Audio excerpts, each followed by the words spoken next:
Well, welcome everyone to Risky Business. And the first question I get is, why do we call it risky business? We strive to give our clients the best representation possible. And I think that our clients obviously deserve that. This work is not for the faint-hearted, and medical malpractice is some of the toughest cases that you can ever encounter. I've encountered a few of them, and I decided to bring in people that specialize in this work, and I've built a team around it. And I think we have some of the best team in the country, and you're going to hear from a lot of them today. You're going to hear from some of our new members. Pinta Maguire has joined us with her law clerk, April. And so I'm very excited to showcase our team today, to let them tell you about some of these complicated cases, and you'll learn how complicated they are. And we encourage you to work with us when you come across these kinds of cases. We're very excited that Dr. MacGregor is here. She's not here yet, but she's going to be here to tell us about her journey and the famous case of MacGregor-Potts, which a lot of us rely on when we do our birth trauma cases. And we have Risa Kornblum that's going to be in a conversation with Kirschblum, that's in a conversation with Jan about dealing with defense counsel. So she's here from Lenzner Slatt, and so we're excited about that. We've got Bethany from our Ottawa office. We've got Diane Henderson here in the audience from our Niagara office. And so a really exciting day. We've got the new guide that Brenda has been working on with Jan, and they're going to talk about that for us. And I know Brenda wants me to move this along and get this show on the road. So I have to look at this script when it comes to land acknowledgements. I haven't memorized it, but I know that we're very excited, first of all, to be in this new facility that U of T introduced to us. I hope you'll enjoy the facilities today. I like the light that it has. So great work from our marketing team. Brenda spearheads this, and it's really amazing. Her and her team have put this together, another wonderful event. So thank you, Brenda, for all the hard work. So in terms of acknowledging, we are gathered in Toronto in the traditional territory of the Mississaugas of the Credit, Anishinaabeg, Chippewa, Haudenosaunee, and Wendat peoples. This land remains home to many First Nations, Inuit, and Métis communities, and we have expressed gratitude and recognize the shared responsibility towards reconciliation.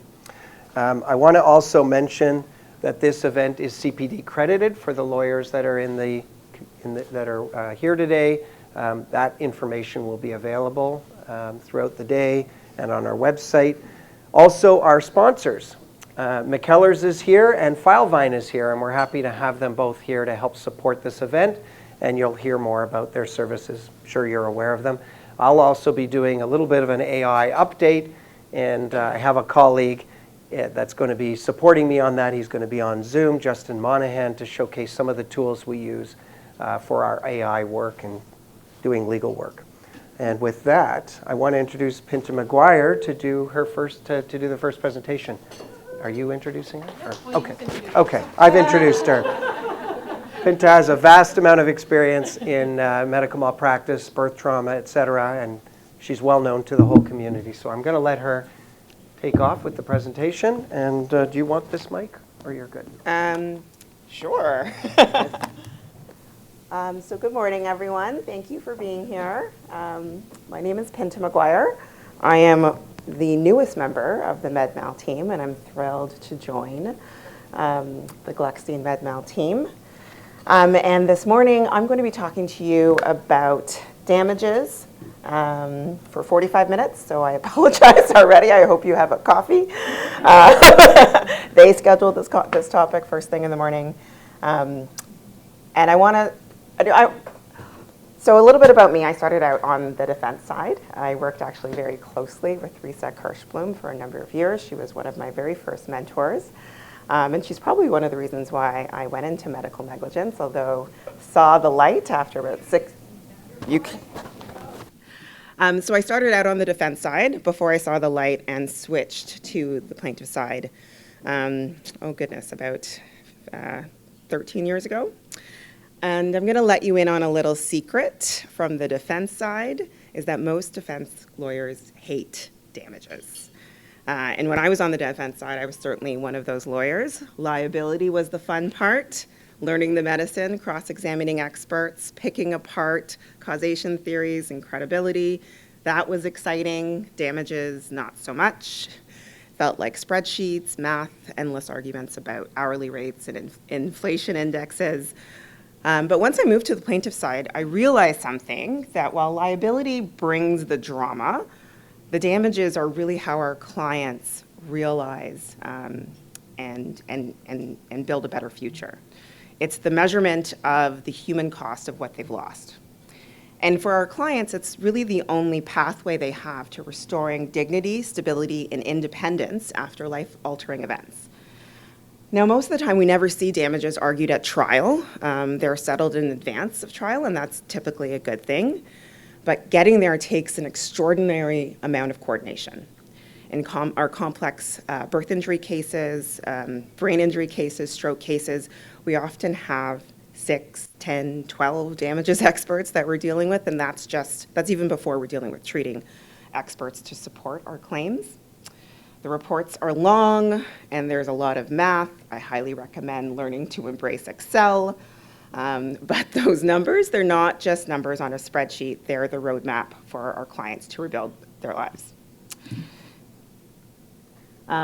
So when I told my new colleague and mentor, Richard, about the title of this presentation, Maximizing Damages in Medical Negligence Cases, he looked at me and gave me that look that if you know Richard, you know that look.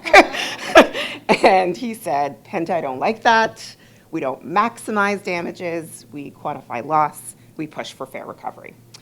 And of course, I went away and thought about it and quickly came to the realization that, newsflash, Richard was right. I've learned that. I've only been working with him for 3 months, but I have learned that Richard is right many or most of the times.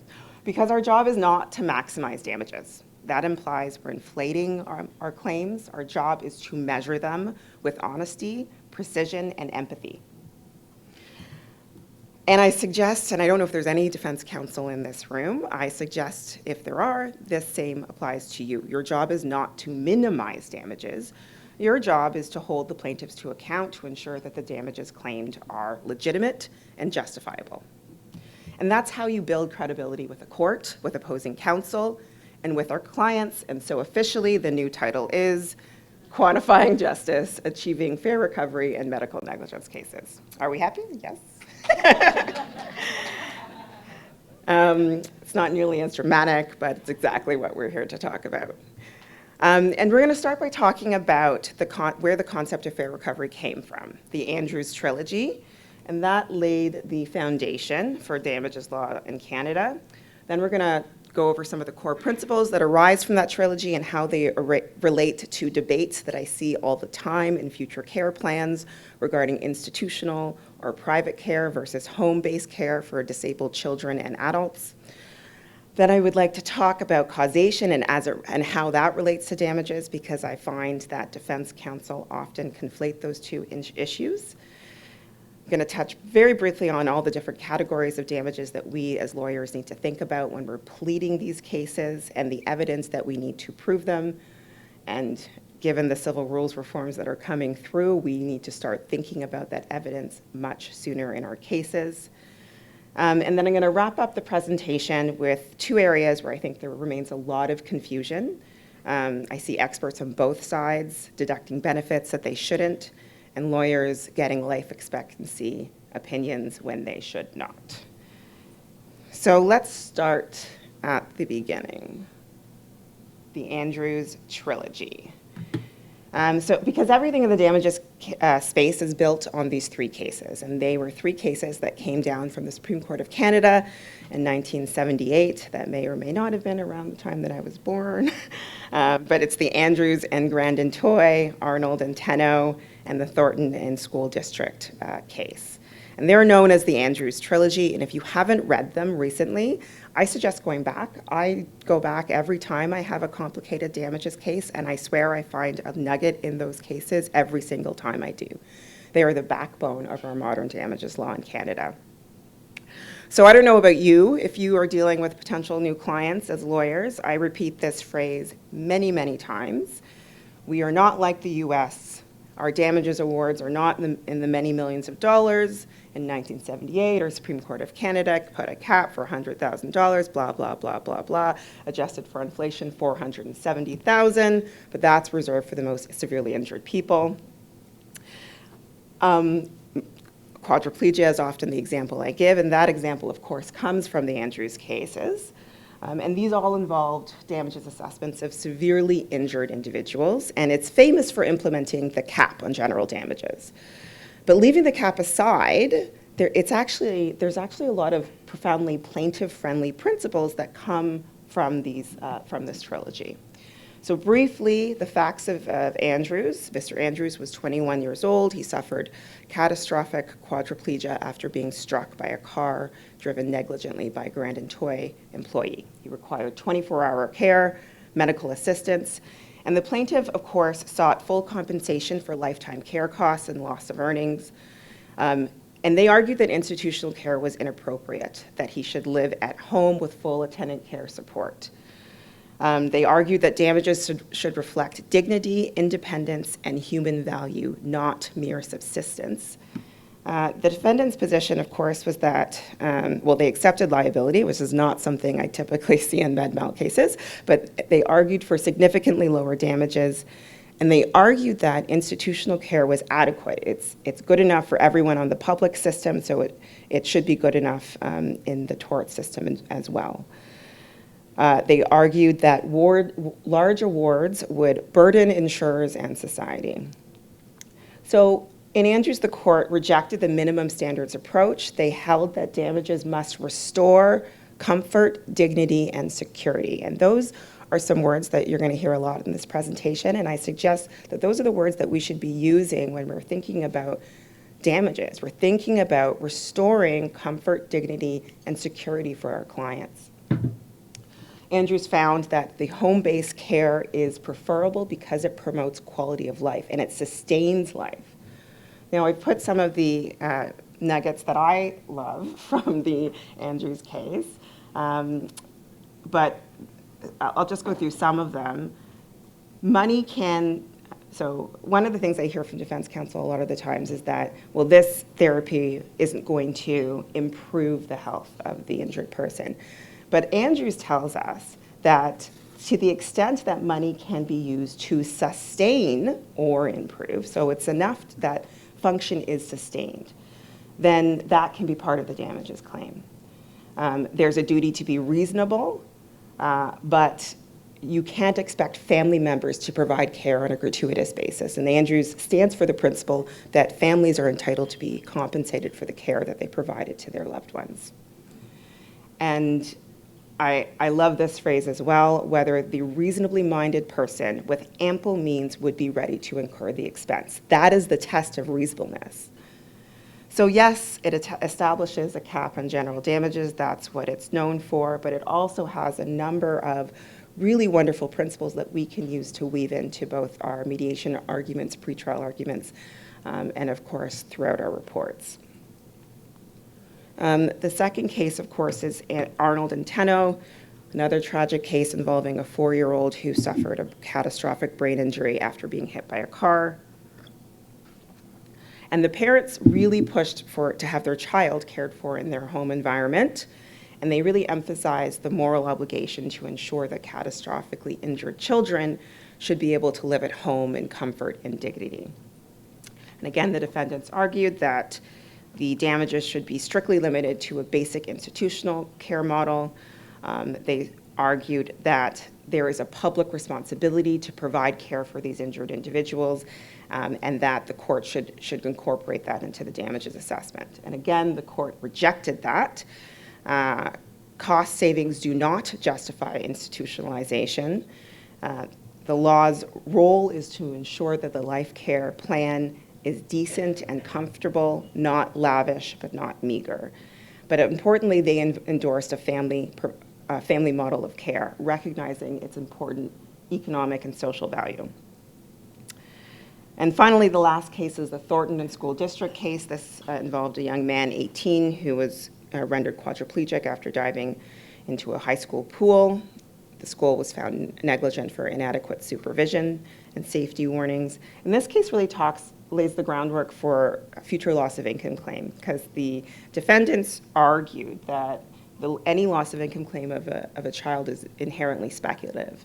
But the court found that the future earning capacities must reflect the realistic opportunities that the injury destroyed, even if they weren't fully realized. And again, they confirm that family-based community care is the preferential model. So every time we build a damages claim, we're applying these principles over and over again, not enrichment, restoration. That's what we are pushing for our clients. And the language matters. So these are some of the principles that come out of the Andrews trilogy, some of the advocacy focus that we can focus on as advocates, and the practical technique in turning these principles into dollars. So language matters. We have to use language that I say is reflective in these Supreme Court of Canada decisions, much like we do in the liability, or with our liability experts. We need to justify the expenses. Every single line item needs to have an evidentiary foundation. The damages must be reasonable and evidence-based. And again, you can frame it this way: would a reasonable person with ample means incur this expense to preserve or improve their function, security, dignity, or comfort? The answer to that question is yes, you have established reasonableness.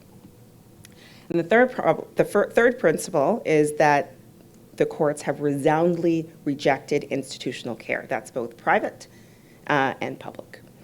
Unless there is compelling evidence that that model of care would be in the best interests of your client. And this isn't just good advocacy. Sorry, I'm just trying to get this to work. It's consistent with the law and the modern policy direction from our own health and social services systems. About 10 years ago, the Ombudsman of Ontario released a report called Nowhere to Turn. And they investigated 1,400 complaints about adults with developmental disabilities in crisis. The investigation ran from 2012 to 2016, and what they found was truly horrific and heartbreaking. Literally injured people or disabled people. One gentleman, young man, in a long-term care home whose wheelchair was damaged, had to wait 6 months for a new one, and during that time, crawled around on the floor for 6 months. When they finally got the wheelchair, he was quite upset with his state of his life, acted out, injured one of his elderly co-patients, and was then sent to a psychiatric facility because they felt his behavioral problems were too problematic. And that's what the Ombudsman reports found. They found thousands of adults still waiting for housing and supports, the demand vastly outstripping supply, and families waiting years for placements. And despite a policy shift towards community-based care, many people with complex needs were ending up in hospitals, long-term care homes, or even jails because there were simply no suitable community placements. And there's a human cost, of course, and we see that with our clients before they get access to compensation. They are exhausted, they are burnt out, and they are terrified of what's going to happen if they are not able to provide care for their loved ones any longer. So these are the real life consequences that we have to think about when defense counsel are putting forward institutional care models. And the idea that care should happen in the home, in the community, isn't just a moral principle or a legal principle that comes from Andrews. It's now legislated in Ontario. So in 2019, the government passed the Connecting Care Act, which replaced the old Home Care and Community Services Act. It created a new framework, one that explicitly recognizes a patient bill of rights under Regulation 187-22.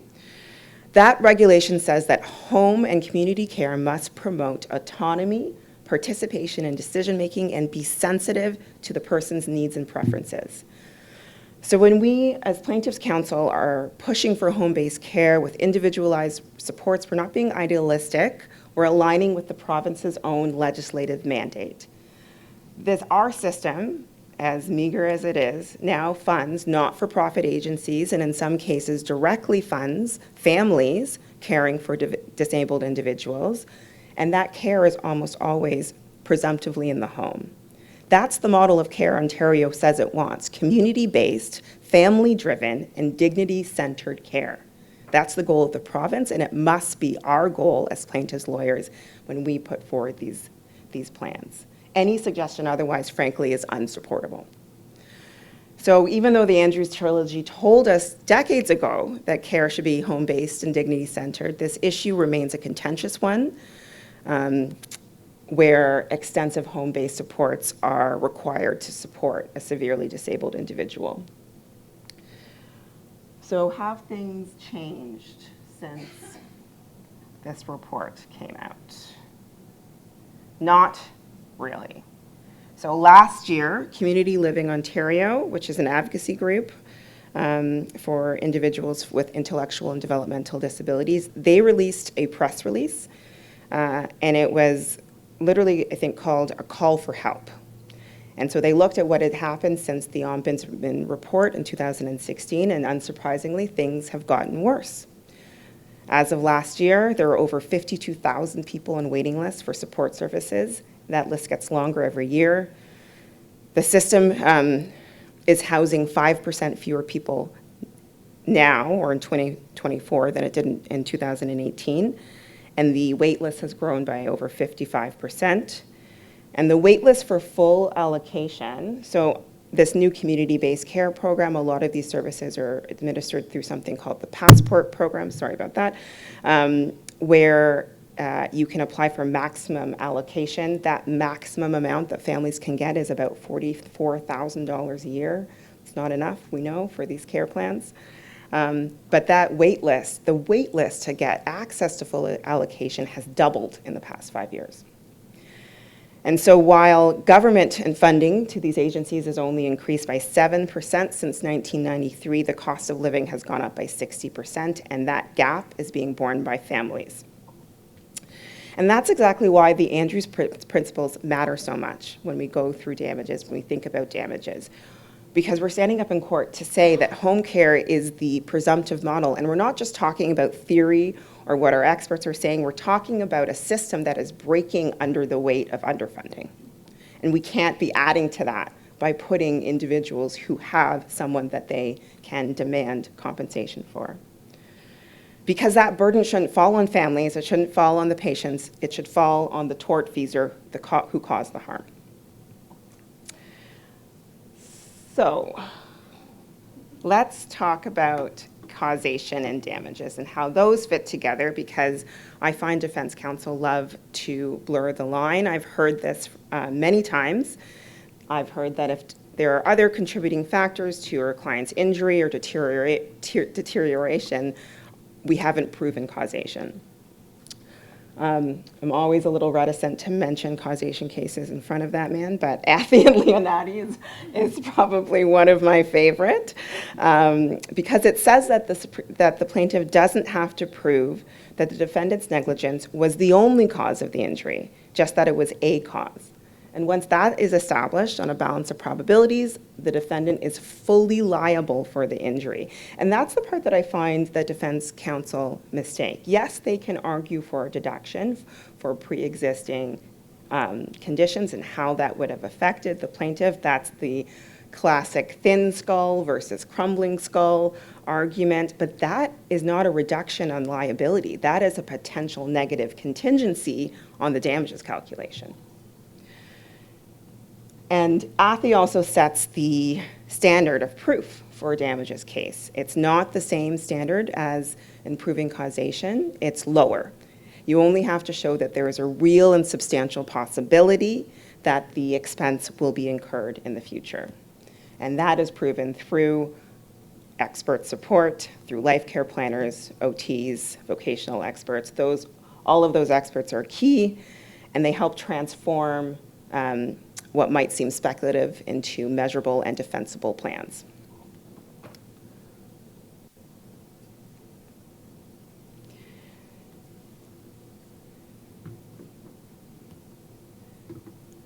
So yes, defense counsel can raise pre-existing conditions, non-tortious conduct as contributing, but that is actually their evidentiary burden, and it only affects the damages calculation. It does not affect causation.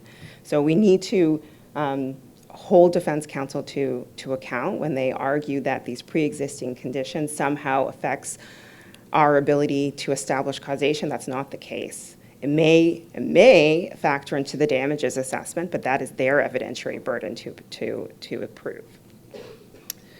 I've also added this quote from Krangle, which is a recent 2002 Supreme Court of Canada decision. But Justice McLaughlin said, which is a great quote, that future care damages are a matter of prediction based on the evidence which is of what is likely in the best interest of the injured person. So again, these principles weaving what is in the best interests of the injured person, what is going to restore their dignity, what they need for their security, these are the principles that we should be weaving through our damages analysis.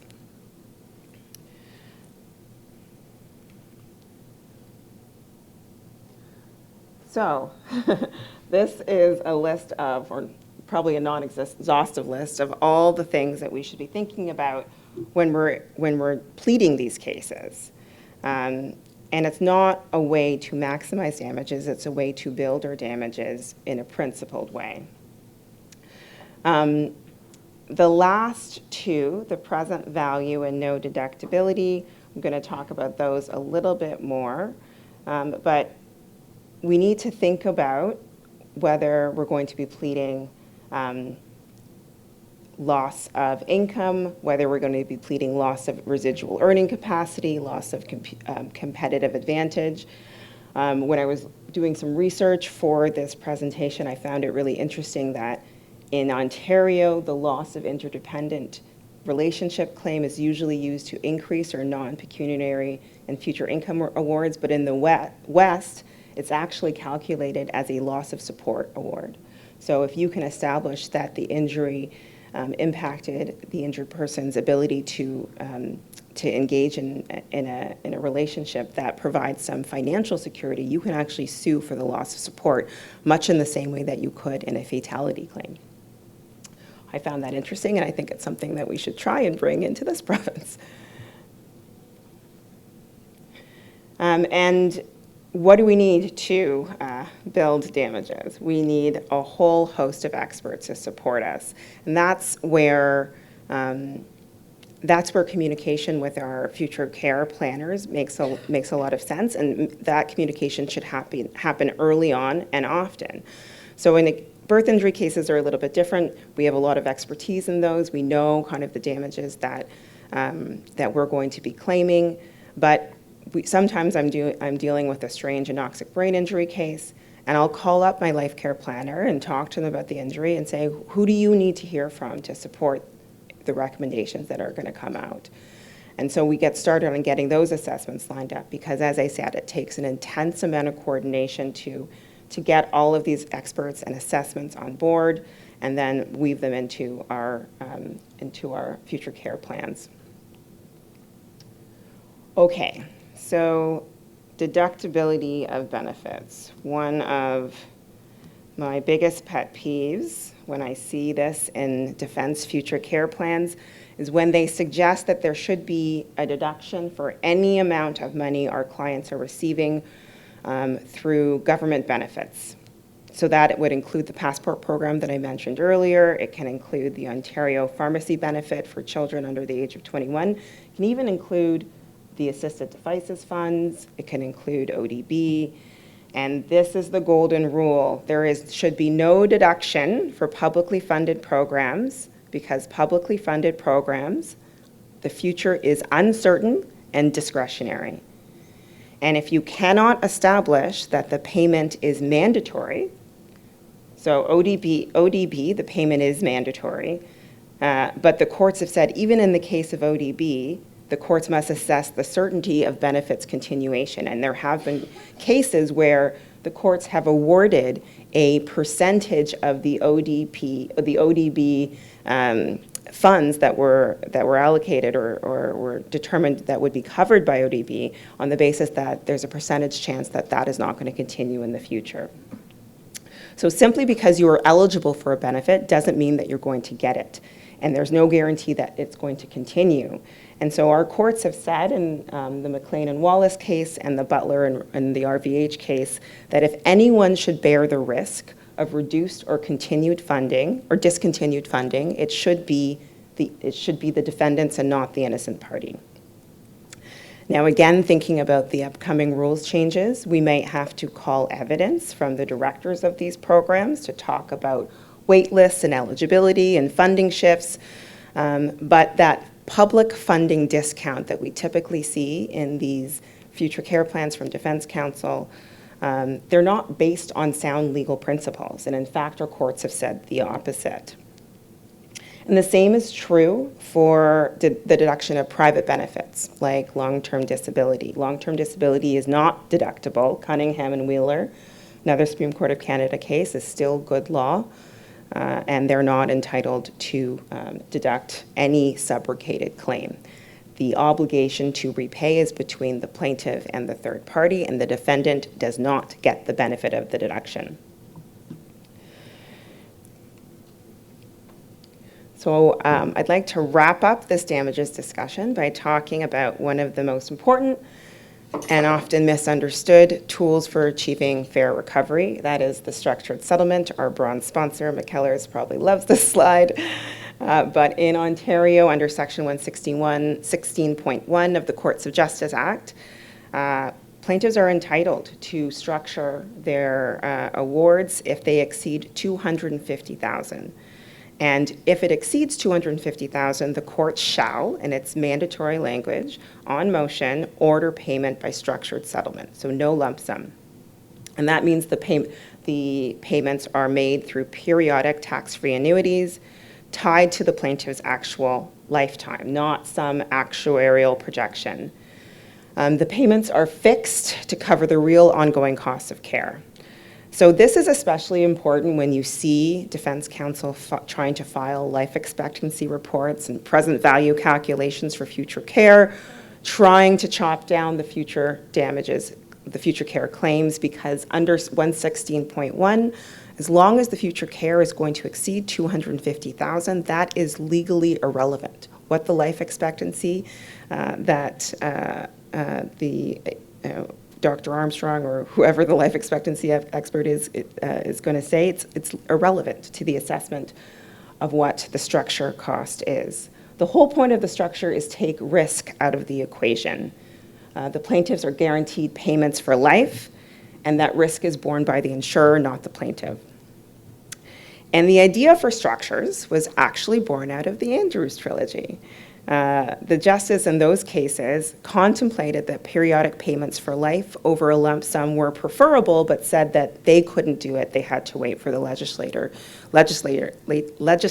to enact that. So fast forward to the early 1990s, and after years of discussion with the Ministry of Attorney General, plaintiffs' lawyers, insurers, the CMPA, finally the government acted.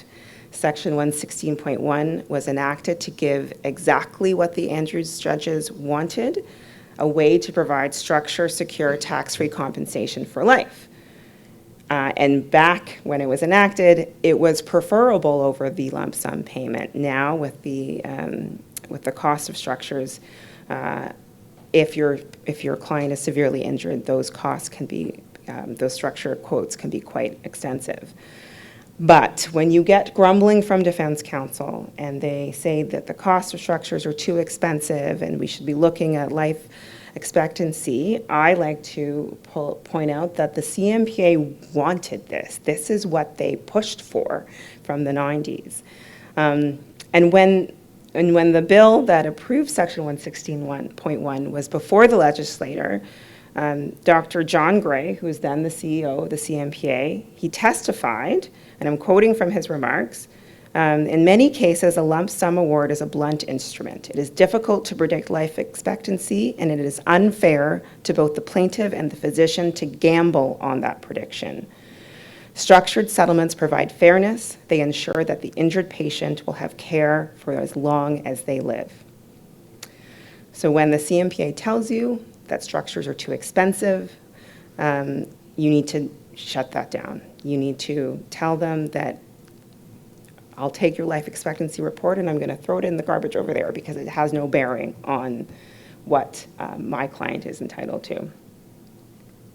The dignity and security of our clients require lifetime structures, and we should not be accepting any suggestion from defense counsel that life expectancy plays any role for our severely injured clients.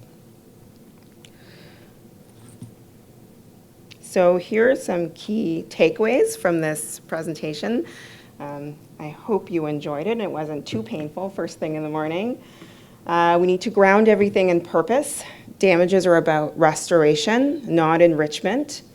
We need to build credibility for our plans through evidence. We need to quantify and prove every loss. We need to combine expert witnesses with lay witnesses, with treating physicians. We need to humanize the need of our clients. Do not plan for institutional care. Do not include it in your plans. And there is good reason for that. The government is not supportive of that, and that is not what our clients are entitled to. Do not discount for government funding in our damages plans, and we need to always structure for the security of our clients. As we talk about damages in our submissions to the court, in our writing in the court, we need to use language that reflects the restorative language that comes out of Andrews, like rebuild, preserving, maintaining independence, anchor the narratives in humanity. And we need to advocate for the full measure of recovery, not perfection, but what is fair. That is it. Any questions?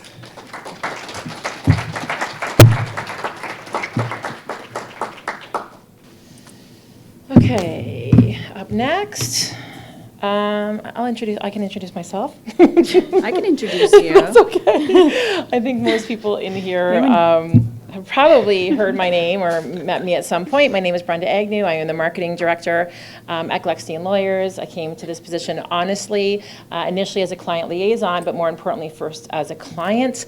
I have a child with cerebral palsy who's just turned 18. We are now navigating transition to adulthood. I don't recommend it. So thank you so much for being here with us today. And I'm really excited to present alongside of Jan. Again, I think many of you are familiar with Jan Marin, who is one of our med-mal lawyers with the firm. Very passionate about supporting our clients and kind of always looking outside of just the case that we're working on and what else we can be doing to assist our clients in a number of different ways. So we're excited. Did I miss anything? You're good. Okay.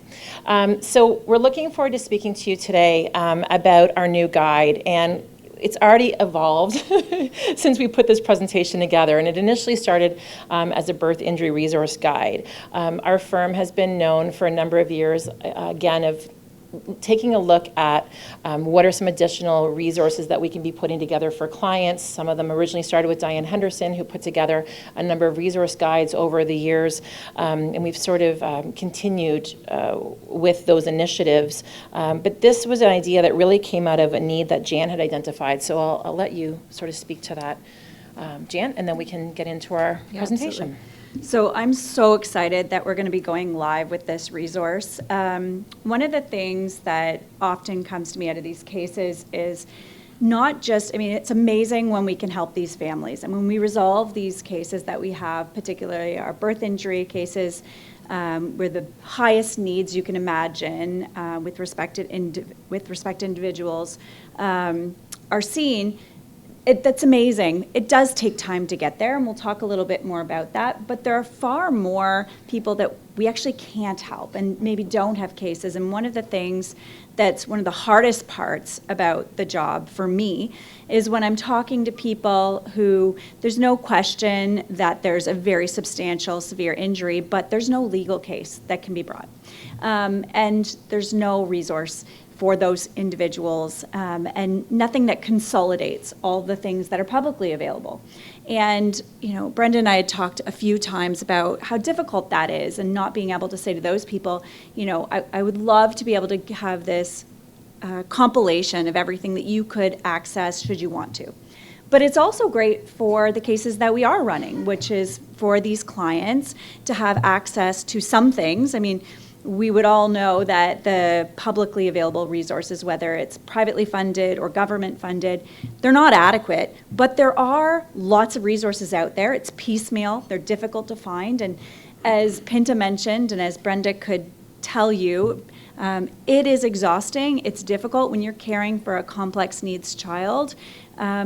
Life can be quite overwhelming, and they don't have the time, they don't have the energy, and in some cases it's just completely outside of their knowledge base that there is anything available at all. And so what this came from is the idea that maybe we as a team could put something together so that our team is able to offer this to people and say, hey, listen, for what's available publicly to get you either through the road to your settlement, or if you don't have a case at all, what I can offer you is access to this resource. And so we're going to talk a little bit about the why, and then Brenda's going to show you also how it works. I'm really excited about it. Yeah. So just to sort of set the stage, because, we could obviously jump in and say, here's a directory that we've put together and here's why, but to sort of set the stage to give you an idea, and many service providers in the room would be familiar with some of these numbers. And again, it started with a birth injury piece, and we recognize that there's a number of families out there that are raising a child with a brain injury or, with some other type of diagnosis. And so, the guide has already, like I said, evolved from its initial inception. But understanding the scope, so brain injury in Canadian children. So over 35,000 children and youth in Canada sustain a brain injury each year. Brain damage affects nearly 3 in 1,000 full-term newborns in birth injury contexts globally, and HIE occurs in around 2.5 per 1,000 births. Many of these injuries result in lifelong disabilities, impacting every aspect of a child's development and family life. Just before you go off that Yeah. side. So there's a mix of estimates in terms of HIE, which is the injury that we're dealing with in our birth injury cases. Some estimates say it's as high as 6 in 1,000 births. In Canada, there's approximately 350,000 children born every year. So that means there could be as many as 2,100 kids suffering a hypoxic ischemic encephalopathy at birth. These are significant injuries. Even those on the more mild side do often come with deficits, and there needs to be some care and therapy for these families. Yeah. And it's also important to note that a lot of these numbers are underestimated and underreported, because they just don't have a great way of capturing that information in a comprehensive way. So speaking a little bit more about this, when we look at specifically cerebral palsy, because that is kind of what initially drove this, was the number of cases that we have of families who are raising a child with cerebral palsy. And so between 1,800 and 2,200 children are diagnosed with CP each year. And again, these numbers are significantly underreported, but just to give you a bit of a context, CP affects about 2 to 2.5 out of every 1,000 children in Canada. And CP is the most common cause of physical disability in children. These numbers represent real families who are facing unexpected challenges, searching for answers and specialized care. And adding to that again, back to Brenda's point, so the really great thing about this resource, and you guys are the first ones who are going to see it. We're just starting the promotion today. But for families that have a child with autism, there's resources for everyone whose family needs care and rehab for kids. And as you will see shortly, it's national, so we've done it across the country. It's jurisdictional, which we'll talk about. And the whole idea is that anyone who requires care for your child with any kind of cognitive or brain injury, or really, I actually think it could be used even beyond that, injury generally, there's resources available in this resource. We also recognize when we were putting it together, and again, you'll see when we go through it, it is a living, breathing document that'll continuously be updated, but we also understand that there's a number of associated conditions. So we have children who have CP and autism, we have children who have cerebral palsy and epilepsy, or so even children who have a genetic condition, there's a number of comorbidities that go alongside with their diagnosis.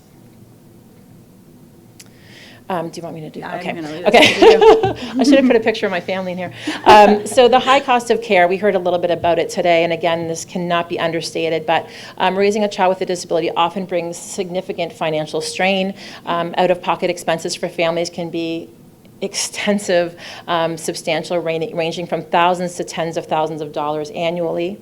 The cost includes specialized therapies, medical equipment, home modifications, the list goes on, specialized daycare.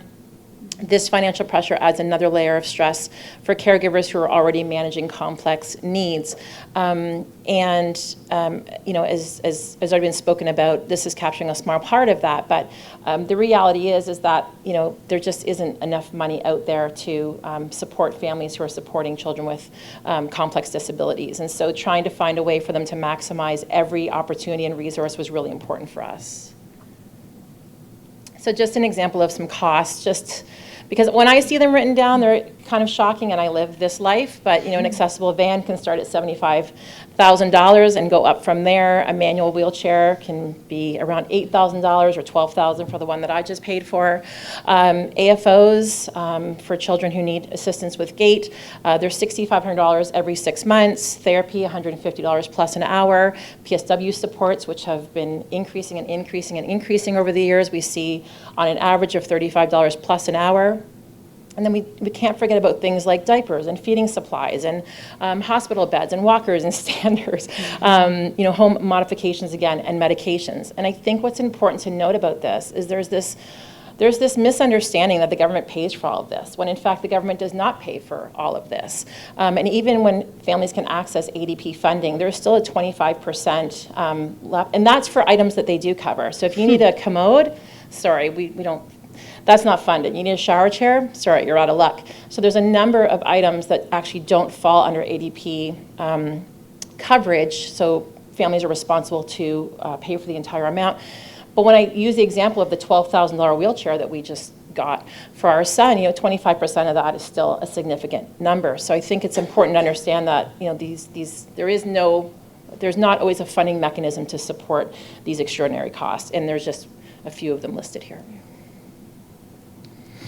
Okay, so let's talk a little bit about, so I want to talk right now in terms of our clients and, again, the people we can't help. And I think the next slide we're going to also talk about more specifically how this can dovetail with all the things Pinta talked about and our damages assessments and, is there concerns about that? So I'll get to that in a minute. Information overload. So often these families would say, I don't even know where to start. And, I, in doing this work, have a lot of awareness of different programs that are out there, and certainly anyone who's read certain defense future care reports will know a lot about what's publicly available, because she loves to put them in there and say, all of these things are publicly available. And we did pull some things out of her report to offer to our clients. That said, it is hard to know all of these things. And for the average family, they don't know what exists. It's as simple as that.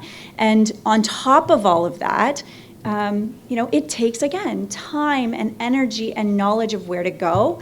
There are private resources out there. There are different organizations that do have funding and grants that you can apply for. Again, you have to know where to go.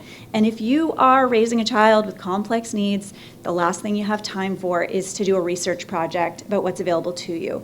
And that is true even if it might offer some respite care for you, even if it means that there might be additional funding for all different types of, home modifications, being able to have something as simple as a wheelchair ramp into your home. Families may not know that that even exists at all. And so we really wanted to have a centralized resource so that people also looking for a particular item. So all I want for my kid is some occupational therapy. That's what I want. So you'll see in a moment on our tool, you can actually go in and put in occupational therapy, and every program that offers supports for that will pop right up with a link to that site so that the families can go right to that care. It's also a living document. So our plan is when we learn and find out about new resources, it's going to be added into our document so that people can go right there. And we really do envision this being useful as a community give back. This doesn't just have to be for our clients. It's not what we envisioned it for. And in fact, as I said earlier, I'm really looking forward to being able to tell the families that do have these complex needs kids that there's something that I can tell them about, to have some resources. You know, that those are the hardest calls that I have, is telling those families that we can't help them. That's a really, really difficult thing to do. And while this is a small measure of give back, it is something, and it puts it all together. And we're so looking forward to this being used by the community. Yeah. You good with that? Yep. Okay. Okay, so this goes exactly what I'm talking about. So there's a few things I wanted to talk about in terms of the legal impact of this. One is what I've already said, which is we have so many more people we can't help than the ones we do. So there's a significant number of medical error across Canada. Our Med-Mal team gets, you know, let's estimate around like 1,500 calls a year. We take around 1% of those cases. Many, many more people are hearing, unfortunately, we can't help. And there's lots of reasons for that. As Charles mentioned this morning, we call it risky business because this is a challenging area of law. It's expensive, which means that if you have a smaller case, it can't often, the cost benefit's just simply not there. There's a lot of reasons why most of these cases can't go ahead. And also, as everyone I'm sure is aware, a bad outcome does not mean negligence. That's just reality. And so for all of those people, this is important. Let's talk about the other side. So when I was talking to some other lawyers about this last year at some point about, you know, this idea that I had to put together a resource. And I got some interesting comments back around, well, don't do that. This is just going to help the defense future care assessor, who shall remain nameless, put more resources into her report and say, well, look at this firm and what they're doing. I'm not worried about that at all. And there's a few reasons for that. Number one, let's go back to Pinta's points, which are, these resources are not guaranteed. They are certainly not available to everyone. They are not enough.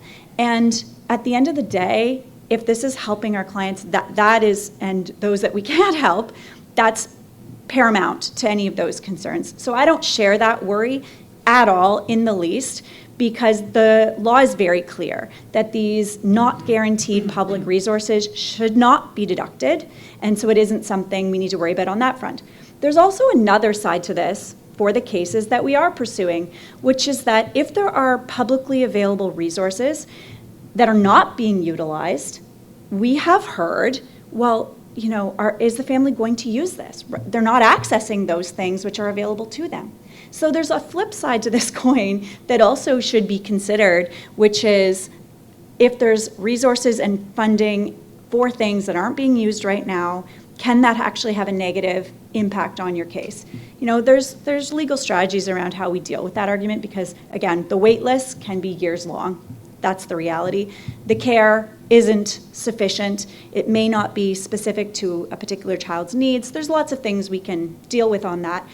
But certainly, the resources should be applied for if they're available to these families. And I honestly think it's truly going to be a help to them in their day-to-day lives for the most part. And I think the other part too that's important to understand is that, you know, even if we're able to secure an amazing outcome for our clients, the reality is that we're still not securing the amount of money that these families are going to need. That's just the reality. And so, you know, for someone like myself who's super conscientious about what happens when I'm not here anymore, I need to make sure that I'm maximizing the settlement that we currently have. And so if I'm able to offset that with, you know, family managed home care program, because that will offset some of my costs for respite care or a personal support worker, I'm going to do that because the more money that I can have set aside for when McLean, you know, again, when I'm not here anymore is really important. So I often have conversations with our clients as well as clients from other firms that come to me and ask me for advice post-settlement, and I say, like, maximize as much as you can because the more that you can have in the bank for later, the better. So, you know, again, it's not despite any of our best efforts to get our clients the most that we can in a settlement, it still is never going to be enough at the end of the day. I think I've talked about most of this, but, you know, these cases take years to get to resolution. Some of our little ones that come to us within the first year after birth, even if the legal case went perfectly and we got to a resolution point, you know, within a couple years, they're not big enough to fully assess their needs. So these kids do have to wait longer. That's just the reality of our system, and that's for those cases that go perfectly. And so having these resources is incredibly important. But otherwise, I think I've talked about all of this already. Okay, so how the directory helps is, so the idea again is that we bridge the gap between the family and the resources that they need. So it is centralized and vetted. So there are a number of different avenues out there to find resources. You could go to any children's treatment center, you could go to any organization, a parent organization that they've put together, and there's going to be resources that are there. The challenge is they're not often vetted, so the links don't work, the information isn't always accurate, it's not up to date, so that's a problem, and they're not centralized. So you could be, you might be in Durham region looking, and maybe it doesn't have a listing for something that's available Ontario-wide because maybe they've only listed the resources that are available in Durham.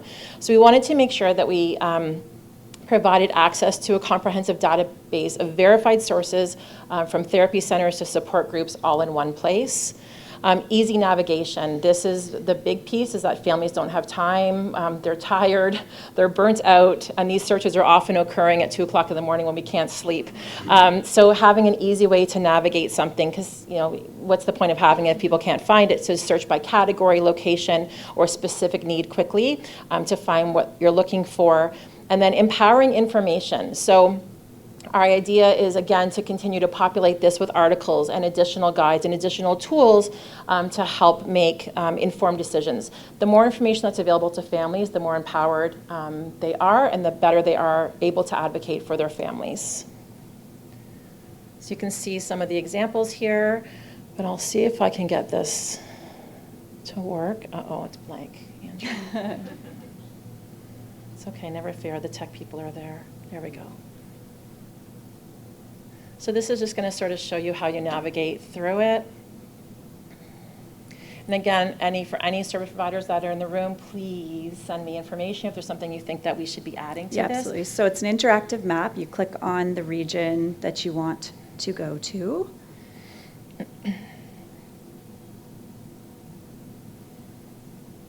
And we've offered a number of categories that people can select. And when you see it all laid out, you realize that there's a lot more out there than we would imagine there to be.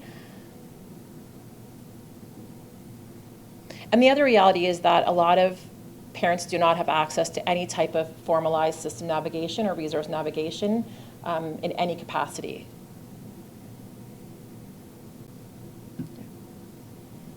And so some of the things that you might not even imagine here, there are scholarship programs, there's funding for home modifications, for any kind of different resource that these families need. You can search occupational therapy, physiotherapy, respite supports, more centralized. And so this QR code. Yeah. You want to go to marketing manager? Yeah. Well, let's see. I tested it. It should work. I don't know. Sometimes these things, the gremlins get in between. But yeah, so again, the idea is to spend less time searching and more time connecting with support that matters. Our directory is free. It is easy to use, and it is built for families and caregivers. So we encourage you to visit today. There's the QR. If you want to scan it, it will be available on our website as well. And please reach out to me. I'm easily accessible. Please let me know if you know a resource that you would like to have added, something that we have forgotten or don't have there. We'd be happy to share that as we continue to grow this resource. So thank you so much. Thank you. Yeah, please. Yep, go ahead. Just curious, you said it's live, so are you going to be, like, if we go, oh, this resource doesn't exist anymore, do we just send it? Yeah, absolutely. Absolutely. So, there's an email on our website, info@, you could certainly send it to. Hopefully they're all, but yes. Overtime, sorry. Absolutely. Amazing. Yeah, absolutely. For sure. You can definitely reach out to us. We want to have that type of feedback. I'm also, now that it's launched too, I run a support group for 4,000 families who have children with neurodiversities. So I'm taking it to them because I want them to review it and pick it apart and add to it. And We want to crowdsource this as well, right? So anyone who has other resources, anything like that, the idea is that if it can be the centralized location, we will keep it updated to the best of our abilities. And we want to push it out also to healthcare providers and, other firms and other, the idea is that everyone can use this, and it's going to help these families where they need it most. yeah. Yep, go ahead. Hi. This is great. Thank you very much. Thank you. Do you have in your database there, this is awesome, I love it, but Is there a part that's for when you're going in for a procedure and you want to have the list of drugs that are going to be administered and what are the effects of the combination of the drugs? Is there anything that your directory can help people to educate themselves? So this is a proactive. Sure. I know I'm in the room of reactive, Right. but I'm wondering Yeah, about no. proactive. Is there anything that you've ever heard of, or can you add this? Yeah, so you can, so for that, no is the answer to that specifically. This is more resources. But in terms of dealing with that, you know, on drugs.com, you can actually put in different medications and their interactions, and you can actually look at that yourself. And I've done that in looking at new cases and actually putting in different medications and how they interact with each other. But ultimately, obviously, sometimes drugs that are contraindicated between each other, healthcare providers will do that in given situations because it's necessary for a particular care plan. So, you know, take that with a grain of salt because there are, you know, at the end of the day, you know, following the medical advice on that still is the best advice, even despite what we do. Yeah, but things like Our Kids Health, for sure, like that's, you know, that's a really great resource that Sick Kids has put out, and you go on. I mean, I'm looking at it from a parental perspective. So when I want to know information on it, not on drugs, but if I want to know about something like a colostomy tube procedure, if I want to know what has to happen, if I want to know what this looks like, it is actually a great resource for families. So we do have sort of some of those. Again, being cognizant that we want to make sure that the resources that we're sharing there are validated resources. But if you have an idea for something that we could include on there, we'd be happy to put that in there. Because we do have some drop downs that are like medical, so we would be happy to put that in there. I'm looking for the database that's not Health Canada, that because it's personal. It happened to me. I went for an operation, 2 drugs were given to me, and I have brain damage because of it. So the database that our system relies on is inadequately built. Yeah. So that's So why not Health Canada, because it's Health Canada. Right. Nobody did it on purpose. It's just, it's incompetence, and it's what we live with now. For sure. So these resources would be more, again, around those people being able to find, not things like necessarily like Health Canada. If we're directing them to a government resource, it would be things like ACSD funding, it'd be family managed home care, it would be special services at home, things like that. So it'd be more around those types of resources as opposed to something like a Health Canada or otherwise. Avoiding the brain damage. That's what I'm looking for. Yeah. That's right. Yeah. Thank you. You're very welcome. April, did you have a? Yeah, I did.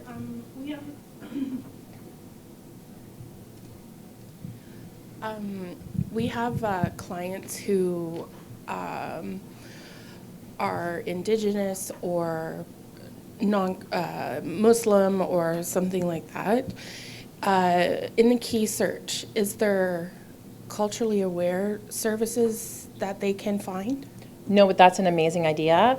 Eventually, we'd love to have something that would be, different languages and things like that. But that's a great idea, and there absolutely is, especially if we look at areas like Calgary and some of our, near north areas where we may tend to find that. So that is fantastic, and I would love to take a look at adding those as well, April. So that's a great idea. Okay. Thank you so much for that. Yeah. Is there any other questions? Yeah, and if anyone wants to just talk with Brenda or I later, if you have ideas, just let us know. Come chat with us in the breaks. Perfect. We are actually going to take a break now. So if you want to stretch your legs, grab a cup of coffee, there is still some refreshments around the corner, and we'll see you back here in 10, 15 minutes. That'd be great. Thank you so much. So it is my pleasure to introduce our next speakers. So we have Richard Halpern, who is a senior counsel with Gluckstein Lawyers. Richard is a leading national expert in medical negligence and birth injury litigation, no stranger to the people who usually attend our Risky Business Conference. Richard has over 30 years of experience interpreting medical science in legal contexts. And today's focus is evolving research on genetics and perinatal factors. The title of Richard's presentation, as you can see, is Scientific Causation and Birth Asphyxia, Cases, Autism Genetics, Placental Pathology, and the Role of Intrapartum Development. That's a mouthful. Welcome, Richard.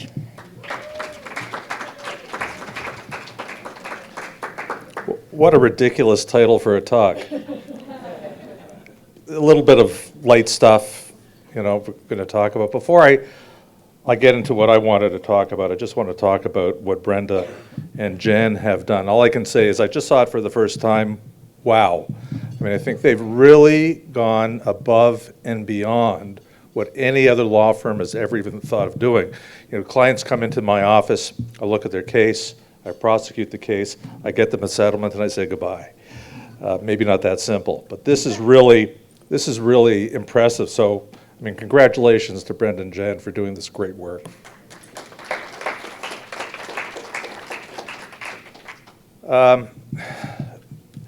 Some of you who have attended Risky Business in the past have heard me talk about medical literature, scientific publications, and it's really a bit of an obsession with me. I'm going to talk about autism. I don't have any slides on placental pathology, but I'll touch on that as well. And it's a very focused, very technical talk. But I'd like you to take away some general thoughts as I go through things that are specific to autism. I would like you to take away some general thoughts. Why am I talking about autism?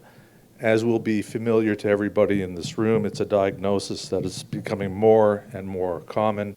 3 times as many kids in the United States today are being diagnosed with autism compared to a couple of decades ago. So it's a very prominent diagnosis. We are seeing a lot of our young clients come in with a diagnosis of autism. And what we're concerned about is, do some kids have autism that's preventable? In other words, was that autism caused by something that went wrong during labor and delivery? That's what we're concerned about. And I approach the autism literature the way I approach all scientific literature, which I think we all must do, which is with a high degree of skepticism. And I think, to me, it's like, I don't know if you are consumers of U.S. politics like I am. I'm an obsessive consumer of U.S. politics. And everything I hear from CNN, I better hear the counterbalance from Fox, and I better do a gut check on all of it because none of it makes sense. We have to approach literature the same way.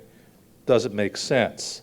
What we see in literature, and I'm going to demonstrate this here a little bit, is that a lot of scientific literature, even in reputable publications, peer-reviewed scientific literature, is flawed. In other words, just because it's published in a peer-reviewed publication doesn't mean that it's good science in any field. And so we have to take those things and we have to approach them with this gut check to say, does it make sense? Does it work? What are the problems with literature? Well, part of it is that a lot of these studies are poorly designed, or the cohorts are too small, or they're too broad and they don't apply to your patient or your client. We have to think about these things. I'm reminded 20 years ago or 25 years ago, there was a guideline that came out from the American College of Obstetricians and Gynecologists. Some of you may have heard me talk about this in the past, where they set out criteria that one must establish in order to make a connection between things that went wrong during labor and delivery and a bad neurological outcome for the child. And I went to an expert and I said, these criteria, they just don't make sense. And he said, I agree, but we're not going to be able to prove your case because this is the literature out there and the chances are that a court is going to accept it. And it was shocking to me. Well, I took the case that I had that didn't fit with this well-known published criteria, and I put it in a drawer, and I pulled it out 10 years later. And then we settled the case for $12.5 million 10 years later. Because the medicine had changed, or the understanding, the medicine never changed. The publication was wrong from the get-go, but the understanding about the medicine changed, and we were able to prosecute the case. So I think we have to approach all these things with a high degree of skepticism. So before I touch on autism, and what I anticipate with autism is that on the plaintiff side, we will claim that a diagnosis of autism can be attributed to medical negligence, and the defense will say, no, genetic, can't be avoided, it was inevitable. And we see the same thing being raised in some of our cases with respect to placental pathology. So I just want to, before I touch on autism, I just want to talk about placental pathology for a minute. As we know, the fetus relies on the placenta for the delivery of oxygen and nutrients to the baby. The baby grows from a well-functioning placenta. The exchange of gases and nutrients between mother and baby occur through the placenta, and the return of carbon dioxide and waste products are transferred to mom for elimination. And adequate growth of the baby depends on a well-functioning placenta. In many of our cases, we have placentas that are not so well-functioning. We may have babies that are small, and that may be attributed to some dysfunction of the placenta. And what we encounter from time to time on the defense side is the assertion that, well, it wasn't what went wrong during labor and delivery that caused the neurologic injury suffered by your client, it was a dysfunctional placenta. And like literature on autism, and like literature on causation from interpartum asphyxia, the literature is lacking. So there is no good data anywhere in the scientific literature about the role that a dysfunctional placenta plays in bringing about injury to a newborn. And this is something we have to be mindful of. First of all, the studies, as I say, with many studies, are poorly designed. Not all placentas are examined pathologically.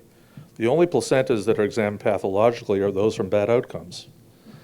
So we have to think about that, and then the effect of a dysfunctional placenta on the fetus is likely not to cause injury, which is what the defense will allege in a lot of our cases, but rather to make the baby more vulnerable to injury that requires a response by the obstetrical team. Which brings me actually to just another aside. I don't know how many of you read the New York Times, but in the New York Times last week, there was a lengthy article about the value of electronic fetal monitoring during labor and delivery. I don't know if any of you saw this article.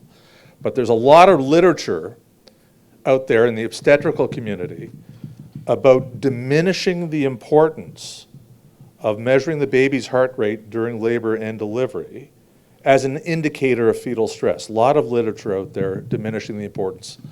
And I think most of that literature is junk science. But it became prominent in a very one-sided article in the New York Times last week, promoting this notion that the only thing that monitoring the baby's heart rate does during labor is to increase the rate of cesarean sections, and that exposes mom to too much risk. It's just not true. Right? This is just not true. Prominent obstetricians cited for that, and very short shrift given to the opposite argument.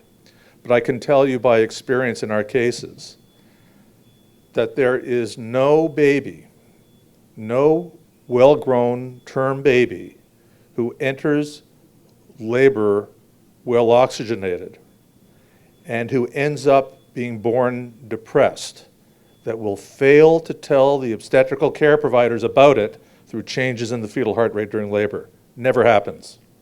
Never happens. And often I wonder, when we look at this literature, I wonder whether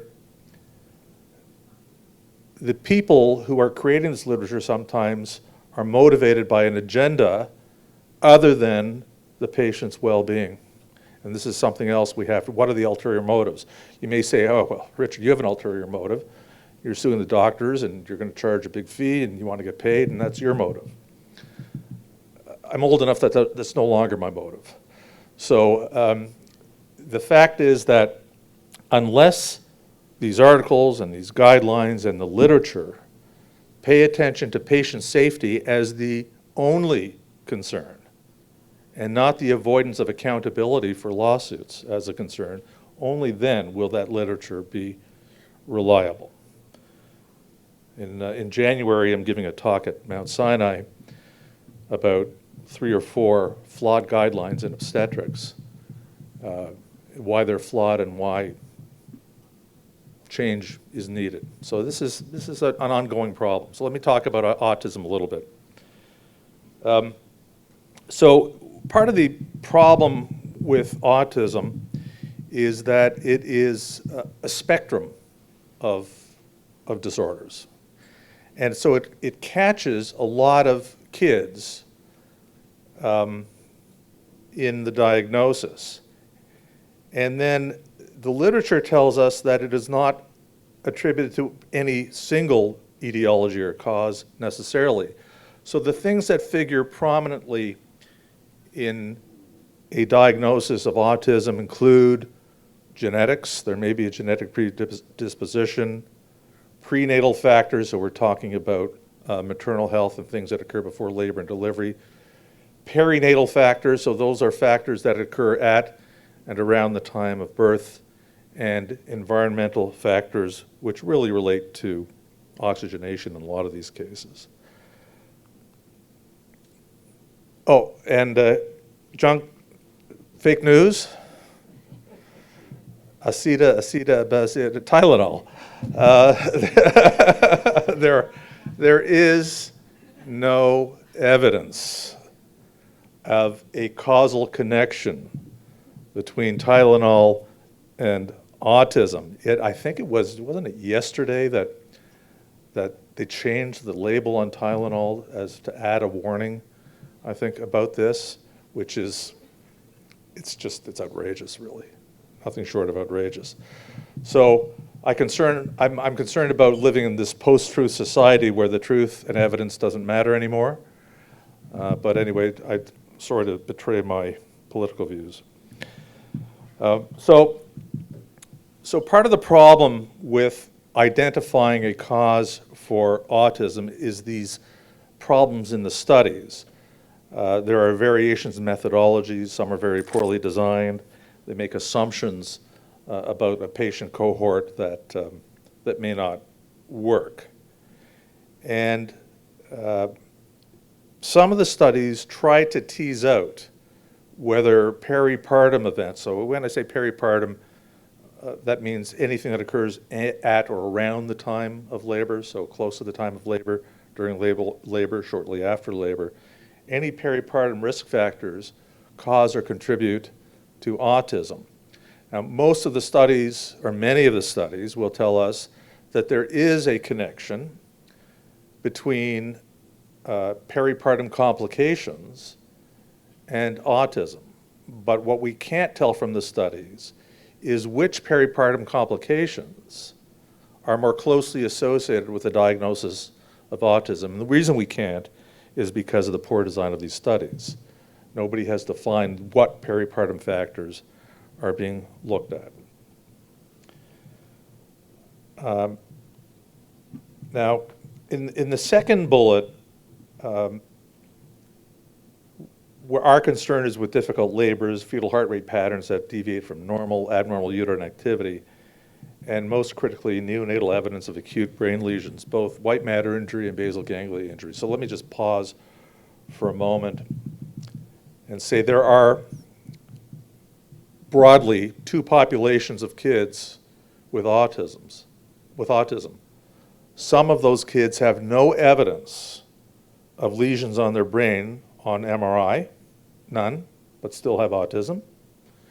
And some kids do have lesions on their brain. Now, we know in the context of birth trauma cases that kids who are exposed to a prolonged period of hypoxic ischemic insults during labor and are born depressed will demonstrate injury in the white matter of the brain, called a watershed injury, we know that. And some of those kids will go on to have a diagnosis of autism, amongst other things. They may have cerebral palsy, they may not. They may have intellectual challenges, cognitive challenges, normal motor function, and they may be diagnosed with autism. Some kids who are exposed to a more sudden and profound interruption of oxygenation will suffer injury to the basal ganglia thalami area, the deep gray matter of the brain.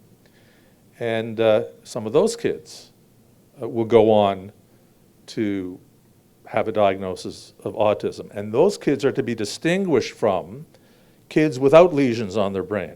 And so what does it tell you? We know that these white matter injury and the basal ganglia injury are injuries that are associated with asphyxia during labor and delivery. We know that to be the case. We can tell that. And if that's the case and these kids have autism, is their autism diagnosis due to a genetic cause, or might it be attributed to the lesions on their brain? And that's an important, I think, an important distinction.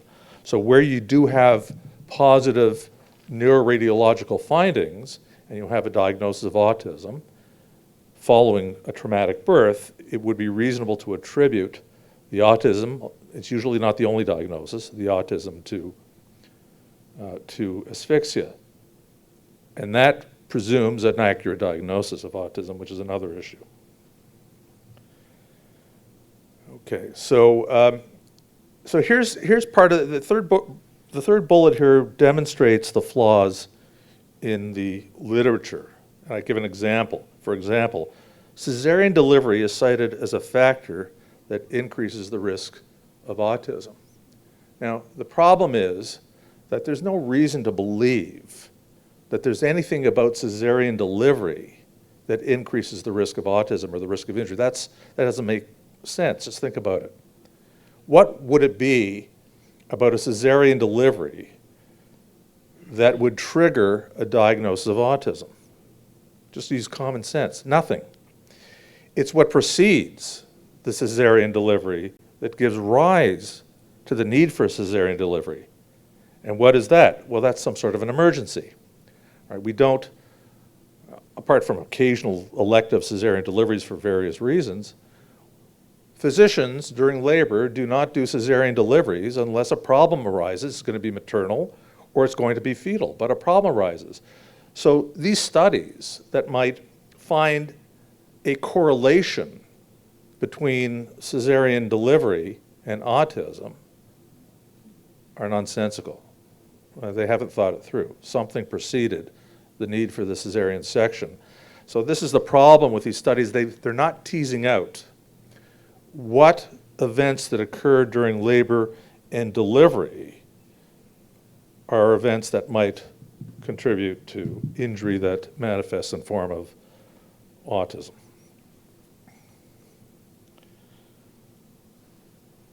Universally, the literature says that the pathogenesis of autism remains unclear. In most cases, they say it remains elusive. And I'm saying in these cases where you actually see these white matter injury or a basal ganglia injury, it's not elusive at all. And even if you can demonstrate that a genetic factor played a role in autism, or even if you suspect that a genetic factor played a role in autism, it doesn't mean that it excludes other causes. Remember, a medical condition or a diagnosis may be triggered by multiple causes. There's often more than one cause. And there's good reason to believe that even if a child was predisposed because of a genetic problem to autism, that child may nevertheless not get autism. There are many kids who have these genetic changes, these deviations in their genes, who don't get autism. So there are kids whose autism is triggered by some environmental effect, and then it may be that autism is made worse by some event like asphyxia.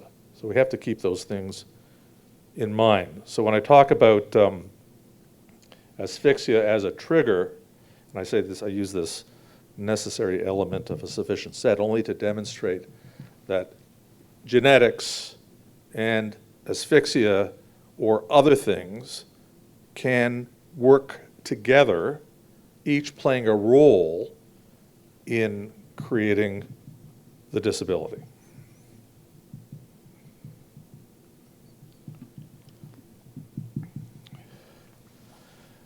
This also comes from the literature, so we're talking about oxidative stress here as a cause, and again, we have to bring into this discussion perinatal complications as a cause for oxidative stress. I mean, that's the way these kids get injury to their brains, is through impaired gas exchange between mom and baby.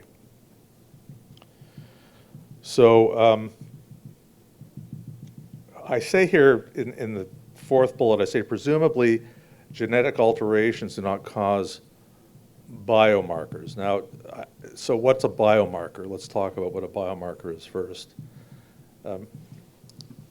Kids who are asphyxiated will have abnormal gases, will have elevated lactate, will have elevated creatinine representing kidney dysfunction, will have elevated liver enzymes representing insults to the liver. These are all biomarkers.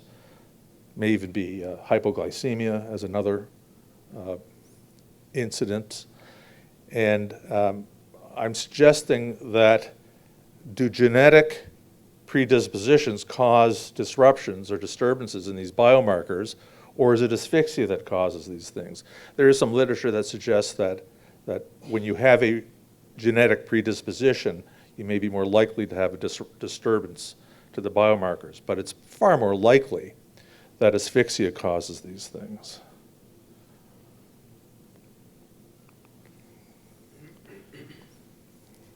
I think this is important too. If you take a careful look at the literature, you won't find any literature that definitively attributes autism to any one of the identified potential causes. And the important, when the defense in our cases raises the issue of autism as genetic, the studies of twins I think is very, very important, because with monozygotic twins, not every monozygotic twin who has autism will have the sibling have autism as well. So what that means is that it can't be entirely genetic, or you would expect that every pair of monozygotic twins would have autism. The fact that that does not occur has satisfied all researchers that one cannot attribute autism solely to genetics. Can't do it. And then when dizygotic twins, it's even less common for both twins to be diagnosed with autism. And I think that's a very important factor. And it's because of that that the research has looked into environmental factors as either an independent cause of autism, or at least a contributing cause that may work with genetic predisposition to cause autism. And then autism may develop, according to the science, in utero, or it may not develop until early childhood.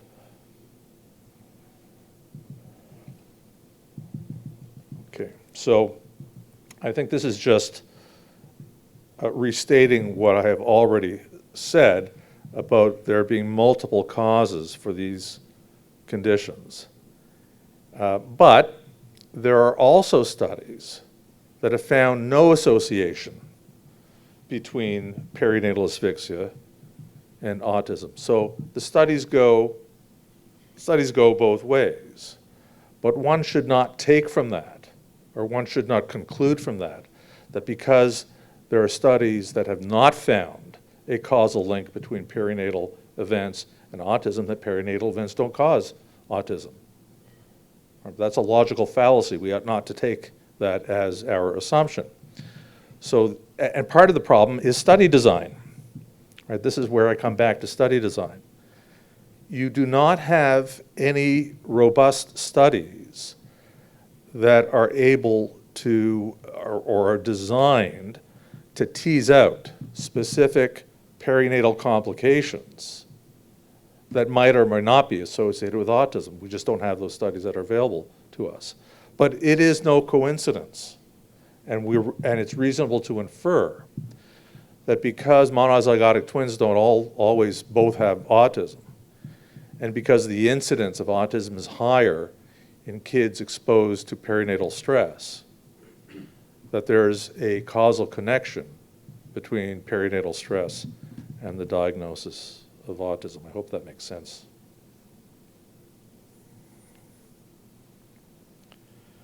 Now, the studies have found that there is a connection between neonatal seizures and an increased risk of autism by a factor of 7, which is obviously significant.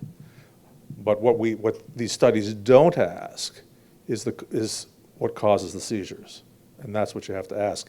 Many kids who seize, particularly kids who seize in the first 24 hours of life, seize because of either an asphyxial injury or perhaps stroke, or those are probably the two main reasons why kids seize in the first 24 hours of life.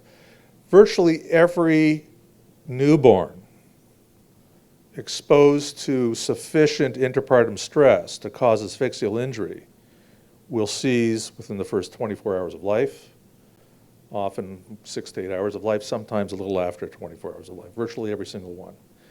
And then for those kids who are imaged through either head ultrasound or MRI, and where it is found to be an evolving brain injury in the first, say, week of life, where those kids seize, they're asphyxia-related seizures. And so if there's a connection between seizures and autism, the role that peripartum stress plays in causing that needs to be recognized.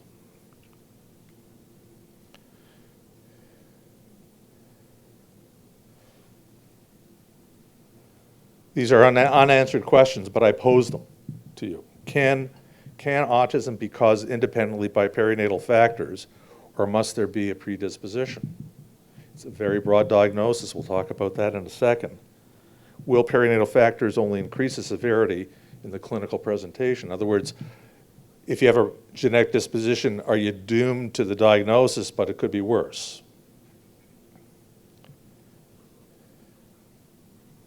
And I talk about twins again, but we've talked about that already.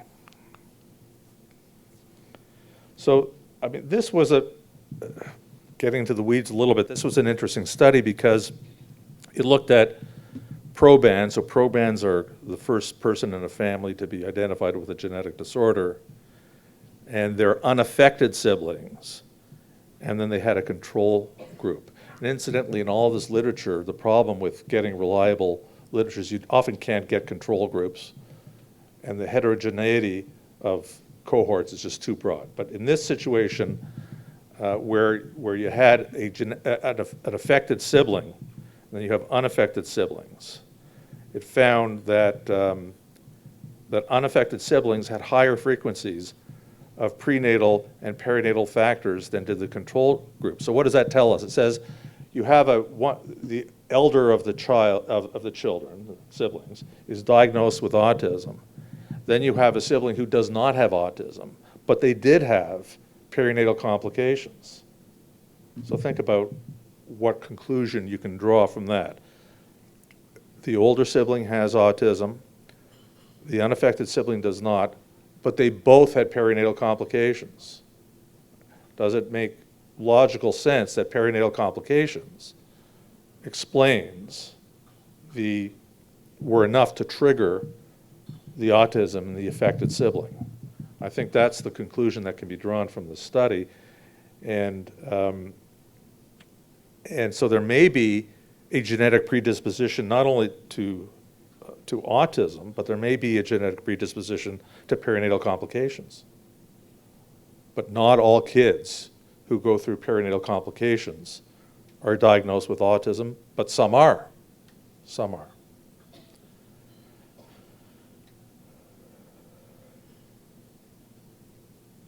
So there where I talk about the severity of the symptoms, and it differed. Now, what the study didn't look at is the severity of the perinatal stresses. Did the child with autism have a more traumatic birth than the child without autism? That might tell us something more, right? Because if you have two kids with the same genetic predisposition, but one has more labor stress than the other, and the one with more labor stress ends up with a diagnosis of autism, then is it reasonable to conclude that there's a relationship between the degree of perinatal stress and autism? So let me pause and talk about something I know about now, which is law. I know nothing about science. So let me talk about law for a second. When we prove causation in these cases, We don't have to prove causation with scientific precision. We don't have to prove a 95% confidence interval. At law, the burden of proof is a balance of probabilities, or more likely than not. So we don't need scientific literature to establish what's called the ultimate question. Is there a link between the perinatal stress and the bad outcome? We don't need the scientists to tell us that. All we need to do is give enough evidence to suggest that there is a relationship between the perinatal stress and the diagnosis, and that it is permissible for a judge or a jury to make the link between perinatal stress and autism on the evidence. They can infer it only if they believe that it's more likely than not that there is that connection. So that you don't have to have scientific literature that makes a definitive causal connection between perinatal stress and autism in order to succeed at trial.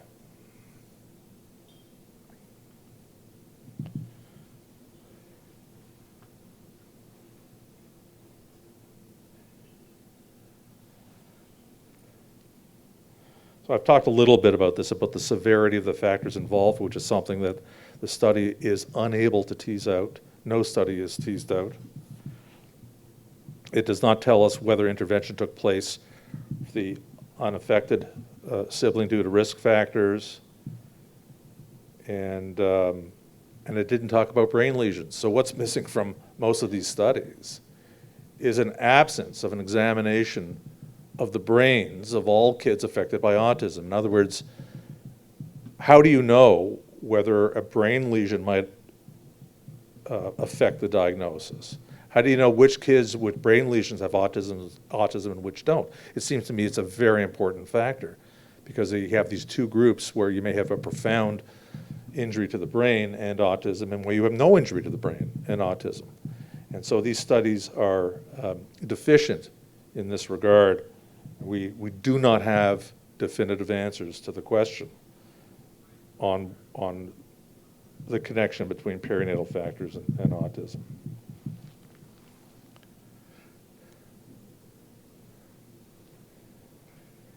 Okay, so on item 3 here, I mentioned this dose effect factor, so I think that this is important. The worse the stress, the more severe the autism. The worse the stress, the more severe the autism. But what this doesn't tell us is what the vulnerability of the baby was. This is assuming everything's equal. Same weight, same biometry, same gestational age, same everything, same cord gases, nothing about imaging. We don't know what we're comparing, and this is not apples to apples. So while common sense tells us that there's a dose effect, which makes complete sense, we don't know what that dose effect is, because again, we can't tease out dose as an independent factor and then measure the effect on these kids. And then I always ask this question, where is the neuroimaging? Why don't these studies include neuroimaging? Why don't they look at whether some kids have brain injury or not? There are some studies, I have a slide on this, there are some studies that suggest that there is some subtle white matter changes in many kids diagnosed with autism, but not all. So what role does genetic testing play in these cases? More and more frequently in our birth trauma cases, the defense seeks to have genetic testing of our kids, looking for a genetic cause to the outcome. It's now becoming very common. In fact, in many of our cases, as a preemptive measure, we do our own genetic testing privately before the defense ever raises it, because if there truly is a genetic cause, it's not a case that we want to pursue. If it's unpreventable, we can't help these folks. They got to look to Jan and Brenda to get some help. So we can't help those folks if there's solely a genetic cause. But again, that's rare, because genetic abnormalities, deviations, have varying degrees of significance, clinical significance. And some variants are unimportant, and some variants are more important. But again, even where there's a genetic cause that may explain in our kids cerebral palsy most of the time, even if there's a genetic variant, it doesn't mean that there's no role for interpartum complications in causing that cerebral palsy as well, something we need to think about.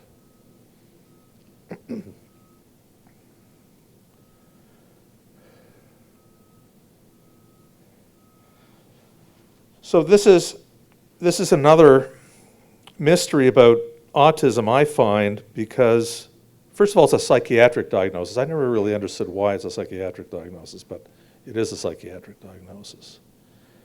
And there are physicians who will tell you that accuracy in diagnosing autism depends on a certain acquired skill. Not everybody who makes the diagnosis of autism has the necessary acquired skill to make the diagnosis, which I think is important. The current DSM issue is number 5, but number 4, between DSM-4 and DSM-5, the definition of autism actually changed quite significantly. So in the last 20 years, the prevalence of autism in the United States has tripled. That's a lot. There's been a dramatic increase in the last few decades, and I ask why. Is it because autism is more common? Is the diagnostic criteria wider? Is the diagnostic criteria now too wide, catching kids that actually don't have autism at all? And are there errors in making the diagnosis because there are overlapping pathologies? White matter injury, gray matter injury as an example, as an overlapping pathology where those kids may not have autism but share features similar to kids who do by virtue of their brain injury. And then other countries have had the same experience. You will not find an answer to any of these questions in the literature. It just doesn't exist. Nobody really knows what the answer is to this.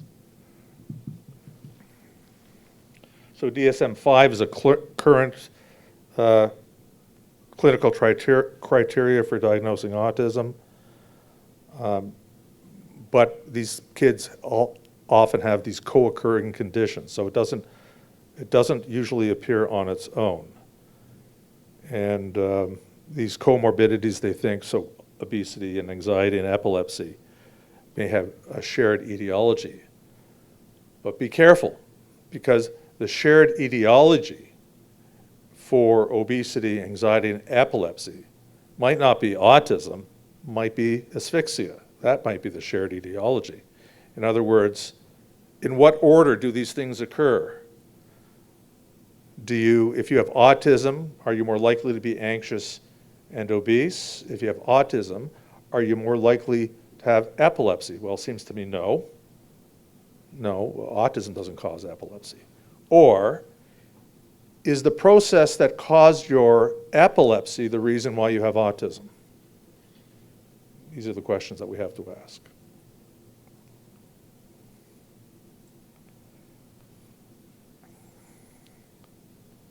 So this paper says there's a strong association between moderate to severe NE and the development of autism. So let's talk about what's NE. NE is a neonatal encephalopathy. So any brain sickness of the newborn is neonatal encephalopathy. You've heard the term today HIE, which is hypoxic ischemic encephalopathy. And HIE is a subset of neonatal encephalopathy, and it's the subset that occurs at around the time of birth. So babies with brain sickness at around the time of birth have HIE, a form of neonatal encephalopathy. But this association that was found in this paper never considered brain lesions, which I say is one of the key missing components from much of the literature on autism. They didn't look at watershed injury, they didn't look at basal ganglia injury, they didn't look at mixed injury. Some kids have both white matter and basal ganglia affected. Okay.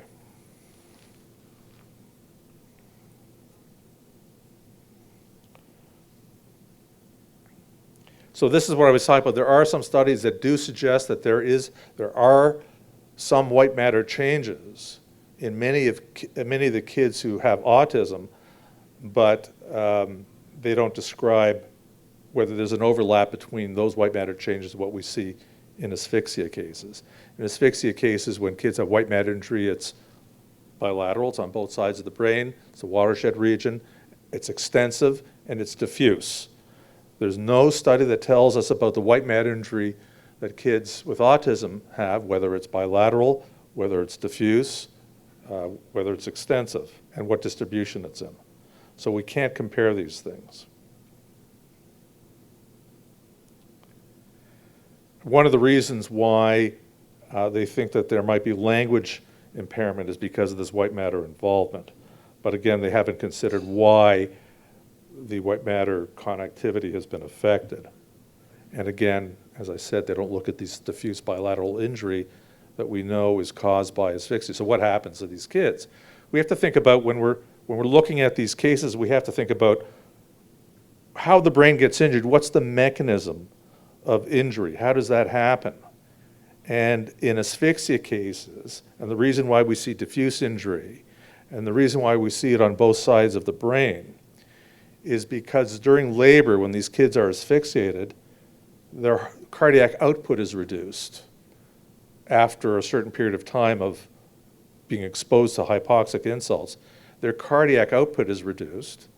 That causes hypotension in the baby. That causes lower blood pressure, so less oxygenated blood perfusing to the brain from its source. That's why it's bilateral, and that's why it's diffuse. Now, if you see this injury in a kid, an injury that you could attribute to fetal hypotension, then why would you think that that brain injury is attributed to anything but asphyxia?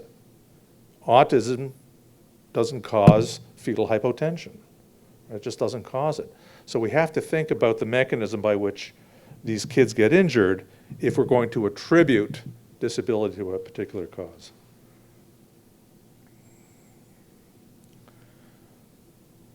Okay, way too much. Okay. It's way too much already, right? So way too much. Okay, so what can we do for our clients as a result of what we know about the medicine? Well, why is it important that we know anything about the medicine as lawyers? I've been talking for 40 minutes about something I'm not qualified to talk about, but it just seems to me that when these families walk in the door and they inevitably ask, what happened to my baby? Which is usually the first question, an unanswered question, unfortunately, for most of them when they come through the door. We've got to be able to identify the issues, tease out the issues for them, so that we know the questions to ask of our experts. That's the only reason why lawyers should jump into medicine like this, is because if we're really going to advocate for our clients, we need to understand the medicine so we know what questions to ask of our experts, number one. And number two, when we get feedback from our experts, we have to be able to test what they tell us. If I'm going to encourage my client to go down the long road of litigation, I want to be in a position to say to my client, I think there's a pretty good prospect of success. I've questioned my expert. I've tested what they have to say.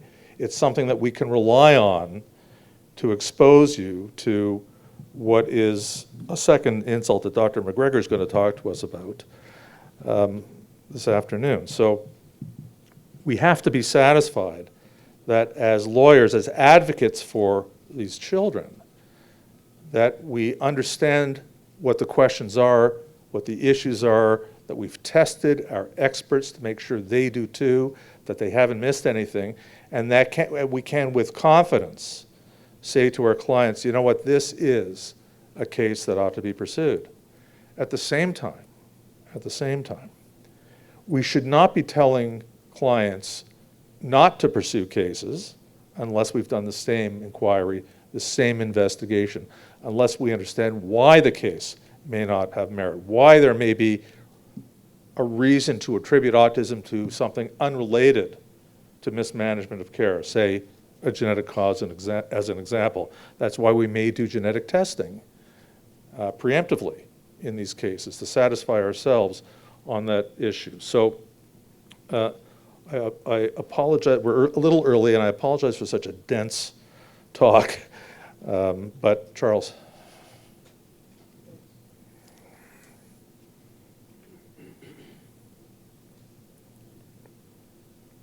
When you talk about the preemptive genetic testing and disqualifying cases, it seems that if we can get research for autism cases that would show, and I know the research isn't there yet, that genetic predisposition plus some perinatal factors is, instead of may cause, but does cause, then you would have the science to proceed, and then it would be more like a thin skull kind of case where you argue your case to say, well, yeah, there is genetics, but it's because of these perinatal issues that we're negligent for during the time that, you know, as a thin skull, they put them over and cause the autism, because you can see with the twin, they didn't get it. Is that kind of where this needs to go before these autistic cases become actionable?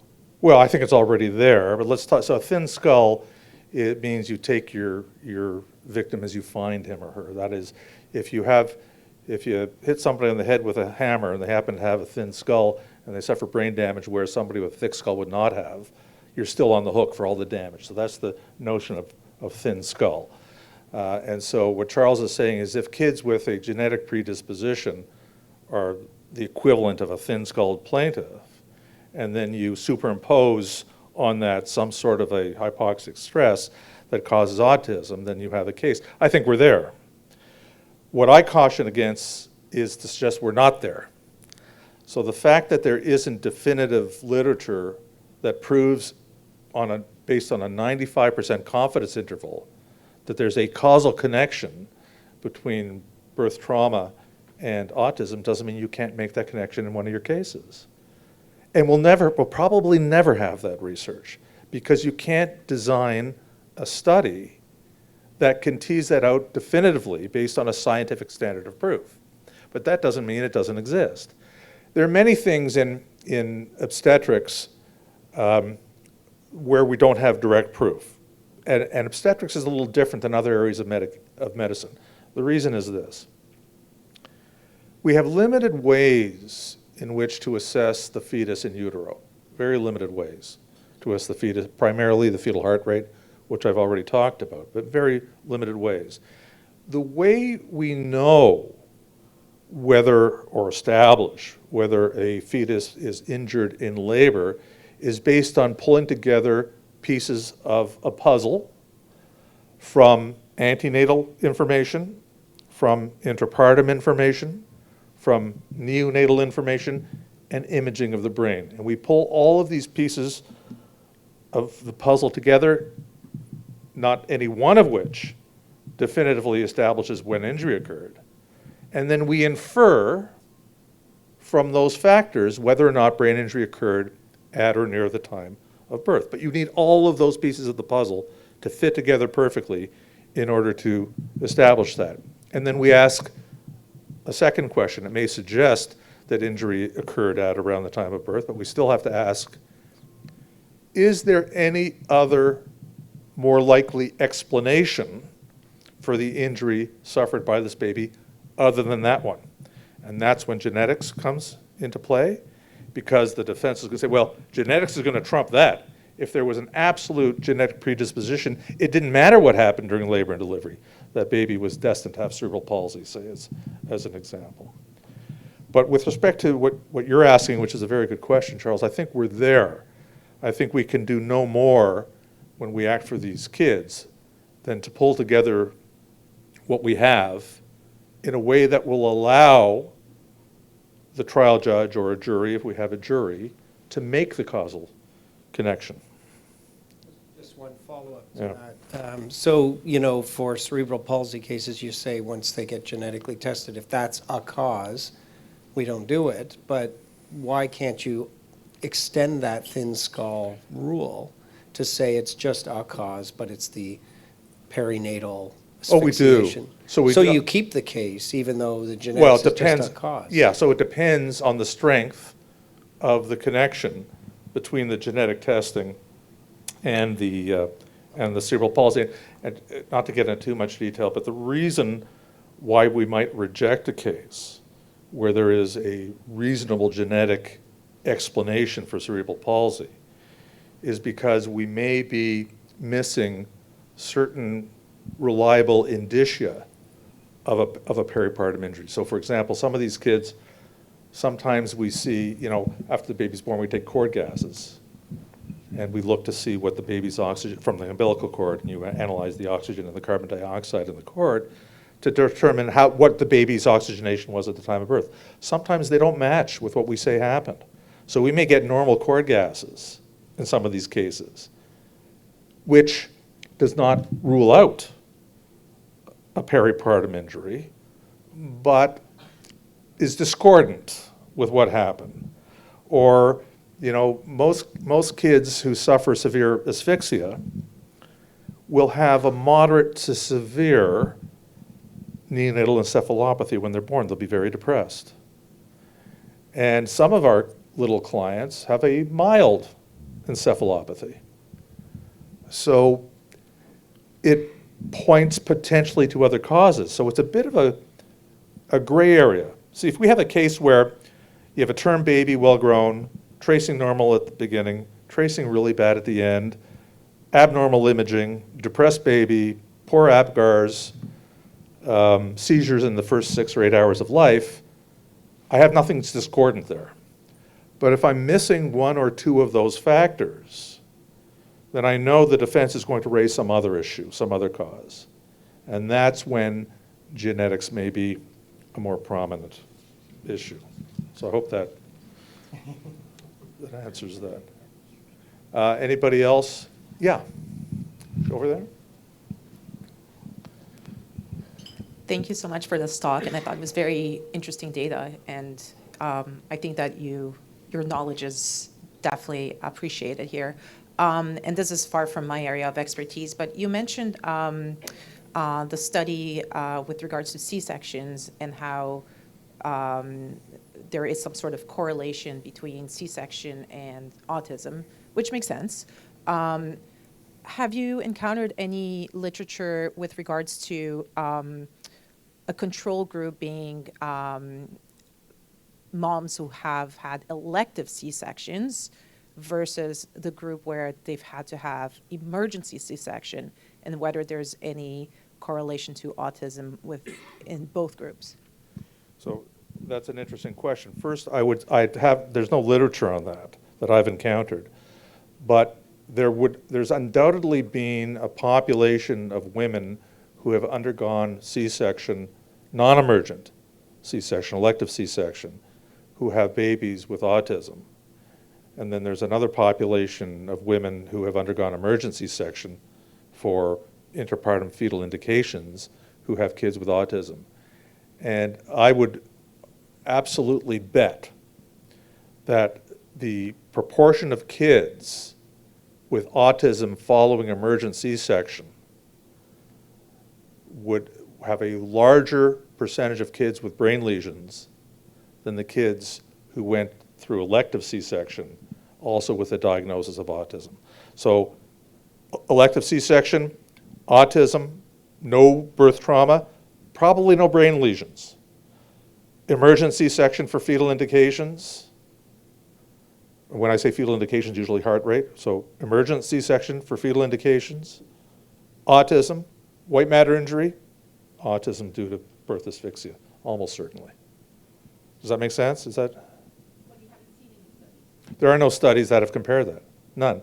Because there is no relationship, as I said earlier, between C-section and autism. there can't be no relationship between elective C-section and autism. The relationship must be because C-section is emergent for fetal indications that cause autism. That's the only logical explanation. Anybody else? Yeah.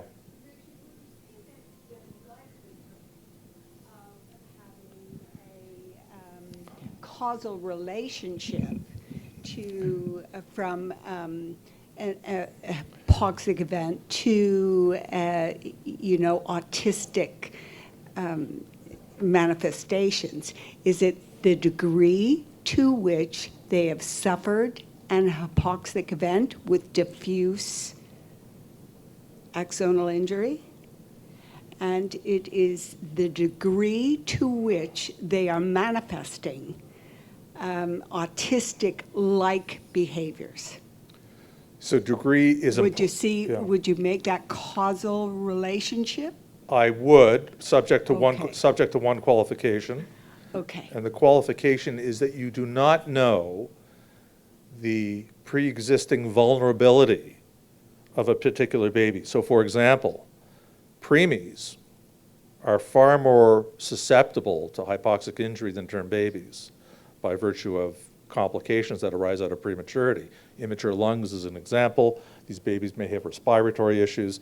So I would say, or poorly grown babies, or babies who come from a dysfunctional placenta, right? These babies, so it's a bit nuanced, Diane. I think that the degree, if we were to match well-grown term babies who go through similar stresses during labor, I think we could make that connection, or different stresses during labor. But once we deal with gestational age, once we deal with growth, once we deal with placental issues, I think the answer changes.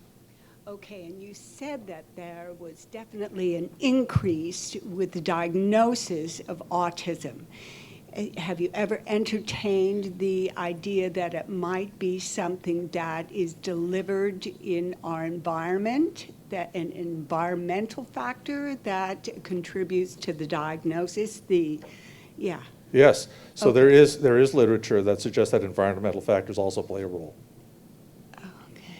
Okay, I have Yes. lots more questions, maybe. Anybody else? All right, well, thank you for indulging me.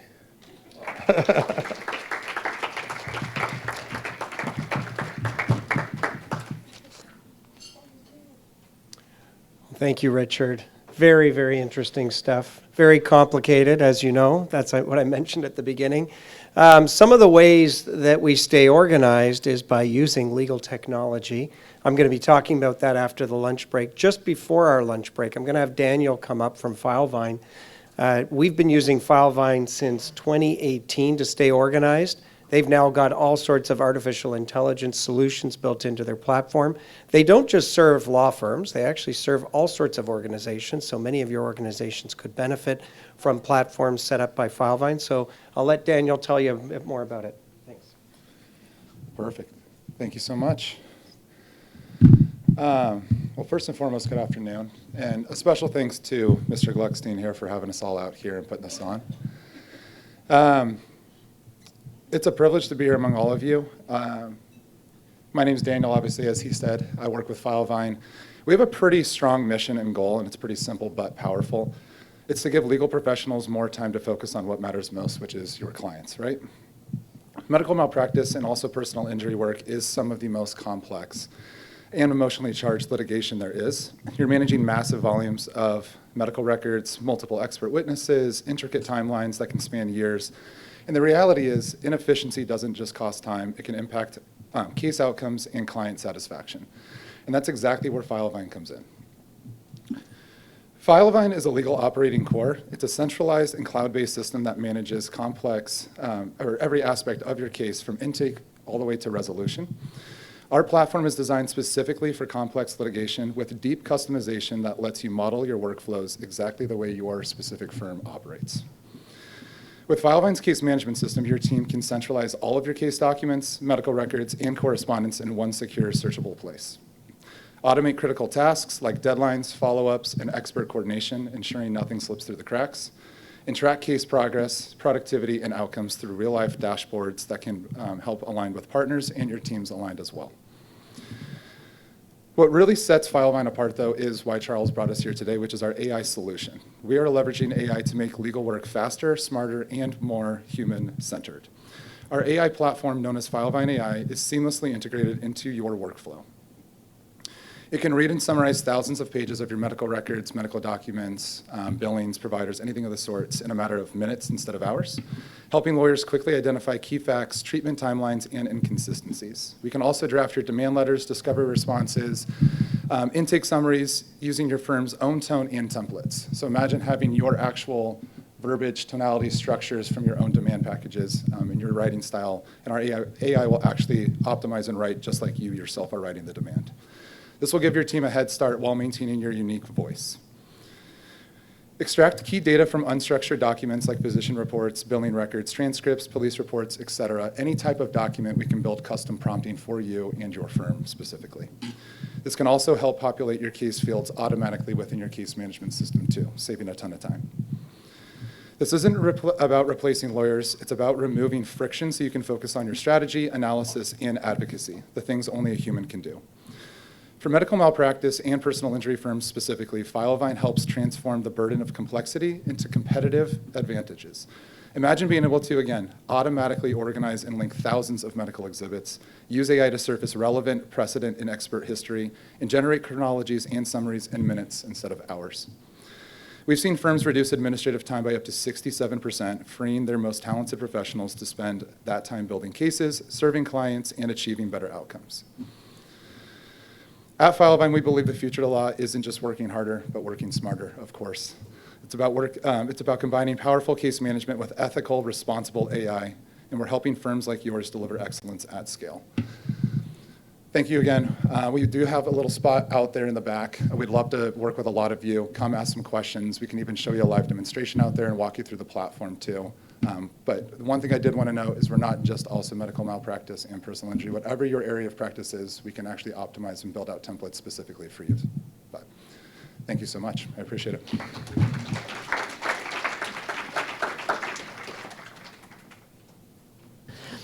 So as we can see, the next presentation is entitled AI and the New Frontier of Medical Malpractice. We will, this will be a joint presentation between Charles, for anyone who is not aware, who is our managing partner, and also Justin Monahan. And Justin is an associate at KMSC Law. It focuses on technology and liability, has published on AI and ethics, and they'll be discussing today exploring how AI is reshaping healthcare and malpractice law. So please welcome Justin and Charles. Justin will join us shortly. Is this on? Oh, there we go. We could turn off that mic now. Yeah, back to talk to you about AI again. I think the more you hear about it, the more you realize it is actually coming.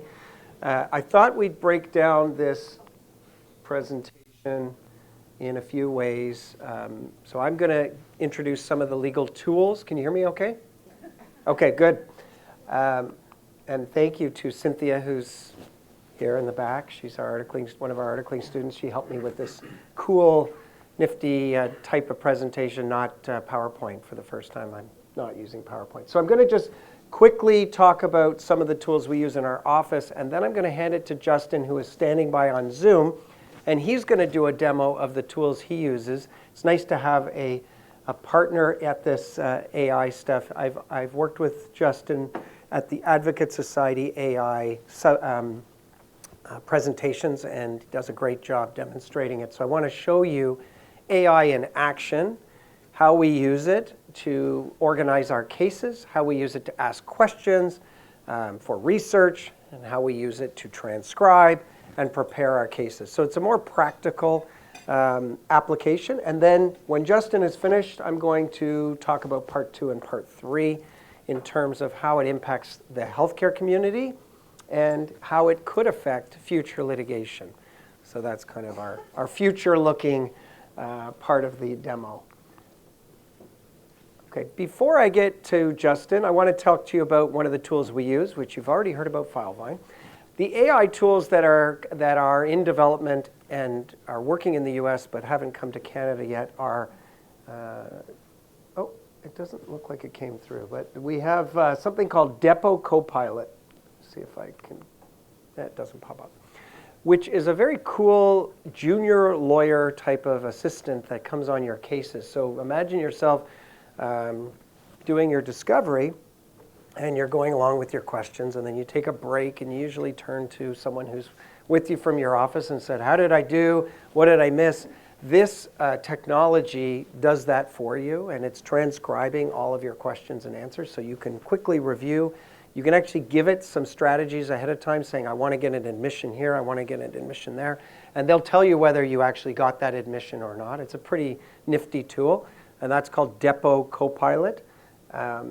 There's another feature called MedCron, which is a live chronology that you put all your documents into your document system. So we use FileVine to store our documents. It will constantly have a live medical summary going along, so you don't have to actually formulate it. It's always there. And then finally is Chat with Your Case, which is the idea of having this chat bot built into your case that you can ask questions about the case. So those features are in FileVine. And now we're going to see what Justin uses. He's going to demonstrate Harvey, Alexi, and Plaid. I do use Alexi and Plaid, and I've seen Harvey before. So I think right now I'm going to turn it to, if we can flip on the Zoom. There he is. There's Justin. Welcome, Justin. Can you hear me okay? Yes, can you hear me? Yes, sounds good. Okay, so I'm going to let you run the demo, and Justin has a similar practice. You do personal injury, and you put together demands, settlement proposals, mediation memos, pretrial memos, and we want to see your workflow because people are tired of hearing about my workflow. So this is going to be a fresh take on how other users, other lawyers use AI tools, and Justin is in Alberta. Yes, good afternoon, everybody. I am Justin Monahan coming to you from Grand Prairie, Alberta. I'm sure when you walked in this morning, you thought you'd be hearing about AI from a guy up in the north, maybe in the middle of nowhere. So I'll do my best. What's interesting about this is Charles and I obviously have similar interests in this area in AI, but we have very different tech decks, so to speak. So the idea here is to give you a little idea of what other firms are using, what other lawyers are doing. So I like to keep it practical, focused on the practical. So without any further ado, I'll just show you some of the tools our firm is using and how we use them. And I'll share my screen here. Let me know if you can see that, Charles. Yep, we've got it. Perfect. Do you see RN here at the top? Do you see that? Yes. Perfect. Okay. Just wanted to make sure I was sharing the right monitor. So this is Harvey. Some of you may be familiar with Harvey. They're a very large legal startup. They have multiple different use cases depending on your practice area. Full disclosure, I do not do medical malpractice. I think maybe there's a little bit of a miscommunication there with the introduction, but I do a lot of personal injury. And it is very useful for medical chronologies, settlement demands, and so on. So this feature we're open to here, first of all, is the vault. You're able to make different vaults for your matters. So this one is for a client named RN, and I've uploaded all of her documents into here and organized them by different categories. So what you can do in the vault is you can just query, as Charles was talking about, kind of like having a chat bot. You can make any query of the file and see what it has to say. You can ask it about specific diagnoses, about chronologies, and so on. And then you can also create review tables. That's really what I'm going to show you all today. So I'll just click all of the medical records for now. And it's now generated a table with all of the medical records of the file. And then you can query it by column. So if you had a specific query, you could put it in here and save the table to your file once you're done. So today we'll ask, has there been any record of concussion-related symptoms for this patient? If so, when and what symptoms were reported?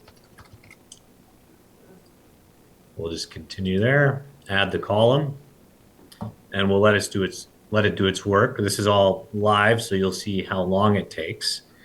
And you can do this with as many columns or queries as you'd like.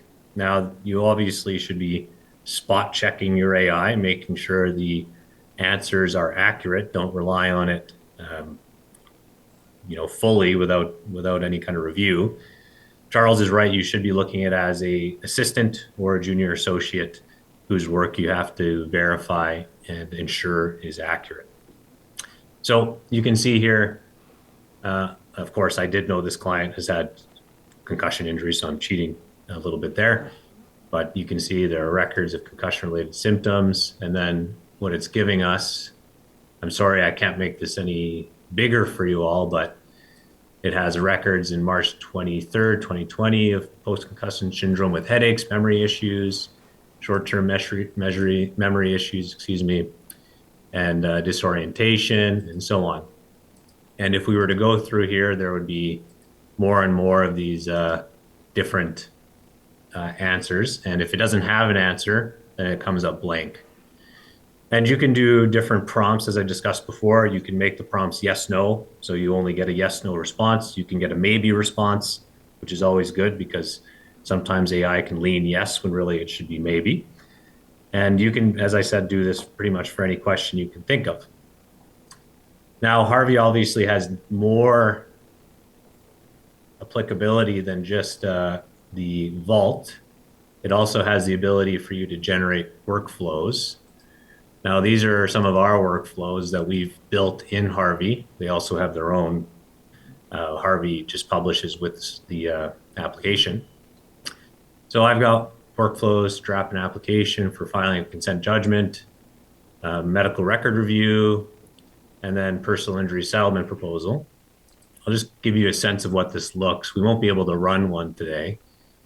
Oh, excuse me, I should go back here. I'm trying to get into my workflow builder, but I don't see it here today. That's odd. Sorry about that, but I guess I can just tell you that you can build your own workflows, and these workflows are basically a series of prompts. So what I've been able to do is draft this workflow such that it drafts a settlement demand, and it takes about 20 minutes of inputs, and then you have a 15 or 20 page settlement demand, reviewing all the medical records, reviewing all the relevant facts for general damages, how the client's symptoms are, how the symptoms have affected their life, and so on and so forth.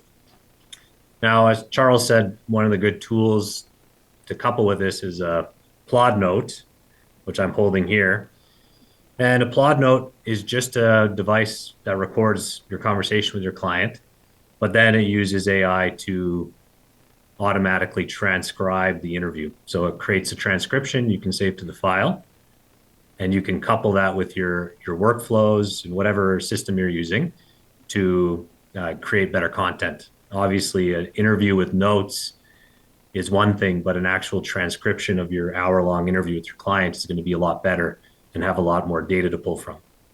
So I would highly recommend using that tool. I don't get paid for making these recommendations, by the way, but you just get a lot more. AI is only as good as the data you put into it, and you get a lot more usable data when you have that transcription of your interview. The last thing I wanted to show you in Harvey is the most basic function, which is assist. And this is just the basic tool probably everybody who has Harvey uses, and you can prompt it with anything you have. There's quite a few different forms of utility here, but I'm just going to show you one of the most basic ones, which is drafting an affidavit. So this is a prompt I've saved here for just our presentation today. And I've basically given it all the information it needs. So who I'm representing, what I'm doing. I'm asking it to draft an affidavit in support of a replevin application. I've asked it to draft expansively, so make sure it includes all the relevant details. And then I've given it a precedent, which I haven't uploaded here, but I did in the past. I've put in emails from the client, And then I've also told it what rule of court it should be referring to. And then, of course, if you had it, you could put in your transcript of your interview with your client, which would probably even result in a better product. Now, after doing all that, and then I think doing a bit of editing, this is what it came up with. And I'll zoom in here so you can see better. So it set out who my client is, what his role is, what his company does. And this is the most Albertan case I could show you probably. It's about a stolen, so to speak, horse liner that my client was trying to get back. And then some other facts and details relevant to their business relationship, the wrongful detention of the property, which is all set out here. And then this is what's required by the rules of court, the description and value of the property. So what he thinks each horse liner, saddle pads, all that stuff is worth. And then it just sets out the, why they're not entitled to the property. So that was all. Of course, that's not the raw product from Harvey. That probably took about half an hour, 45 minutes of editing maybe after it was done. But it did create a good first draft. And it was much faster than it would have been for me just to draft it from scratch. Moving on from Harvey, this is Alexi. So Charles can talk a bit about Alexi maybe because he's using it as well, but Alexi has a few different use cases. Maybe the biggest, most important thing for you guys is they're actually based in Toronto. So you could go meet with them in their offices if you wanted. So, and of course, all their servers are in Canada, of course, important for data security. But their biggest strength, I find, is in actual research. So different legal tech, traditional legal tech platforms like Westlaw and Lexis, they've come out with their own AI. You've probably seen them. We've done cases of both. We've tried both Westlaw and Lexis. We found Alexi was better, which is kind of surprising because, it's just a startup. It hasn't been around for so long as those other companies. But they have a deal with Canly where they've got access to their database, and that's where all the results come from. So I just put a simple med-mal question in here. Are apologies by clinicians admissible as admissions of liability in Alberta?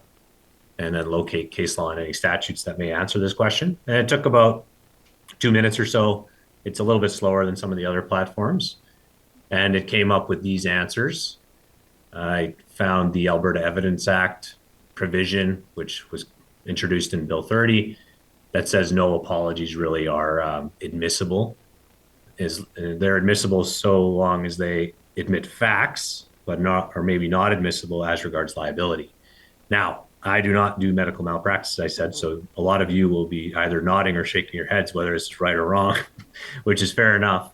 But of course, the important thing is for you to verify this. So at least it gives you a place to start, look at the case law, review it, see if it's right, look at the statute, see if it's being interpreted correctly. Beyond that, they also have workflows.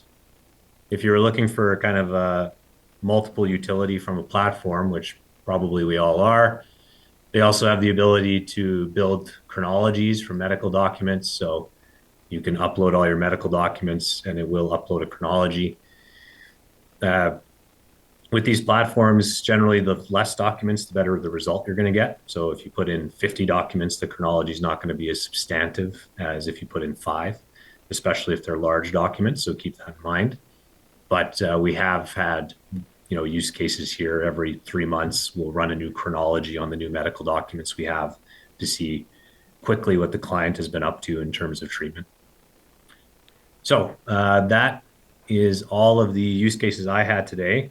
I don't know if you want to save questions till the end, Charles. If so, I'll just hand it back to you. I have a question for you, if everyone can hear. So much of the success of your use of AI comes from your prompting and the ability to know how to prompt. And how are people doing, the people in your office, et cetera? You obviously have mastered it, but what advice do you have for newbies in terms of using this technology? I mean, it's not just with Harvey or Alexi. I mean, even if you were using ChatGPT or Perplexity, the better you prompt it, the better and more robust the answer is typically how it goes. And what is your suggestion on that front? My suggestion is use the skills you have from instructing staff and associates, especially junior staff and associates. You know, there's always the eternal gripe from junior associates where the lawyer on the lead on the file just sends them an email saying, take care of this. And you know, sometimes a good associate will know what that means, especially with experience. But you know, if they're very junior, they won't. So if you're able to instruct a junior quite well, then you should be able to prompt well, and that's the philosophy I would recommend. That's answer A. Answer B is some of these tools now help you prompt. So I just went back to Harvey here because, you know, I've got this prompt that I drafted. This is from an old case, probably 6 months old by now. They actually have an improve button. So you put in your prompt and you can click improve, and it'll review your prompt and rewrite it in a way, you know, that it thinks is better. Sometimes, or most of the time, it does produce something better. Sometimes I think it loses some things that I've asked or misinterprets some things I've asked. But, you know, whether this is better or not, I'm not sure. I'd have to review it. But there are ways within the tools that will help you get better results. You know, I can put in here, draft an email to Charles asking about how the presentation went today. And then I can ask it to improve it. And you know, this is like a 10 word prompt. And we'll see here what it does with it. I imagine, you know, draft a professional email to Charles inquiring. The email should be polite and concise, expressing genuine interest in the outcome of the presentation, include a friendly opening and closing.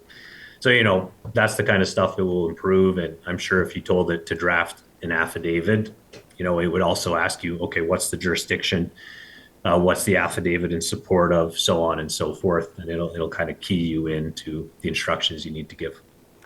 I'll wait to see if the audience has any questions, but while we're waiting, can you comment on whether, you know, these specific tools are subscription-based? There are free tools, and then there are other subscription tools that are more broadly based, not just for the legal industry, like Microsoft Copilot. Can you comment as to whether you use any of those free tools or whether you use Microsoft or any other subscription-based tools that are non-legal? The only subscription-based tool we use that is non-legal is Copilot. And we don't really use it for legal work. We use it for office management. So one of the partners here, he has his SharePoint environment where all of his management emails are saved in different subfolders, and he's able to use Copilot to quiz it. We don't use anything like ChatGPT. I mean, this might be redundant at this point, but I highly recommend not using those tools. They're not legal based in any way, and data security can also be an issue. And make sure the lawyers in your office know, no client data should be going into those models. The good thing about these tools is, you're able to vet the data usage. You're able to make sure your client's data is protected and so on and so forth. I believe Ontario is a PIPEDA jurisdiction, or maybe you have your own statute. I can't remember, but you got to make sure you're complying with that as regards your client's personal information. As regards to the payment structure models, it's generally based on per lawyer use, especially Harvey, but Alexi, they're able to actually roll it out to staff as well. So you can get some utility with staff use case as long as it's monitored properly. So you get more bang for your buck, by having more heads under your plan. Great. I think Laura had a question first. I do, yeah. I'll repeat it. Yeah, unless you want to wait for the mic. Check, check. Oh, there we go. My question is about the data security and the privacy. So the data that we have on our servers, I can answer the client's question quite specifically about what protections there are for their private data on our company servers. So for companies like Alexi, we can say their servers are in Toronto, but do they provide detailed information about the protections that they include Yeah, on so their servers? I'll answer that question, Justin, because I do, in Ontario, the Law Society of Ontario requires all lawyers to keep their data in Canada. So anytime you use a legal software, you have to vet with them whether they have data centers in Canada. The Patriot Act in the US allows the US government to basically snoop in on any data. That's why we have that requirement. So Filevine has Amazon Web Service in Canada. They're SOC 2 compliant, which is also what you want to know. SOC 2 compliance is the highest level of hacking ability, and they have hackathons to challenge people to try to break in. And Alexi, similarly, it's not just Toronto-based, but it's Canadian. It's a Canadian company, and they'll guarantee that. Ploud, unfortunately, has not. Justin and I wrote to Ploud after our last presentation, and they cannot tell us when they'll have a Canadian data center. So if you're using Ploud, you use it the same way you'd use ChatGPT or Copilot. Very generic questions, nothing legal, nothing related to any privacy issues or a client related. And that's kind of the method when I talk about this. There's a closed system and an open system. So open means that they're training on your data. So when you go into these free systems, they're training on it. So you want to make sure that if it's an open system, that you're not putting in anything there that you wouldn't want coming back to bite you, right? You're basically just throwing it out there. And so you can ask those questions of the providers. And I always encourage having a relationship with the different software providers, trying to speak to the people who know all the answers, the security people. And most of these legal companies will have that answer for you, versus a closed system where the large language model is not learning off your data. And they will tell you your data will be stored for 90 days in a separate conversation, and it'll be automatically deleted, but it's only there for your convenience, and you can go in and delete it on your own. And Alexi says that to us. So I don't know if that answers your question completely, and I don't know if Justin has anything to add to that. I would just add that if you have concerns about American companies like Plod, our policy is to get the transcription and then immediately delete it from their server, because they've assured us they don't keep copies. Once it's deleted, it's gone. The rules are different in Alberta as opposed to Ontario, so you'll have to take that with a grain of salt. But that's one way we mitigate risk. Another question at that table.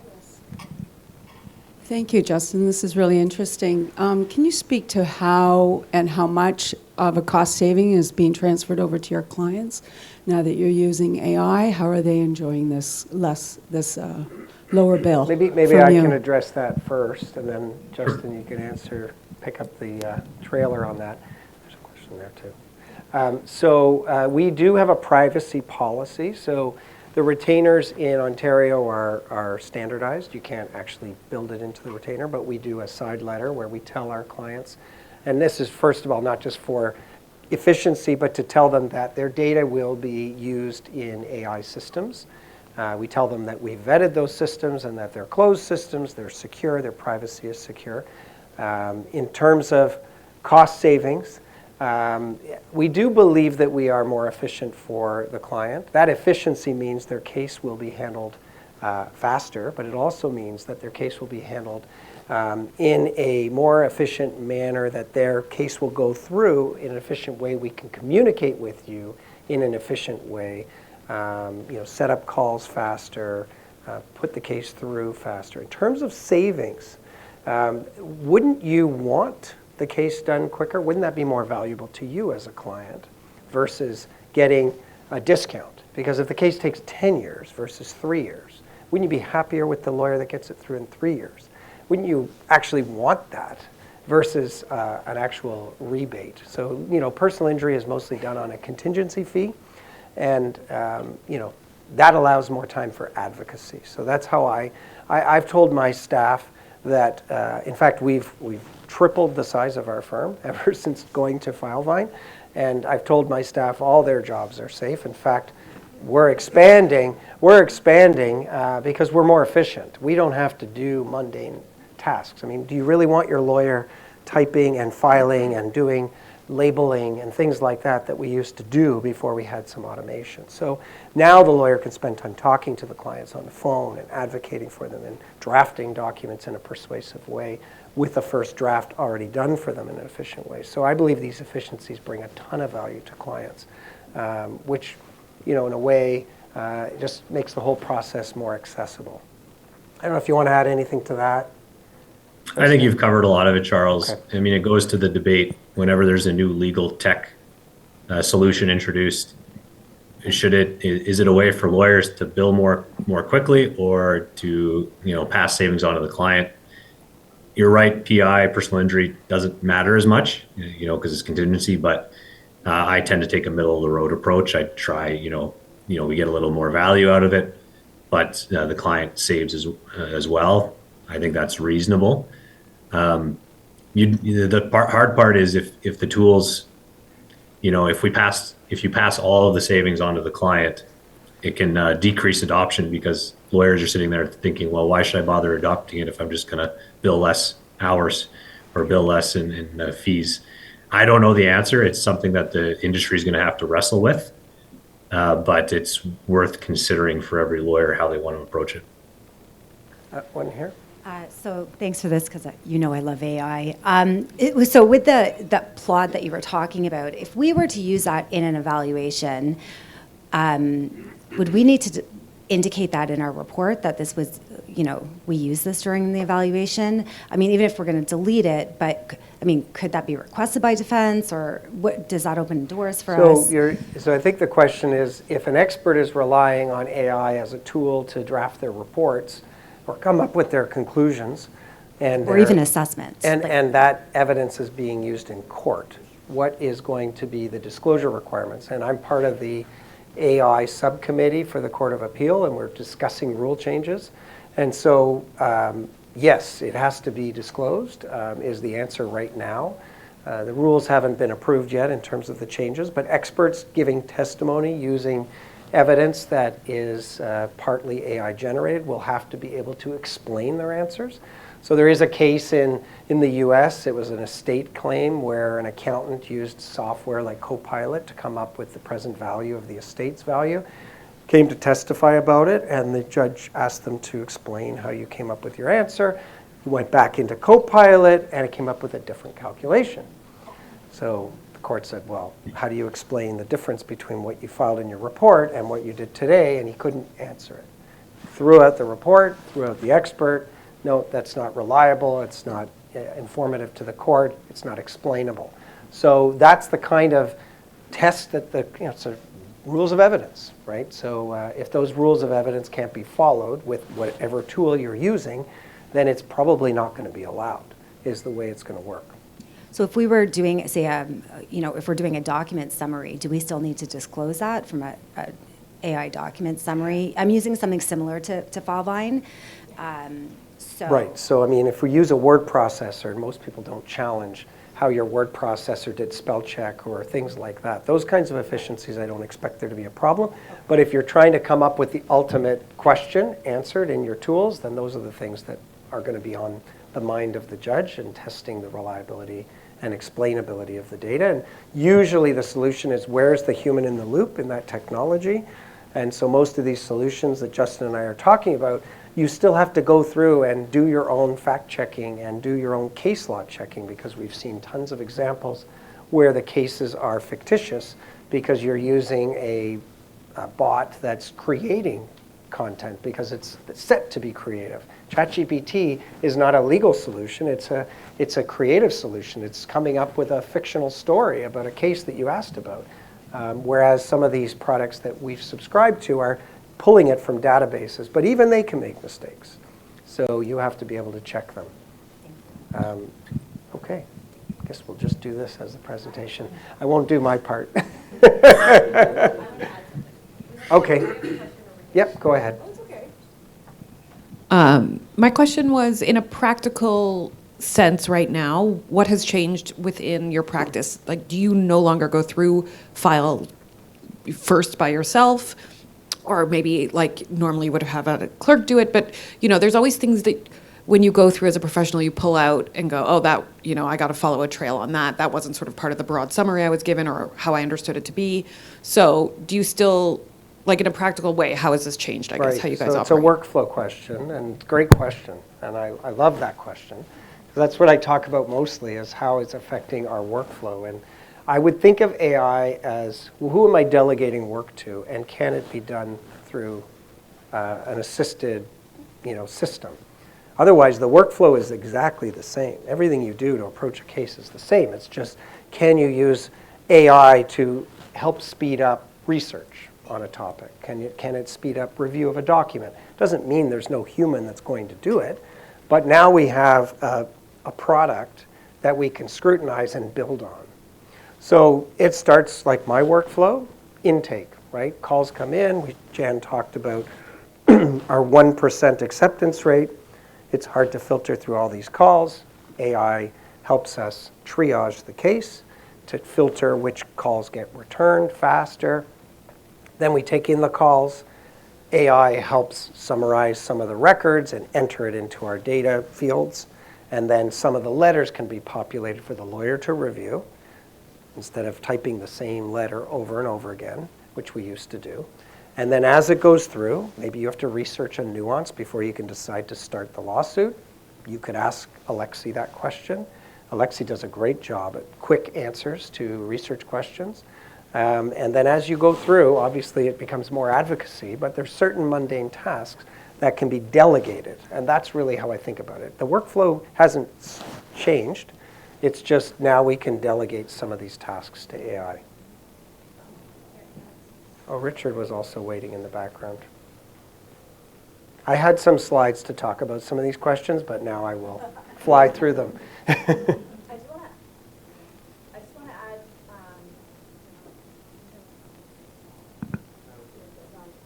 Now? Okay, perfect.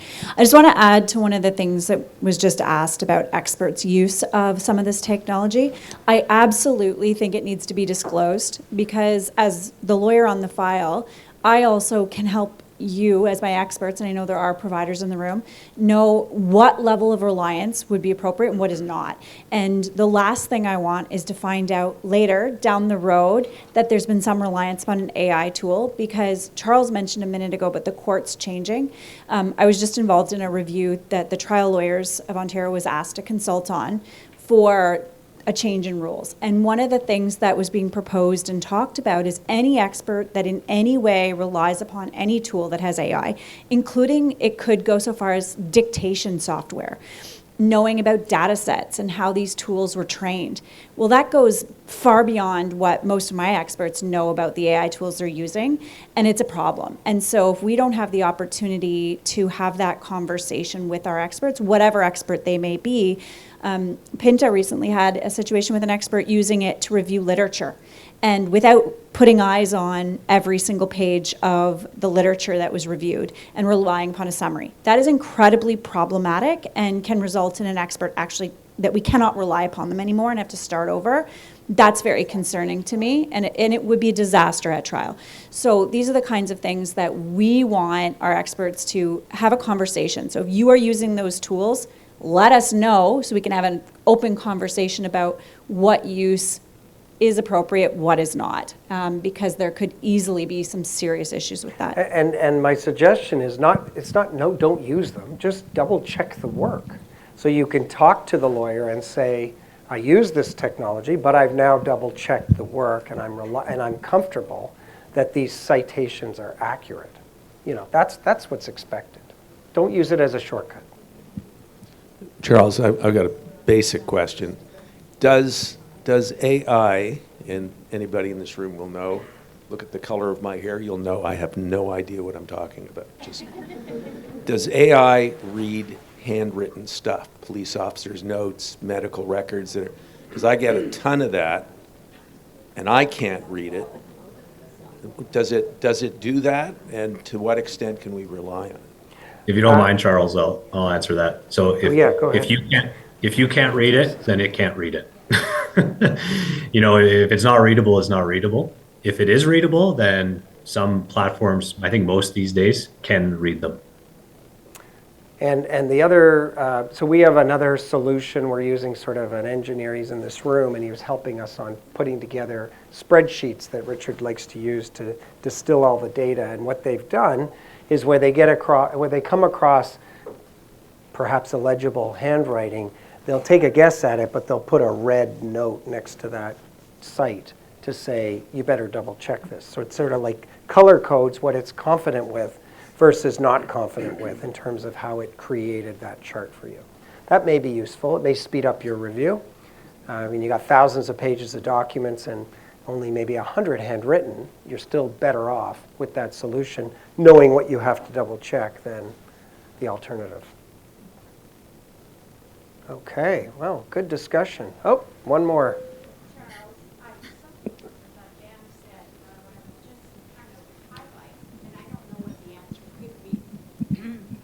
Pardon me, I have a bit of a cold.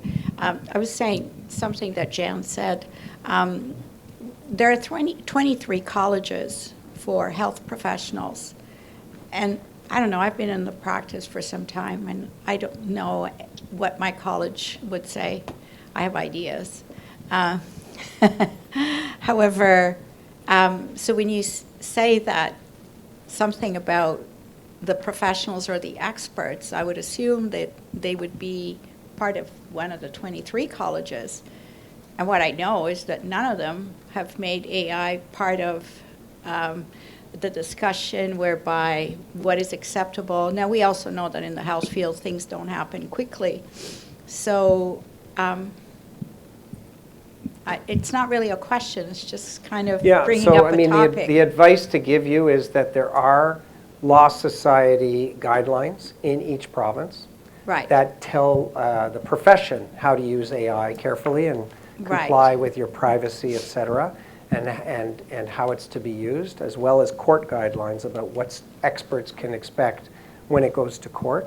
And if you're familiar with that and you're using these reports for medical legal purposes, you should familiarize yourself with those rules.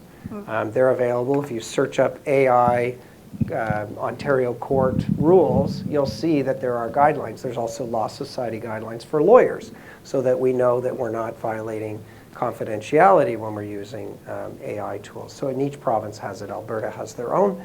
And so that would be a way, my suggestion, while you're waiting for your college to come out with a policy. Right. And if you're working with lawyers, at least comply with those policies. Right, but it wouldn't be complying with my college, which the report could be scrutinized, and so it would become a problem from what I think. If your college has no policy, then I don't know how it would be what would it be scrutinized by? Well, the question would be, why are you using, there's no best practice that allows you to use AI. Yeah. I mean, these tools are going to be generally accepted like a word processor. So in the meantime, use your approach. Okay. Pinta has a better answer.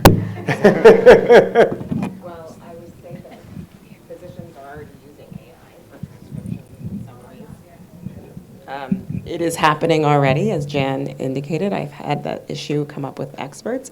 I now, in the retainer letter, have drafted a rider specifically saying, if you are using AI in any capacity, you need to let me know. We need to talk about what it means so that we can at least have that discussion, right? To Jan's point, I don't want to be kept in the dark about what you guys are using.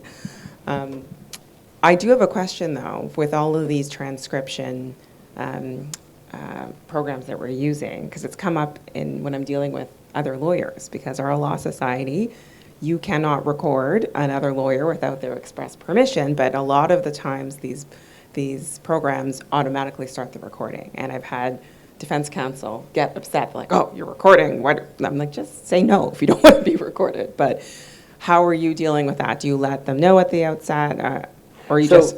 Yeah, it's a good question. So we use Zoom as our preferred voice over internet phone, not just as a video platform like Justin's on right now, but and you'll see, actually he's on the web version, but I think there's usually a flashing thing that says AI assistant at the bottom. And if you're on the phone version, it'll say this is being recorded.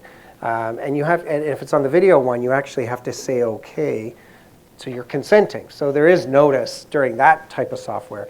Cloud, I always tell them if I'm using it. The Copilot, Deep Depot Copilot software that I talked about, I have not been able to use it.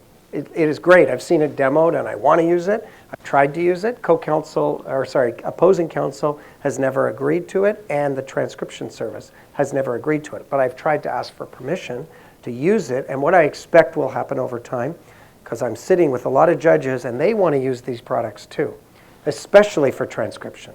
They need it, right? I mean, they're writing these decisions and they want it faster, right? The transcription, the court reporters can't keep up with the work demand, right? So, and they want it in real time and they want it summarized and they want all these tools available. And they're allowed to get, in certain situations, a memo to court. So they are using recording devices on their own. And they would love us to be able to be better advocates for our clients. I mean, they're encouraging the use of AI as long as it's not misused. Don't cite case law that doesn't exist, but use it to better the representation that you're doing. So if this means you're a sole practitioner and now you have an associate that can sit with you and help you present better and catch the flaws of your argument so you can fix it before your submissions are over, why wouldn't a court want that? So I think what's going to happen is it's going to be in reverse. The courts are going to make some rules allowing it, and these transcription companies are going to have to start allowing it. Now, we're not taking away their business. These transcription products that I'm talking about are actually just there to help us advocate. They're not there to steal the transcript and say we don't need you anymore. We still need a court reporter to sit through the process. So I don't know why they're so resistant. I think they're just not sure what it is. And I think eventually it'll be permissible. Okay, another question, AI question. Hello? Yeah. So we did just have a webinar on this yesterday, and basically the position of the College of Physiotherapists of Ontario is that they don't care if you use AI scribe software or AI for anything else.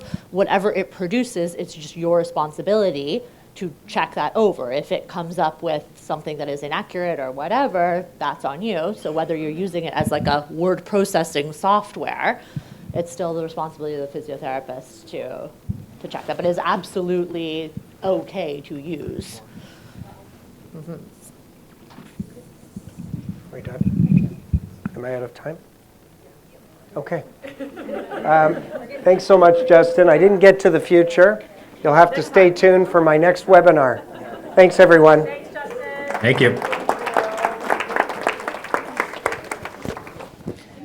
Okay, everyone, we are moving on to our next presentation, and I'm thrilled to have our two speakers who are going to be presenting this today. So the title of the topic is Birth Trauma Litigation, A Mother's Perspective.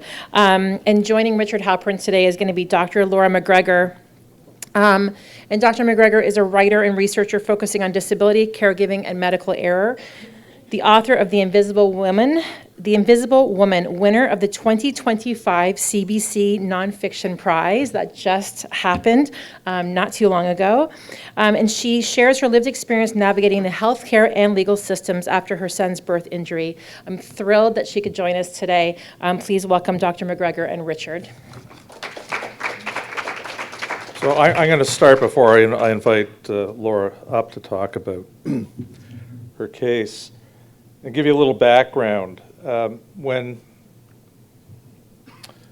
a number of months ago, one of my favorite experts in neonatology sent me an article written by Laura and published in the Canadian Medical Association Journal about her experience having gone through a case through trial and through appeal, and CMP sought leave to appeal to the Supreme Court of Canada.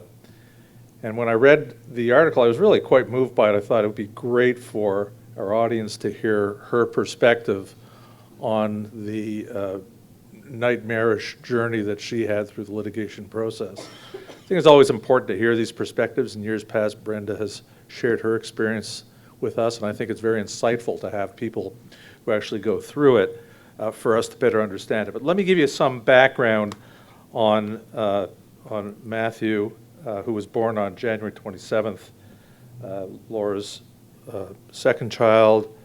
He was asphyxiated at birth, and he passed away in March of 2020. The trial went 3 months, involved 7 fact witnesses, 11 liability experts, 9 damages experts, and the decision was not released until Matthew was 10 years old. So already a long time, right? A long time to get to trial.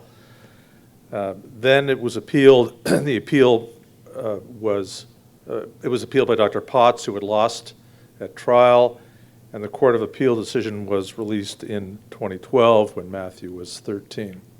So again, that's an awful long time. And even then, it wasn't over because the CMP was going to seek leave, but did not get leave to appeal to the Supreme Court of Canada. I remember reading the Court of Appeal decision probably about 10 or 12 years ago. I've reread it in anticipation of today. I'm far less impressed by it today than I was when I read it the first time. But at least the right party won. Sorry, Risa. I know, Risa, who says a CMP lawyer, did not try this case. She's at a different firm. And she's a completely different personality from the lawyers who did try the case. So just a bit of the history. Laura attends at 1:35. At 7:30 in the morning, her cervix is 9 centimeters. So her cervix had dilated. Remember, this is her second child. Cervix had dilated 2 centimeters in 2.5 hours, which is slow. Second time mom is expected to dilate 1.5 centimeters an hour. She starts pushing at full cervical dilatation, which is another 2.5 hours later. The baby develops a high heart rate tachycardia, which is not normal. And then there's an hour and 45 minutes of pushing. That is a long time to be pushing in a second time mom. You expect second stage, so from the time of full cervical dilatation to delivery to be less than an hour. The doctor who was managing the care did a vaginal examination, did not note the station, so that is how far the baby was descended in the maternal pelvis.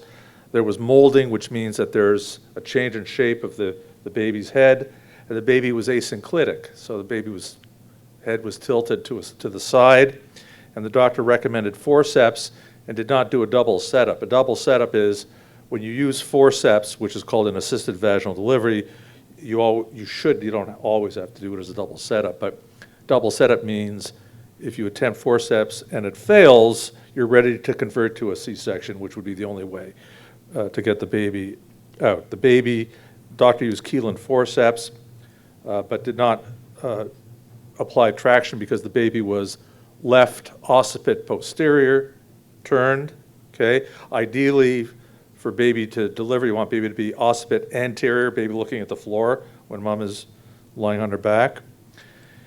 And then different forceps were applied, and there was the baby was rotated to OA, or occiput anterior, and there were 4 variable decelerations. Variable decelerations are an indication of compression of the umbilical cord. There was a second application of forceps, and the cord prolapsed. Right, so cord prolapse, the cord drops out of the vagina before the baby, it gets squeezed, and a cord prolapse is what's called a sentinel event. It's an obstetrical emergency.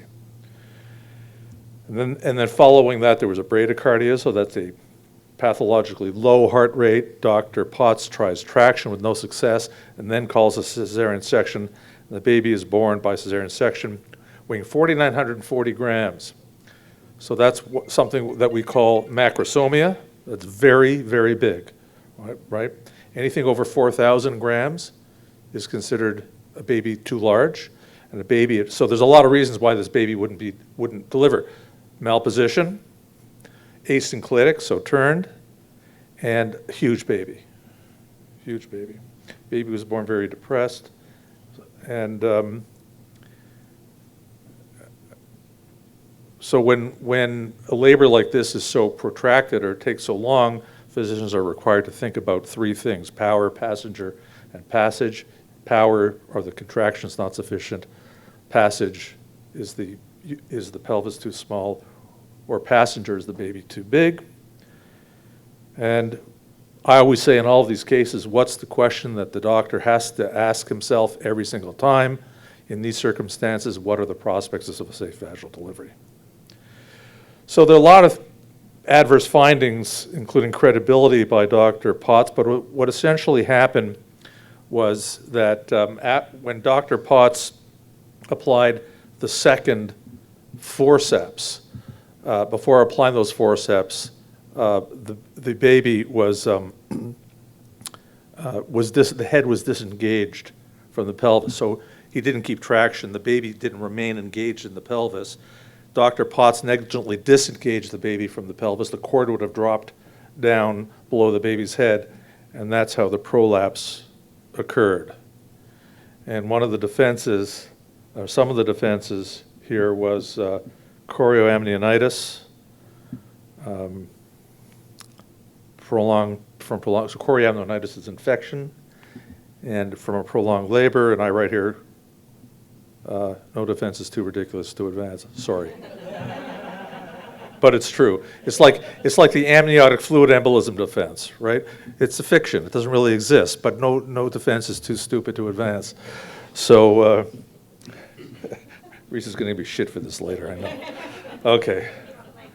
That's right. So anyway, the Court of Appeal found that it was open to the trial judge to conclude that that Dr. Potts disengaged the head between the two applications of forceps, caused the cord prolapse, and caused the injury. I wanted to just talk about damages in this case for a second, just in relation to the talk that Pinta gave us first thing this morning. Pinta talked about the trilogy out of the Supreme Court of Canada.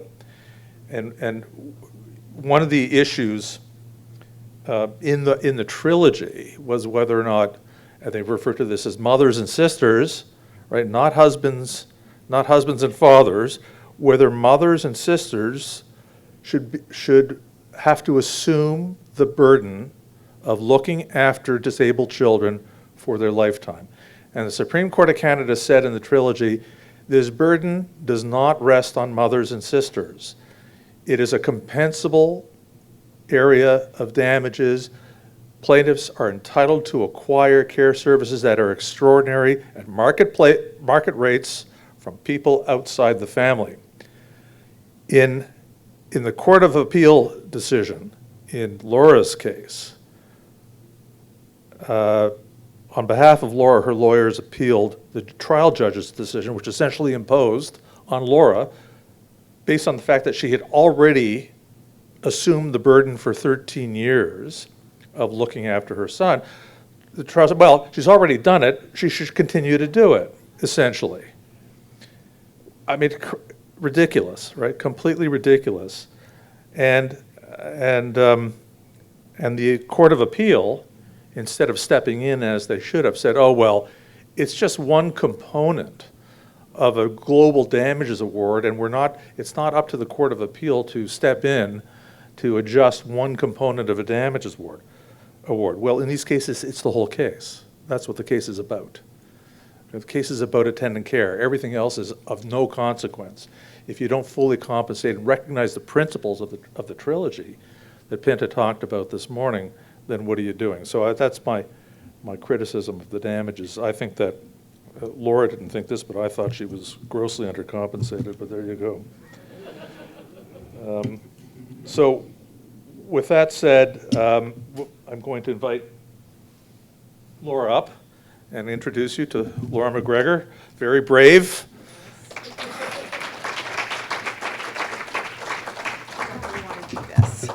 So why don't you stand there and I'll use this. Okay.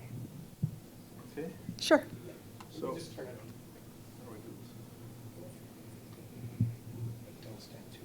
Okay. Is this working? Okay. Yeah. So, Laura, I think where I'd like to start is how did you get an article published in a medical journal about your journey? Tell us a little bit about how that came about. This is actually not the first article I've published in a medical journal, but it It emerged from a conversation I had with a family member who had recently experienced what was likely an adverse event or a medical error. And she was contemplating her next steps. And she approached me, because we, of course, had lived through this quite publicly, and asked about what I thought about her pursuing any kind of legal conversation. And I asked her why she would do that.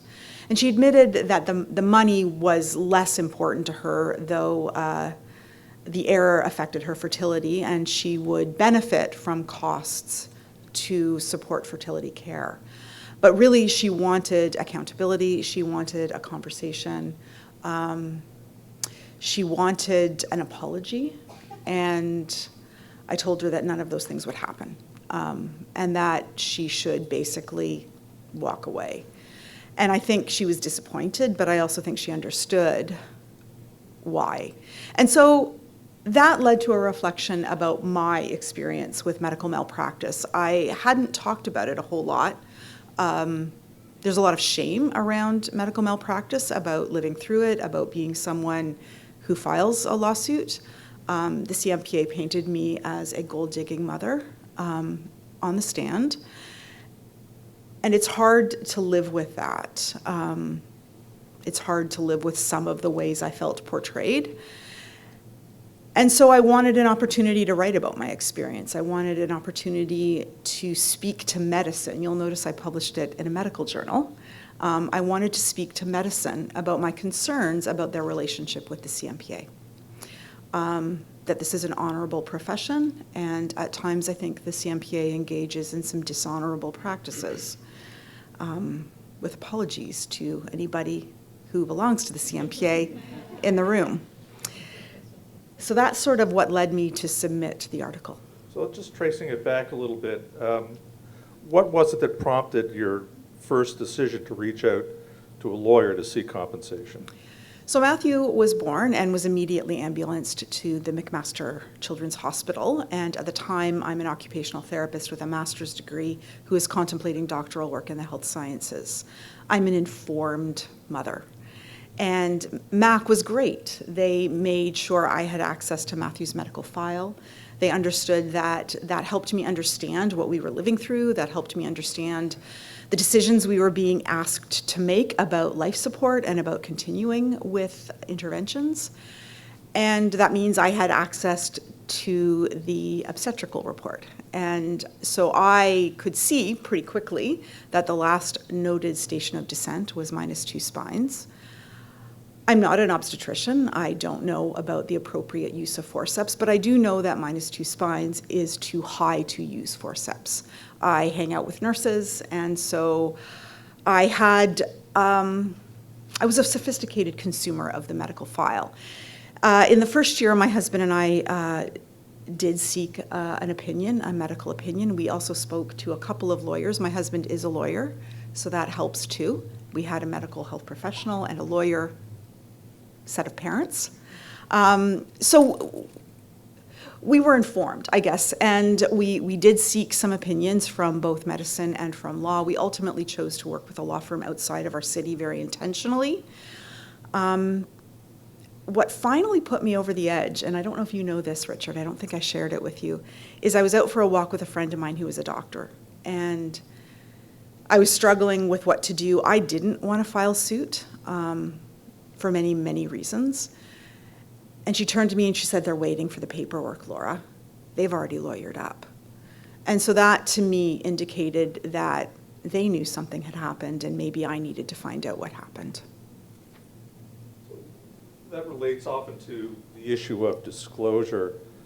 Was there ever, there's an obligation obviously on physicians to disclose what happens during healthcare, including adverse outcomes. Was there ever any feedback from Dr. Potts about what went wrong or why? The next time I saw Dr. Potts was in a courtroom.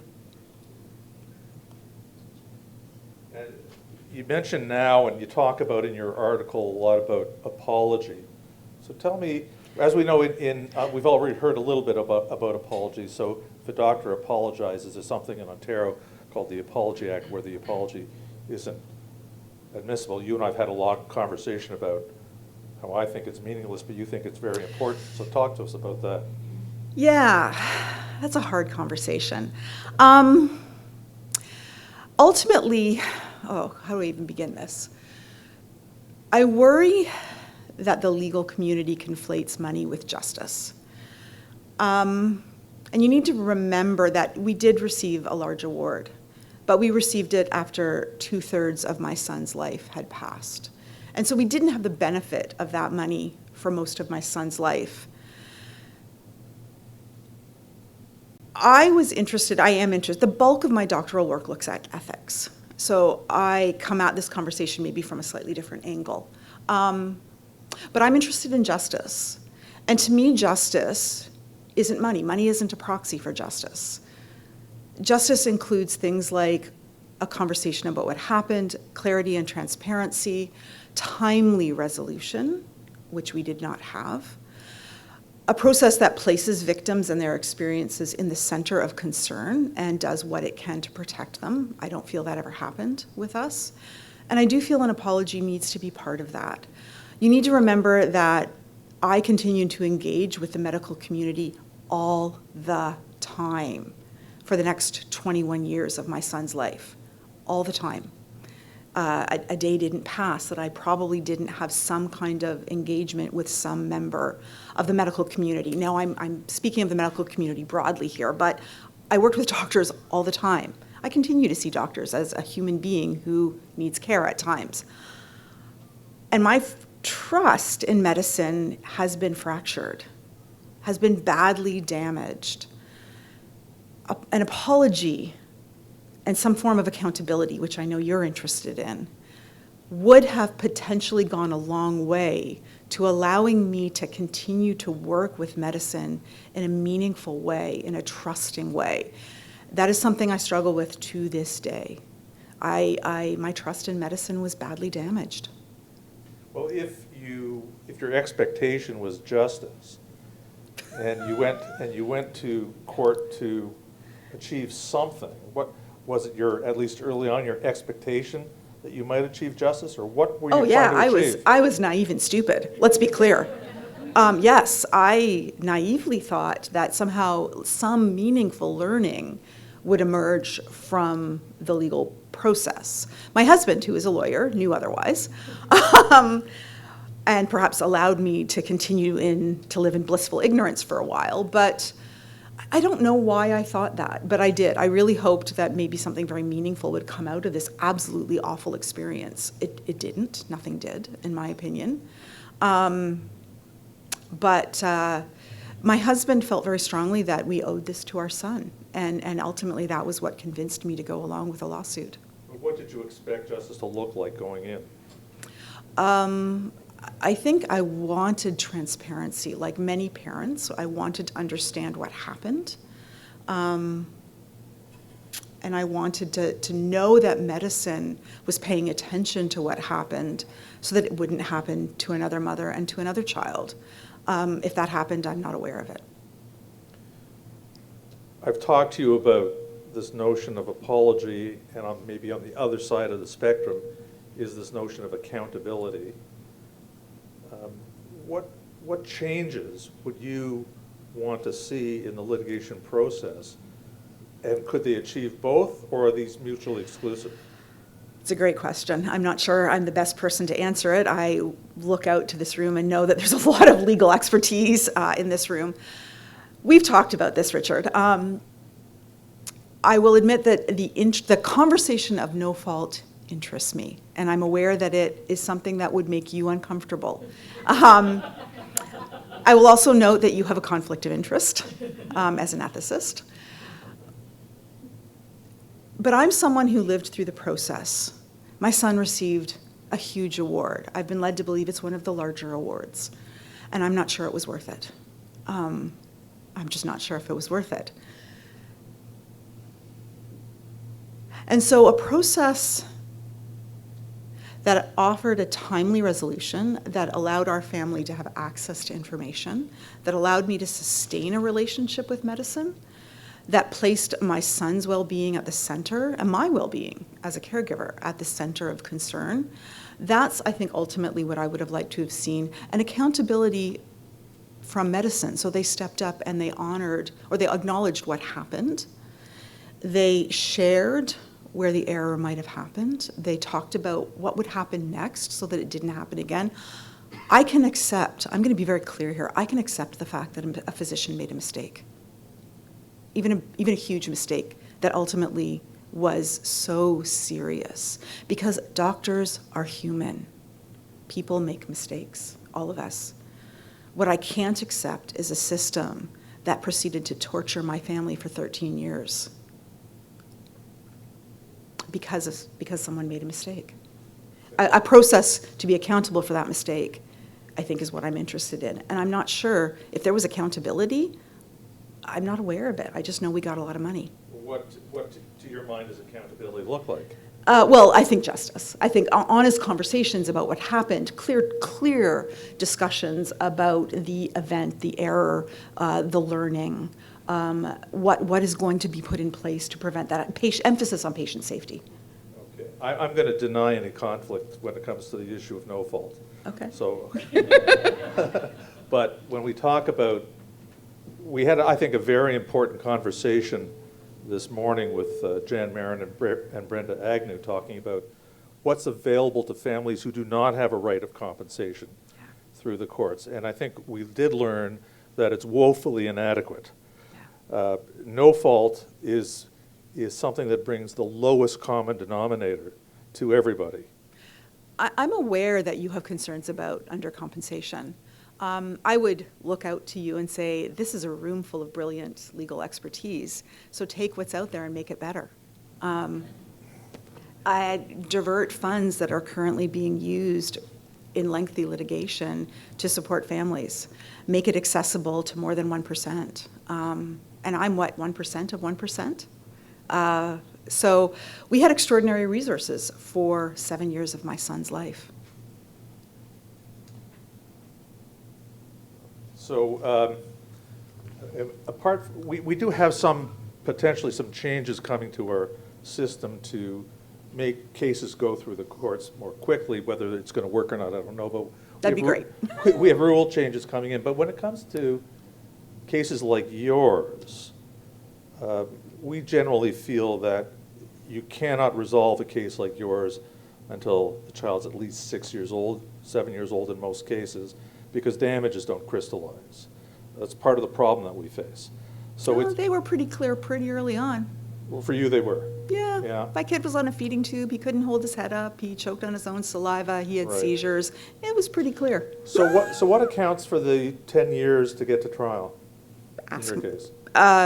Scorched earth policy by the CMPA, waiting to obtain expert opinions, delays in the legal system. I'm sure you're probably more able to answer that than I am. How old was your son when you retained counsel? Before the first year of life. My son was a lawyer, and we were worried, he was worried, that because he knew the law, he would be held to a different standard. Your husband? Yeah, that we would be expected to file within 12 months. So we did. It was filed before his first birthday. Yeah. And so the 9 years to get to trial was collecting evidence, and what else was happening during that time? I honestly don't remember, because I was providing 24-hour care. Right. I've been led to believe that this is how these things unfold, and so I didn't know to question. I mentioned the issue of the damages, and I think when we initially spoke, you were a little surprised to hear from me that I thought that the Court of Appeal maybe had not treated you very well on that appeal. What were your thoughts about the damages award? Yeah, that's a hard one. Thinking about sort of the economics of the lawsuit takes me in lots of different directions. We received a lot of money. I was the person who managed it, so I was very cautious with that money. I had been told that the judgment didn't include overnight care, so I was genuinely terrified to use it for overnight care because I don't know what rules I'm allowed to break or what rules apply to me. I've also lived 13 years now with the fear of financial ruin, so I'm frugal. I don't know, we received this money, I had no idea how to manage it, I had no idea what was considered an appropriate expense, what was considered an extraordinary expense. So there's that whole piece of the economic conversation. I will note that my lifetime of lost wages was valued at $100,000. So that's kind of offensive, but at the time I was only concerned about my son. So sure, I can see where you're coming up with the fact that I was undercompensated, but it was better than what we had. For 13 years, we had no supports. And let's remember that I was an enormously privileged mother. I am married to a lawyer who is a partner in a big law firm. We could afford for me to walk away from my job. We could afford to pay for, we had benefits. We could afford the cost of our drugs, or my son's drugs, and any drugs we might need. I knew people who were making decisions about whether to pay for seizure drugs or heart drugs. We could afford to pay a mortgage. Now, I was terrified that if we lost the lawsuit, we would be required to pay significant legal fees. I was also terrified the CMPA would come after us for their legal fees. So when I say I lived in fear of financial ruin for 13 years, I woke up, I would lose sleep, I would run through scenarios of what we could do, how I could find money. Would I have to sell my house? Would I have to purge our RRSPs? Had I compromised our children's financial security because we filed this lawsuit? Would I be able to pay for their university degrees? Those were things that were going through my mind until this resolved. Most cases don't go to trial. We settle most cases. We have mediations, we have pretrials. Was there any attempt to resolve your case before you got to trial? I asked repeatedly for alternative dispute resolution and was told it was not possible.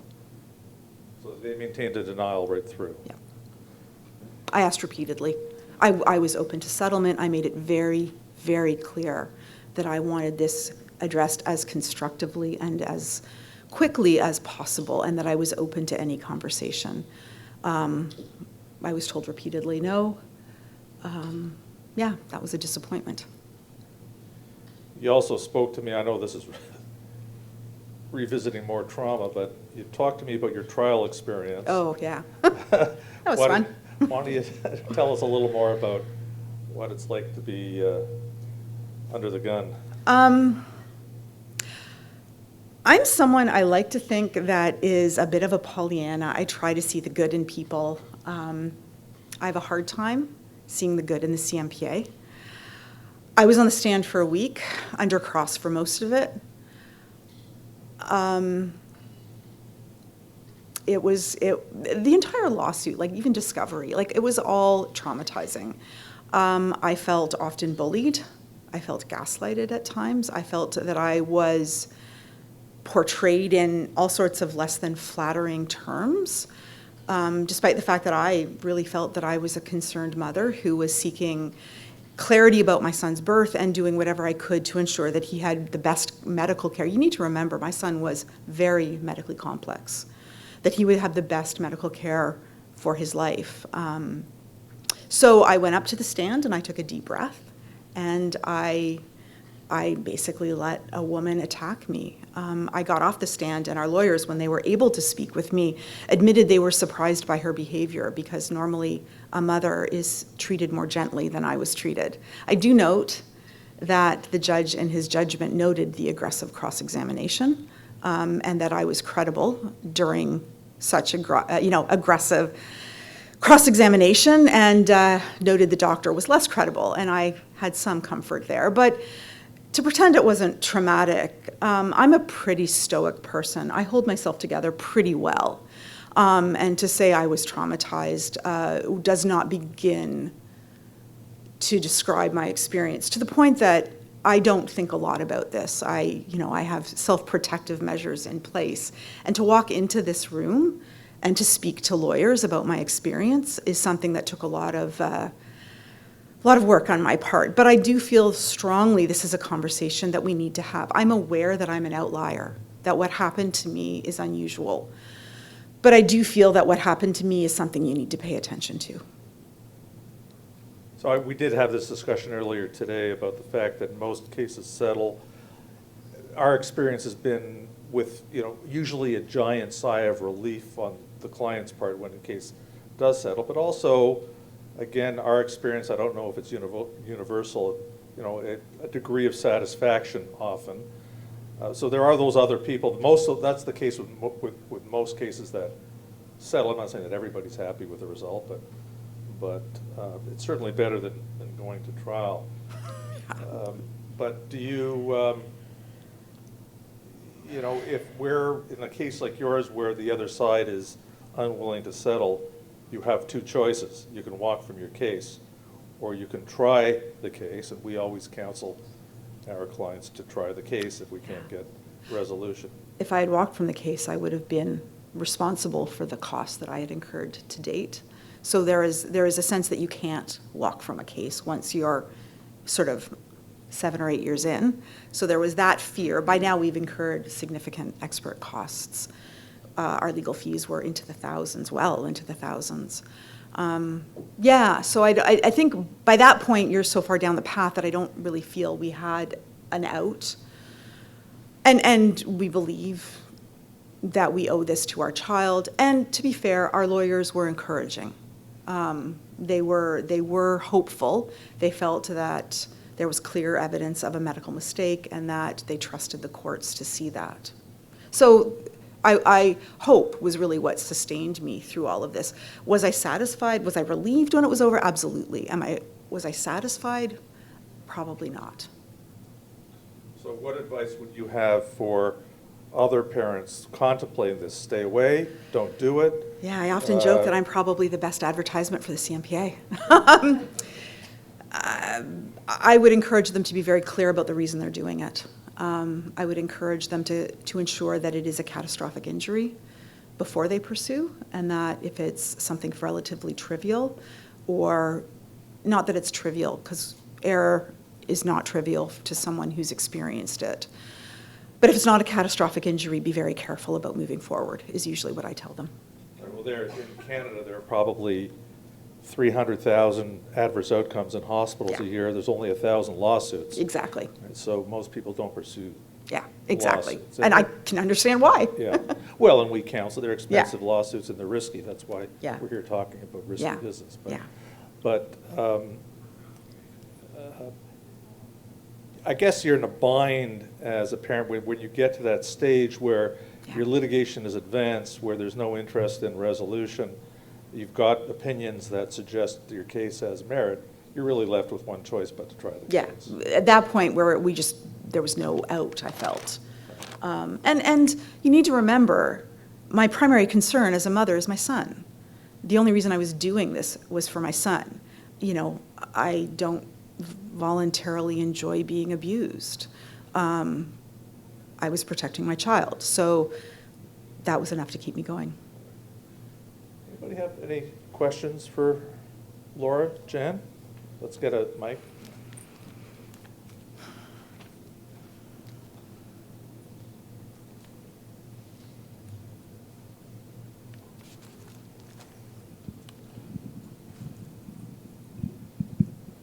Hi, Laura. I'm one of the plaintiffs' counsel at Gluckstein doing medical negligence work, and I'm curious, you looking back in your experience, taking away specifically what happened at trial with defense counsel or approaches that were described to you as, being CMPA approaches, how would you suggest that plaintiffs' lawyers can minimize some of the trauma of the system? This room has more plaintiffs' counsel in the room. What are the things from your perspective as a client? And I've certainly heard from Brenda and some of her thoughts, but I'm curious what you would tell this room, which has more plaintiff counsel here. Well, I was thrilled to hear that Gluckstein law seems to have strategies in place. So I'm aware that Brenda has developed an incredible resource. And I also get the sense that lawyers are sort of, and staff are involved in the process and provide as much support as they're able to. So I think that's huge. I think, providing as many resources as possible, information, knowing the system is fractured, the medical system now I'm speaking of is fractured, and that many parents who are providing the level of care I provided are just badly overwhelmed. We don't have the time to go looking for resources. So sort of a collection of that information is incredibly helpful. Emotional psychosocial support, I'm not sure if that's practical, but finding ways for mothers and parents to access that, primarily mothers statistically, to access that. The other thing I want to note is that after we received the award, we literally were handed millions of dollars and then people went away.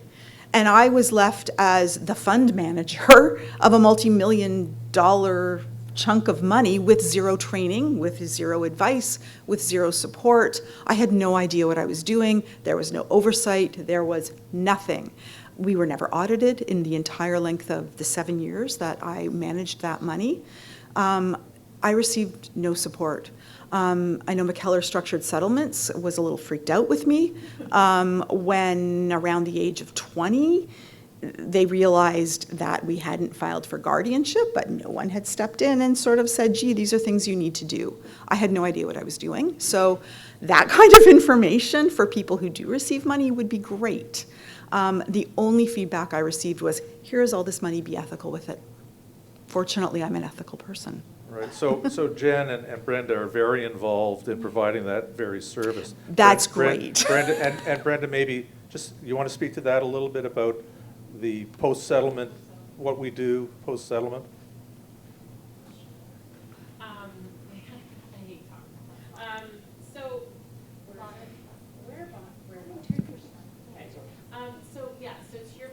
Laura, we were the same way. So we were, handed this award. Thankfully, very, very grateful for that.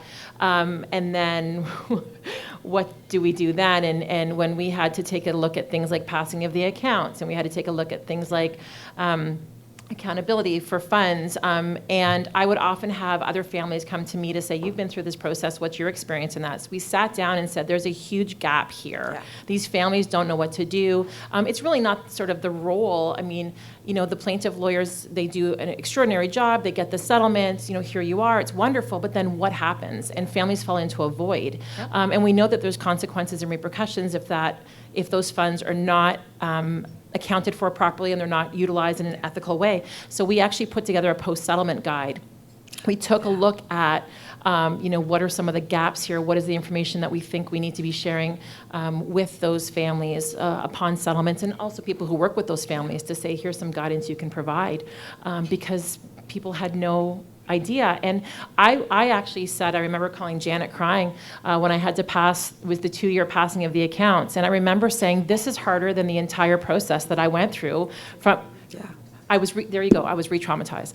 Oh yeah. Because it's just, it was such a difficult process to go through. And I just thought at times, this is not worth this. Yeah, and the uncertainty about even what was considered an appropriate use of the fund. And you need to remember, now I have extraordinary resources. I have more money than I have ever imagined we would have.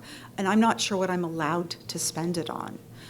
Beyond medication and diapers and equipment. Am I allowed to take my son to Disney with it? Am I allowed to make our cottage wheelchair accessible when we bought a cottage? What am I allowed to do? What's considered frivolous and what's considered appropriate? And I'm a frugal, reasonable, careful person, and I didn't know what to do. Yeah, and those were some of the questions that we had as well, and I continue to get. I sat with a parent the other day that had a case at another firm, and they're in this exact situation. And can I take my son to the movies? Am I allowed to buy an adapted gaming system for him? Are we okay to go ahead and get a wiki trailer to take him on bike rides? Yeah. And I try to give off the record advice where I can, but it's important information for families because they do have this money. Not all of it is going to be dedicated necessarily to some of those buckets. So how can they make the most of their quality of life for their child and their family, right? And those are difficult. Yeah. They're difficult decisions to come to. And I know I struggled with again, the ethics of it, because my son dying with a whole pile of money in the bank that we could have used to improve his life is also unethical. So I really struggled with what is the fine balance between using this money wisely, using it well, and ensuring he has the best quality of life, knowing we didn't obviously know he would die at 21, but we had been led to believe that his life would probably be shorter than the average. Right, well, life expectancy is always a difficult issue. We have a question back here.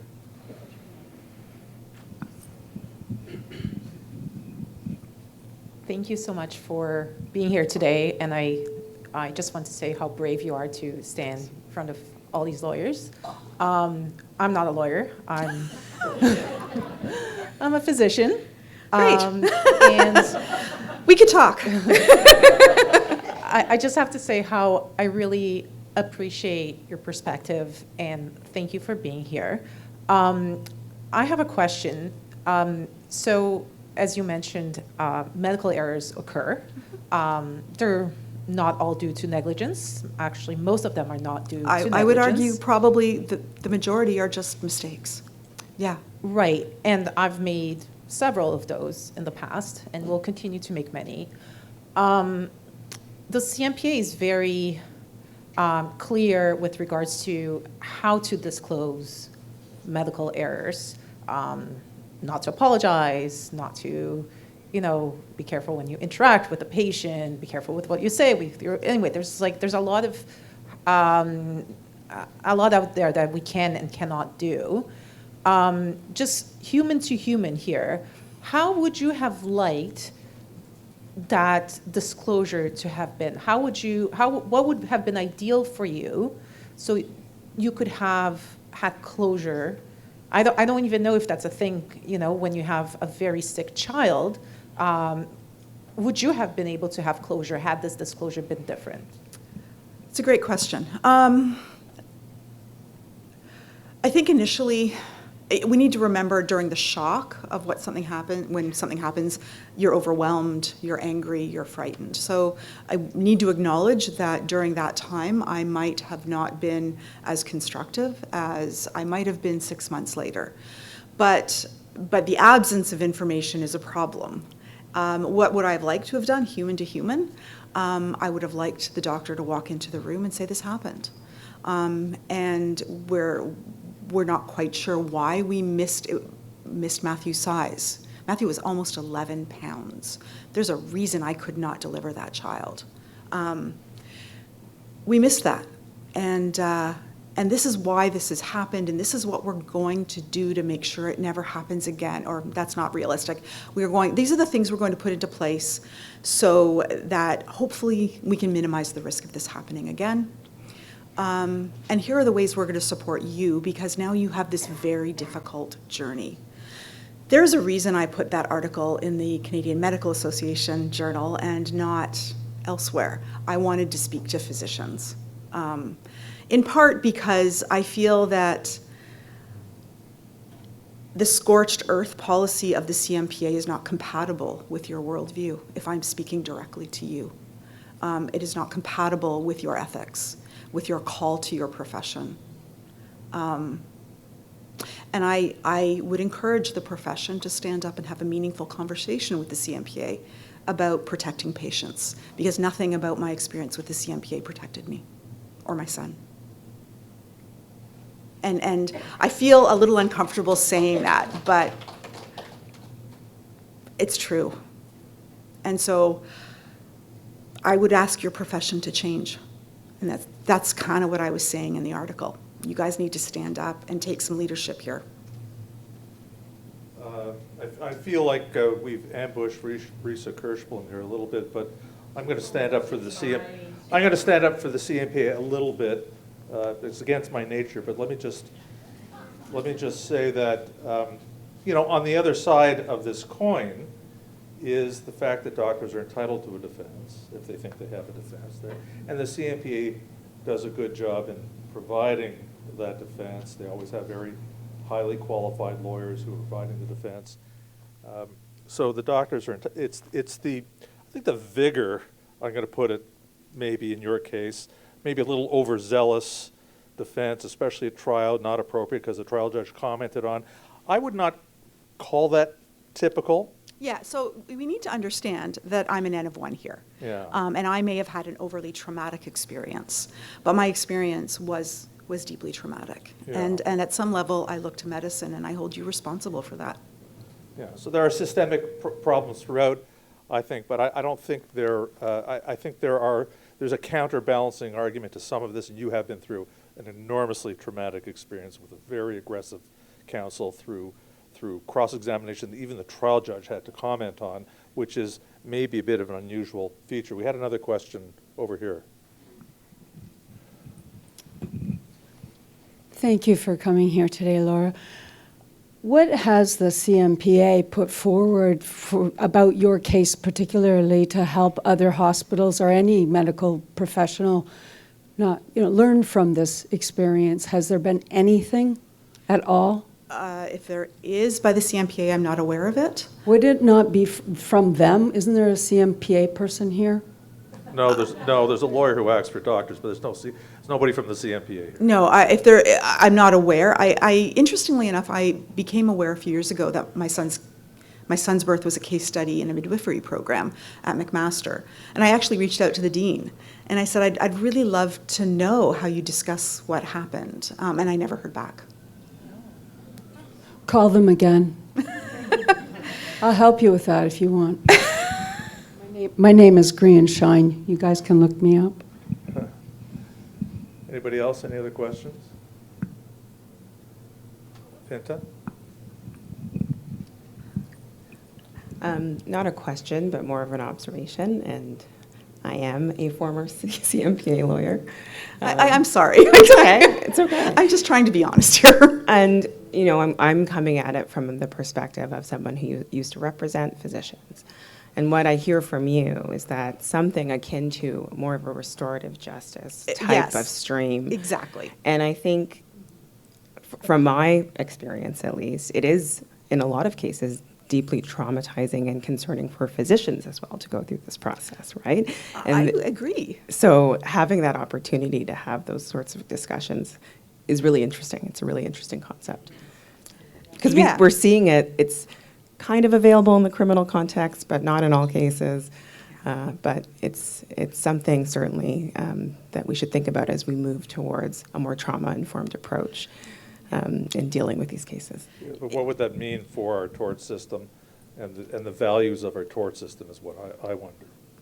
I will we can talk about it, Richard. Yeah, I agree. Like it's not my job to take care of the physician who injured my son, but I'm aware that probably this process was traumatizing for him as well. And, my son's partner is a physician, and we talk about the enormous pressure to not talk about mistakes. The other thing is this is probably the only or the closest experience I've had to a victim impact statement. At no point was I allowed to speak to the medical legal community until very recently when I published an article and you asked me to speak.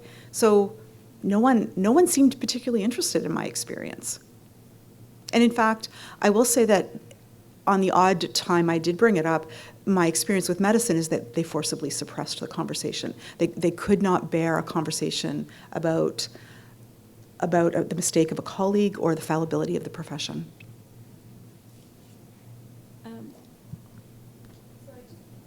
I wanted to add to sort of what Pinta said as well, and the next presentation actually is going to be talking about collaboration between plaintiffs' counsel and not just CMPA counsel, but also hospital counsel and all of those things. And I've had the benefit of working very closely with Brenda, who's a former client and someone who's been through the system. So I think that very much informs my personal approach. But I think, and I don't say this to you, Laura, because I think you're doing something so vulnerable in presenting your own traumas from the system, and it's why I asked the question about what I can do as an individual lawyer, those in my position. But I do think that plaintiffs' lawyers have such a responsibility in so many ways to lessen the trauma on our clients by properly informing our clients about what the process is going to look like, explaining at certain stages about things that are going to be more difficult and why they might be that way. There are so many things we can do as individuals to reduce the trauma on our clients, including, the resources guides that we've put together that make this so traumatizing. And my experience working with so many, and Risa being one of them, but many, many others, is there are many counsel on the other side who do want to get these things resolved and do see those cases, and it's incumbent upon us, on plaintiffs' lawyers, to do things to put push these cases forward, to prove our cases quickly, to know what we're doing, to specialize in this area of law is critical, because if you do not, and everyone's going to hear a lot in a minute from our talk about what happens when you don't have lawyers who are specialists in this area of practice. So from a plaintiff's lawyer, my perspective is not actually that I'm seeing the scorched earth approach in all my cases. I'm not. There are some more aggressive individual counsel, and I do think that that makes a difference in different experiences. And I'm a bleeding heart for my clients. Like, I have cried with them. I really genuinely feel their pain. And what you're describing, Laura, is a nightmare. It's truly terrible, and not what I believe would be the experience for most. I do think it's on the more difficult side. And I acknowledge that. Yeah. I acknowledge that I am probably an outlier. Yeah. And I'm really sorry that you had that experience. Yeah, me too. Thanks. But I think it's a really important perspective to hear about the system. I mean, Laura's experience is something that we as lawyers need to understand, right? Sometimes we're a little clinical in our approach to these cases, but all lawyers should hear this story and the impact that it has on people who have been traumatized. You know, the adverse outcome is trauma to start with. Litigation is trauma. A trial is unbearable trauma, and the appeal and then it takes 13 years. You can understand how important it is to hear your perspective, and that's why I was so impressed by your article. And Laura, thank you so much for coming to talk to us about it.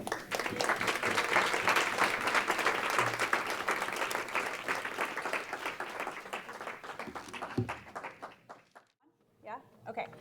Okay, so we're going to move on with our next presentation today. And so a little different messaging, as I alluded to in my comments a moment ago. Risa Kirschblum and I are going to talk about collaboration between lawyers. And really, the idea behind this presentation came from how can we get these cases done more expediently, with more cooperation. And as you'll see as we go through, there are absolutely ways that as plaintiffs' counsel, we have things that we can do to make this process go a whole lot smoother and a whole lot quicker. So Risa is a partner with Lenzner Slatt. She does represent physicians through the CMPA in their defense of medical negligence actions. But I need to say, and I know that Risa will also confirm this, everything that she says today is Risa as an individual lawyer and what she stands for. It's not a CMPA approach, a Lenzner Slatt approach, it's Risa's approach. And it's important, you know, everyone recognizes that. And just like plaintiffs' lawyers and plaintiff firms, you're going to get a whole variety of approaches and strategies. Same applies to the defense side, whether we're dealing with hospital counsel, physicians' counsel. Individual lawyers have a whole lot of autonomy in these cases and how they're prosecuted. And so I think that's really important to recognize. So in terms of the flow of our discussion today, and we did leave time, hopefully, for audience questions, should anyone have them. But we want to sort of start from the initial stages of an action moving forward and the things that we can do or shouldn't do, as the case might be, to help move these cases further. One of the things in the initial stages of a file, when I'm initially starting a file, I will always prepare a full set of medical records disclosures and send them immediately to defense counsel once I know who it is. I don't hesitate. And I had a lawyer come to me who was just starting up their medical negligence practice and say, so, you know, I am having counsel ask me for productions. I served my claim, but, you know, I don't think I should do that, right? Because they're going to take advantage of these records. They're somehow going to trick me.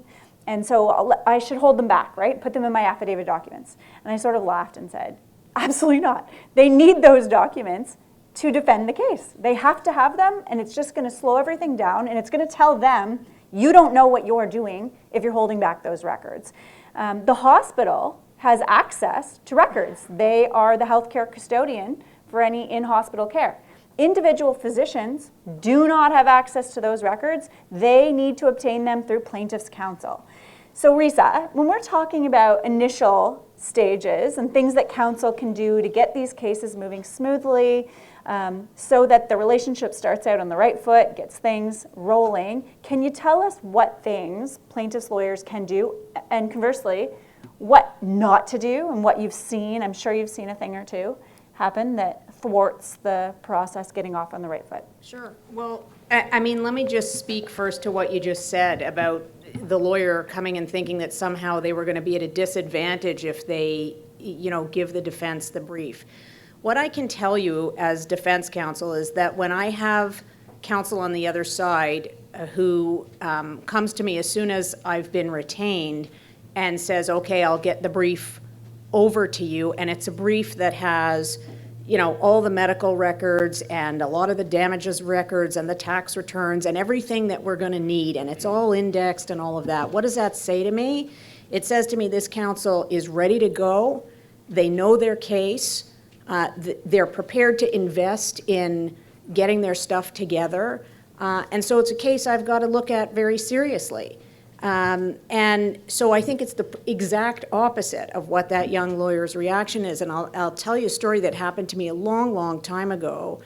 There was a lawyer on the other side. I sent my usual, here's my notice of intent to defend. I'm going to investigate. It's going to take me a little longer than 30 days probably to get you a statement of defense. Please send me whatever records you have.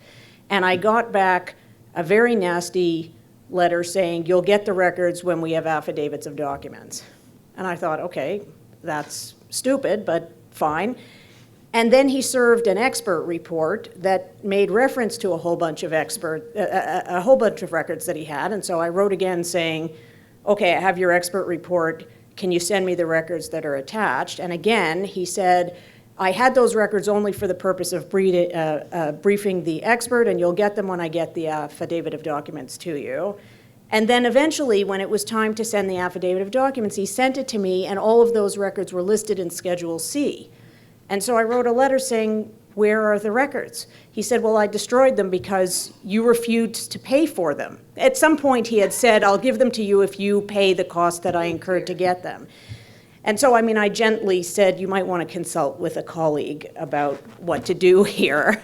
But what that said to me is this is somebody who is not ready to go, doesn't know his case, doesn't know his obligations either, but it's not one that's going in the I better look at this very seriously column, right? So I think it's the exact opposite of that reaction. The quicker you get me the records, all of it, not just liability records, not just medical records. If you've already gotten your tax returns and employment files, what are you gaining by not sending them to me? All of that just delays the progress of the case. Now, let's talk for a minute about opportunities potentially for pre-litigation resolutions. So obviously it doesn't happen a lot in medical negligence, but it does happen. I once heard Alan Lenzner, one of the founding partners of Risa's firm, talk about notice letters, and he calls them bozo letters because you get a notice letter and you're like, okay, this person doesn't know what they're doing. But if we come across a case... Anything that ends with govern yourself accordingly is what he would have called a bozo letter, yes. So we've all had cases where, the retained sponge case, there's a surgery, sponge is left inside the patient, there's a clear medication error, something of that nature that's clear to anyone who looks at the file. This is an obvious case. How would you suggest plaintiff's counsel go about taking those opportunities, sending the letter directly to the physician? How would you suggest they go about doing that to maximize those opportunities?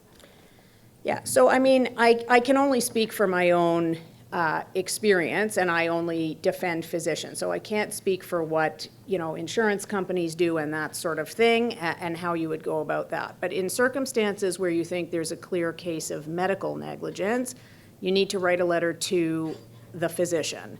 And so don't write to me. I'm not retained yet. Don't write to the CMPA. They're not on until a doctor calls in and requests assistance, and they determine that the doctor is going to be granted assistance. So if you do any of those things, you're just going to get a letter back going, like, this isn't our thing yet. So write to the doctor. set out clearly what it is that you say happened with as much detail as you can. And there should be in the letter a recommendation to the physician that they contact the CMPA, so that then the physician gets into the hands of counsel, and then you've got a conversation going. Once that happens, I mean, it's the same as litigation, I would say, but it's even, if what you're looking for is an early settlement before litigation even has to start, your best likelihood of getting that to happen is to be very clear about who you think did something wrong, what you think they did wrong. If it's something that requires expert evidence and you've got it, send it. And a clear articulation of what you think the damages are if you want to have a discussion about that. So it's absolutely an opportunity to discuss it in the clearest of cases, right? If it's a case where there's potentially a defense, then that's not going to happen pre-litigation. But, if there's something that is absolutely clear, then get the doctor into the hands of the CMPA and then counsel, and then provide as much information as possible, so that puts the lawyer in the position of being able to evaluate whether it is indeed a case that is clearly indefensible and ought to be settled. I will also say this. You got to bear in mind that we're not just going to take your word for it. We have a duty to our own clients, which means we need time to investigate. So if you're 2 days from the limitation period and you send a letter like that, it's not likely that it's going to go anywhere. So, you have to provide the information and the time to do a proper, for counsel to do proper due diligence. And then look, if it's clear and we agree with you, then there will be a discussion. If we don't agree with you, then it proceeds to litigation. There's no harm from trying. Have you, Risa, had opportunities to agree to tolling agreements as part of that process? Is that something that you've used in your practice?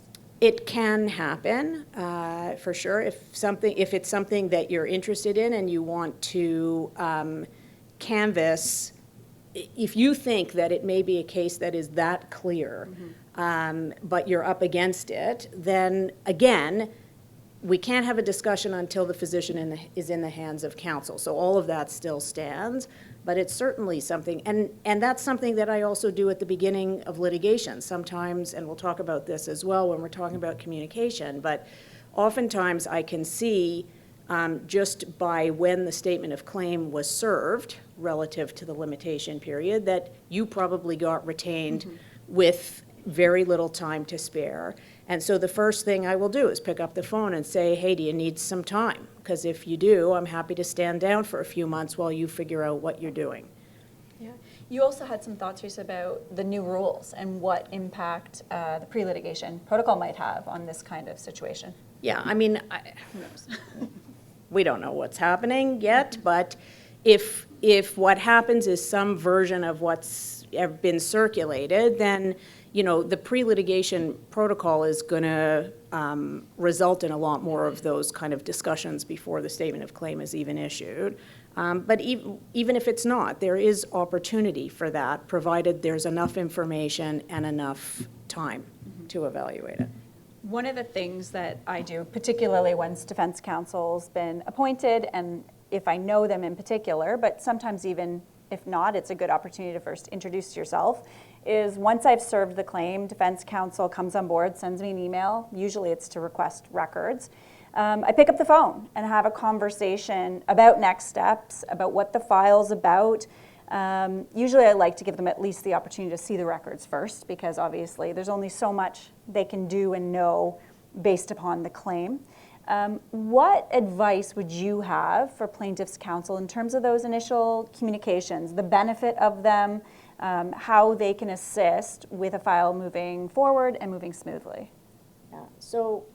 So that is my practice as well, especially with the counsel I know well, is to pick up the phone if they haven't first picked up the phone.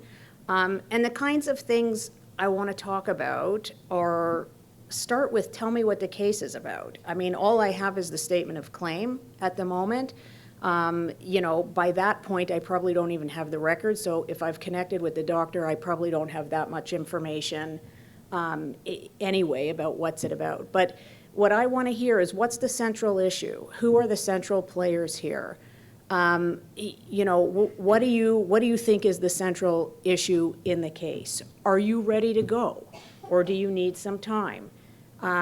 You know, what are you focused on? What should I be focused on in looking at it? I mean, if your goal is, I want to move this forward to whatever resolution, whether it's trial or settlement, then the more I know earlier, the faster we're going to get there. If I'm flailing around trying to sift through 20 defendants and I don't have any records and there are 14 issues that I can discern from the statement of claim and I don't know what you're focused on, then we're going to be in it for a number of years before we ever get serious. And the more you can tell me at the beginning, the more I can focus my attention and we can get to some decision about what we're doing with the case. So I said before about the limitation period. You know, one thing that's a real issue, and we see this a lot, is the statement of claim comes in. There are 25 doctors named, 3 hospitals, 47 nurses, and a bunch of other paraprofessionals. I'm looking at that going, it's going to take a year just to get a statement of defense out the door. Like, that's not helpful. And whenever I see that, I hope that it's up against the limitation period, and I will have that conversation to say, what are we doing, and what can we do here to make this more efficient? And so, you know, if you need 6 months to sort of figure out who are the 3 key people you're going against, then take it. I'm happy to give it to you, you know. But if you're really going to make me go, you know, investigate with 20 different doctors and you don't have the records ready for me to go and whatever, you know, we're not going to go anywhere for a very, very long period of time. And I think it's totally counterproductive, no matter what the eventual end of the case is going to be, litigation or resolution. It is going to take much longer. Yeah. And that sort of leads us right into the next area I want to talk about, which is discoveries. Because in cases, you know, there's certainly been cases where I've had, you know, I'm naming, typically and hopefully you will have done an investigation prior to starting your claim. That's our process for sure. But there are times where you think, you know, there could be some finger pointing between healthcare providers. And so I think it's Dr. A, but there's a potential that there might be something on Dr. B. But I want to examine Dr. A. I want to hear the evidence first because I might not be so worried about the other individual's care, depending upon the circumstances. But when you are getting these claims that have 20 plus players, whether they be doctors and nurses, what would you suggest, and do you have counsel, some wanting to examine absolutely everyone versus a focused examination, maybe without giving up your right to examine the others should it become necessary? What's your thought on that? I like to focus my examinations to the extent possible. I don't necessarily examine everyone. It might change based upon the evidence I hear at discovery. But I like to do very focused examinations. What are your thoughts about that, Risa? Yeah, so I mean, the short answer is I'm for anything that is going to increase efficiency and get us to that sort of inflection point where we know what we're doing with the case sooner rather than later. And so ideally, I would like there to have been, you know, enough investigation that the people are already distilled down to the key people by the time I see the statement of claim.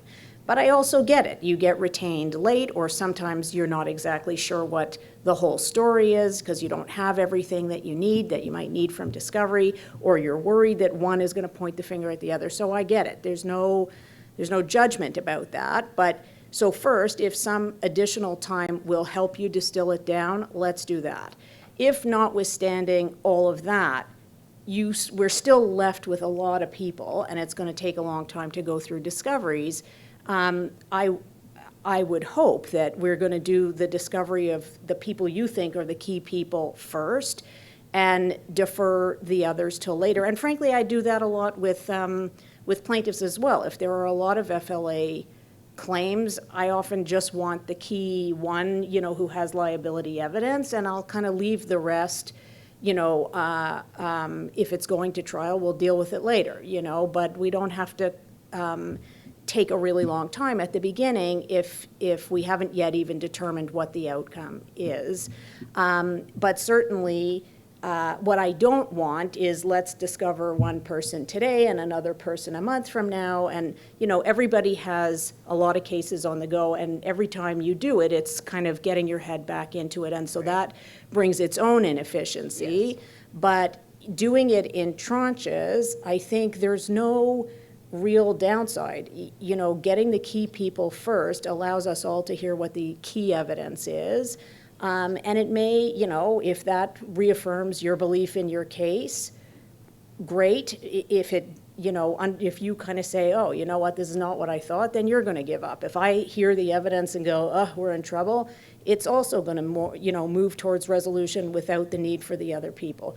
Or worst comes to worst, we all hear it and we're like, yep, I have a claim and I say I have a defense. We're no further behind, I think. We've just, we either need the rest of the people or we can cut them loose.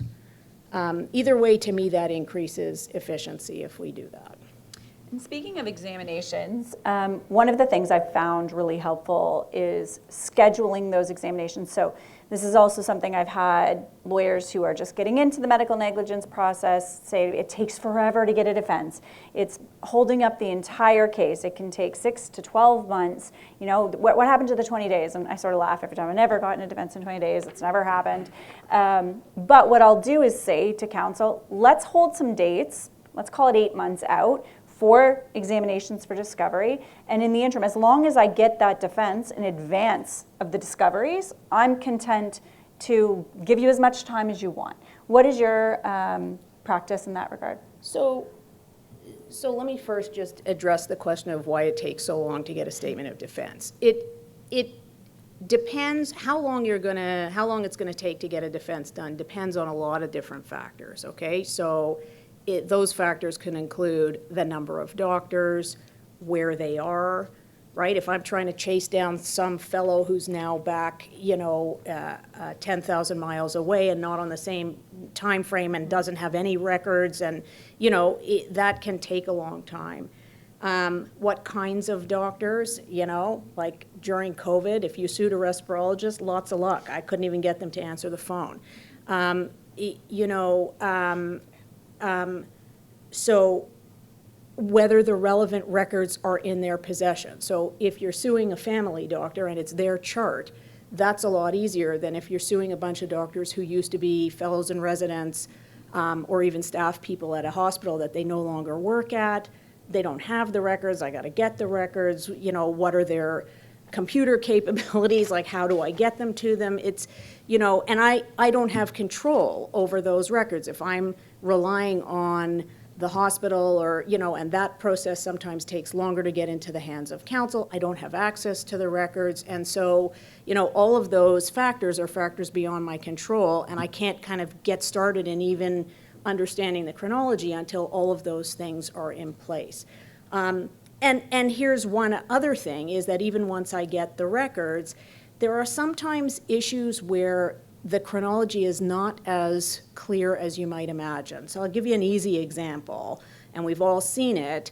So the emergency room, the face page, has the name of a physician as the most responsible physician, but the physician says, I had nothing to do with that patient. And it just means the form was pre-printed and then they weren't on shift anymore or whatever. And so, a lot of times I have to do a lot more digging, and again, that might be through the hospital to get whatever I might need in order to figure that out. And again, it's not something that I have control over. So it's not because we're trying to jerk you around. Sometimes we just don't have the necessary information to get the chronology together so that we can do a proper defense.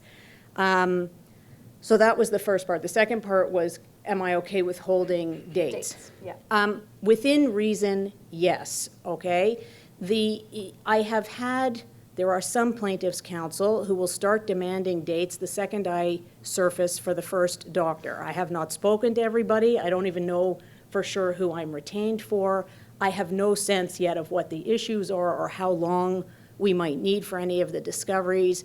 So am I going to insist on we have to wait till the defenses go in? No, but there also has to be reasonability on the other side. Let me at least figure out how many people I'm on for and what the issues are so we can be reasonable about, how long is it going to take to get the information necessary so that we actually can choose wisely as to, how long and when and, how long is it going to take to get prepared. I think this goes back to, an essential thing that we talked about as we were preparing for this, and that includes trust between counsel and when you start working with the same people. We heard, and we hear it in the media also all the time about, the CMPA scorched earth. And my experience when I know the lawyers I'm working with, and I pick up the phone and I have a conversation, and if Risa tells me, okay, Jen, I can't get a hold of this doctor, they've gone back to the Middle East, we're having some difficulty having an initial conversation. I believe her. We've worked together now enough times that I believe that. And I think that establishing that trust, and we'll get to a little bit more about that as we go on, but even in these preliminary initial steps, having conversations and building relationships with counsel that do defense work, from my perspective, or for Risa's plaintiff counsel, I think is incredibly beneficial to our clients. I think it's beneficial to us as lawyers to have colleagues that we have a positive working relationship with. We spend a lot of time together on these cases. And I happen to know you agree because we've talked about this, but I assume that would, from your perspective as well, is a huge piece.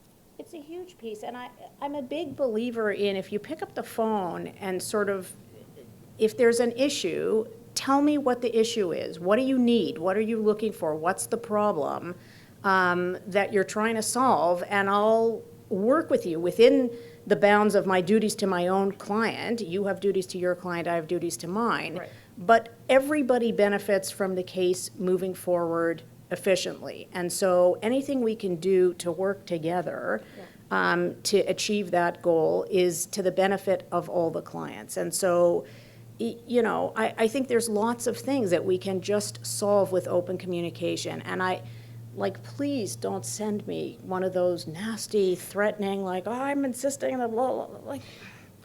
That is going to make things take longer. It just does. Pick up the phone and tell me what the issue is, and let's solve it. Yeah. Let's address it. I also find that communication, I find out more information about the thinking from counsel and whether they see it generally as defensible or whether at some point we probably can resolve this case just by having those conversations. And that might not be put in writing, but I'll get we can probably get somewhere with this case. You just have to give us more time. If you don't have those conversations, you will not know that. You won't know. And if a lawyer said to me, we see this as defensible, here's the defense, generally that we're making, I don't take that personally. I just know I have more work to do and I got to get my ducks in a row, and we can still have a positive working relationship while taking very different legal positions on a given case.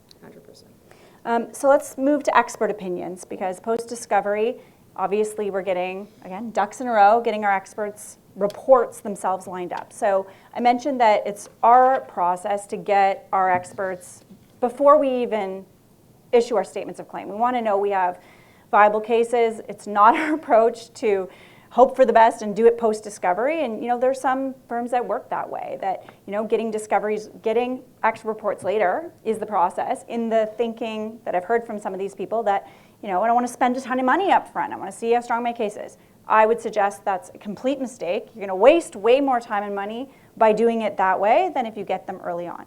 So our process, generally speaking, there's some exceptions depending upon how discoveries go, things like that, is to get our expert reports to defense counsel fairly quickly after discoveries, both damages and liability experts.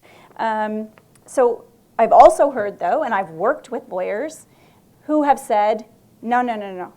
The CMPA is going to intentionally delay, and we're not going to serve those reports until 90 days before pretrial. That's our requirement. That's when we're serving those reports, because it's guaranteed to go to trial.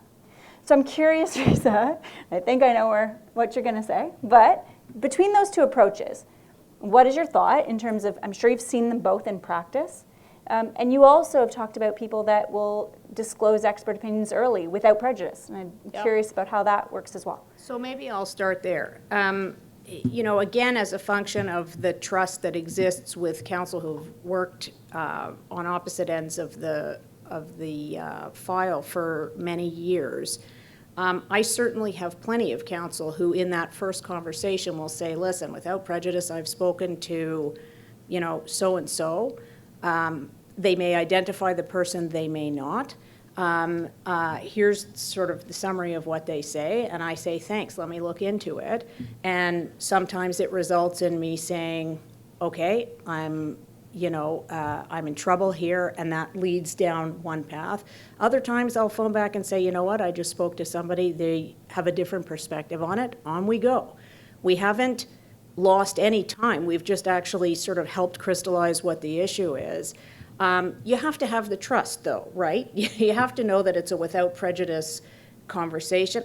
There was one guy who used to actually send me his opinions, like literally as soon as I appeared on the thing. I mean, I think most counsel are reluctant to do that before discovery. I certainly am reluctant to serve anything before discovery. I might serve causation if I think it is absolutely clear and the case is not going anywhere. I think for standard of practice, most people on both sides want to hear the evidence before they have somebody, commit to something in writing. But I think, those conversations, whether you serve the opinion or not, if you've got it and it helps the conversation and it helps focus the other side, then I think that leads to efficiency.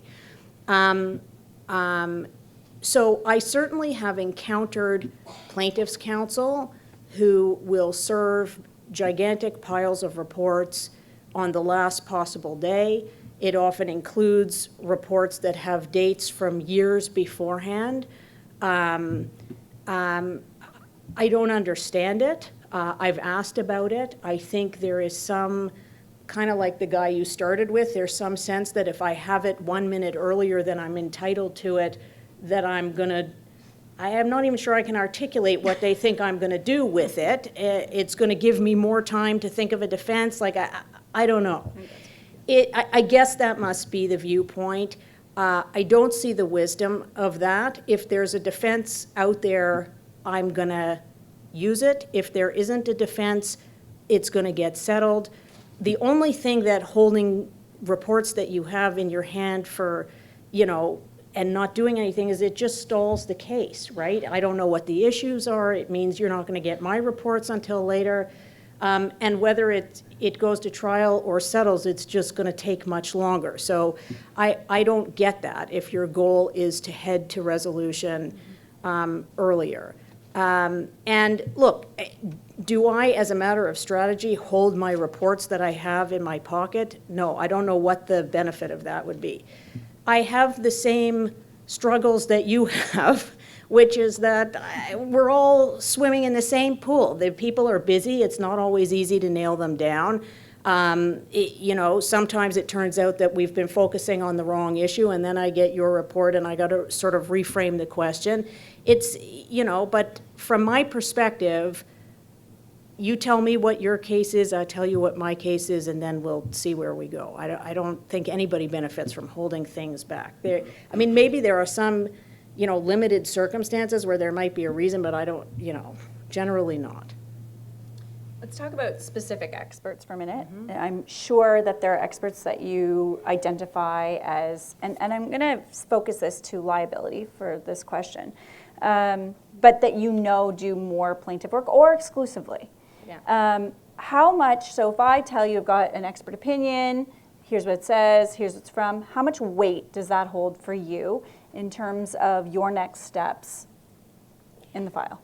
So I think that everybody on both sides nowadays has to be that much more cognizant. It's less about, am I going to be persuaded by it, but it's more, how's it going to play in court? If it's somebody who is, clearly a hack for one side or the other, that's going to be a problem in the way the courts are treating these experts. And so, that is going to be something that I am going to observe the same way you would observe it about any of the reports that I would serve. And so I think that we all have to be encouraging experts to be working on both sides for their own credibility. And that also means that when we are evaluating each other's cases, that's one of the very many factors that we're going to take into account in evaluating those expert opinions, including whether they're appropriate experts for the circumstances. You know, do they do what they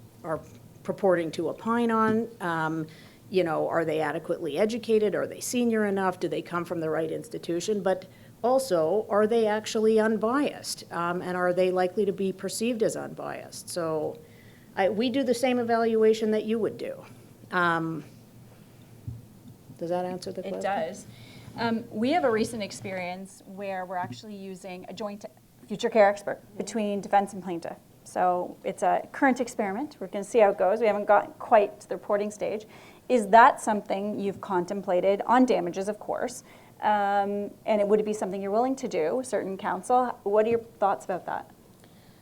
I think I would have to evaluate it on a case-by-case basis, and I think it depends on what the issues are and who the person is. You know, I think that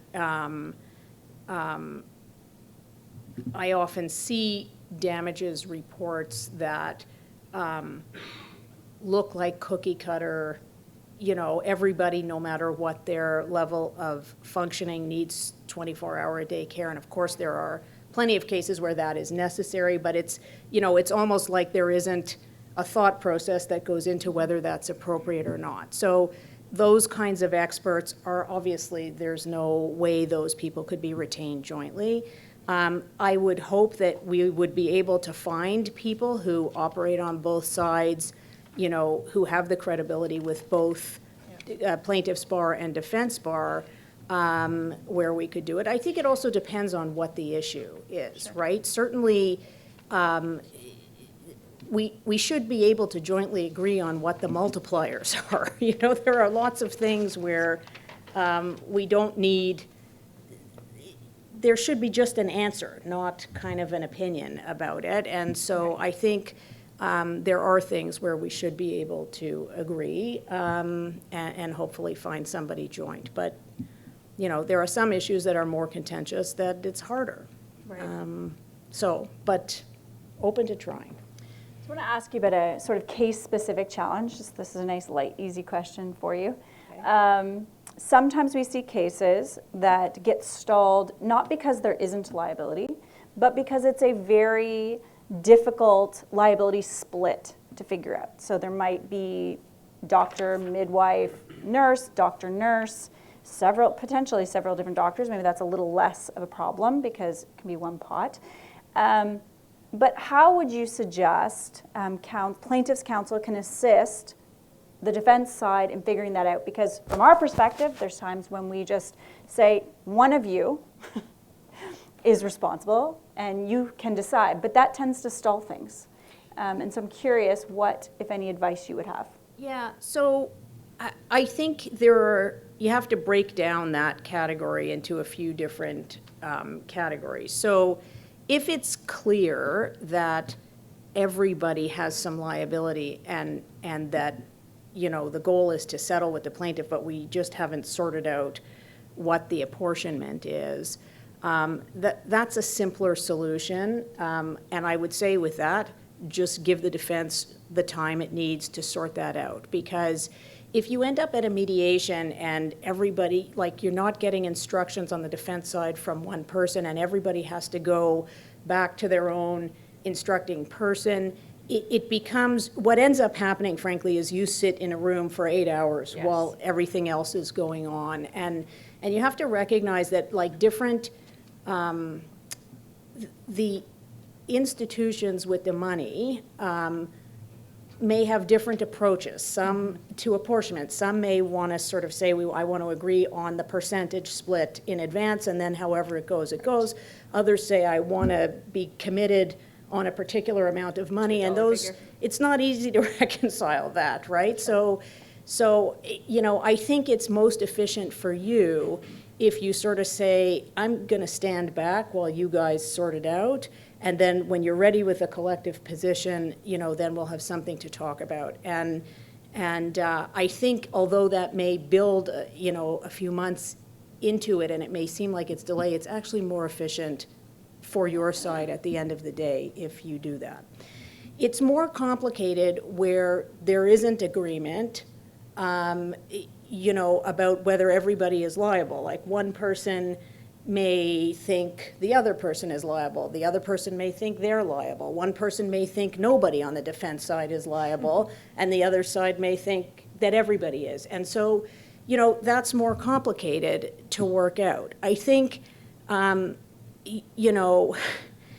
the advice, again, is probably the same, which is you are going to benefit from just backing up and kind of letting us work it out. I think they're also, again, I feel like I keep coming back to the same refrain, which is there's a degree of trust that is going to govern this, right? If you're like, why is this case stalled? If you're somebody I trust, then I may have that conversation that says, look, I got my own internal problems here that I have to sort out. Just give me a little bit to try to get it worked out. But I think, it can be very complicated. And bear in mind also that there are co-defendants that end up co-defendants together in a lot of cases where these discussions happen all the time. And so there's also that kind of trust relationship where we can have those conversations. In other cases, there are times when we're dealing with people we don't know, product liability people or pharmacies or whatever. And so those are harder to sort of engage in those discussions because those relationships are not there. So, how long it takes, you only see your part of it, but there may be a whole other thing that's going on that has to be dealt with. So I think you are better off to sort of allow that to play out without trying to get in the middle of that. And in terms of those same defense dynamics, what about conflicts, particularly obviously your experience representing physicians? There are times when, as plaintiff counsel, we think this is a clear conflict. Is it helpful to you in any way? And I don't mean obviously this in a paternalistic way, but to put it in writing so your clients can also appreciate that, to say, we believe this to be a conflict, or is it really a completely 100% internal decision when a doctor gets referred out to external counsel? I'm not sure I followed. What do you mean a conflict? Between doctors.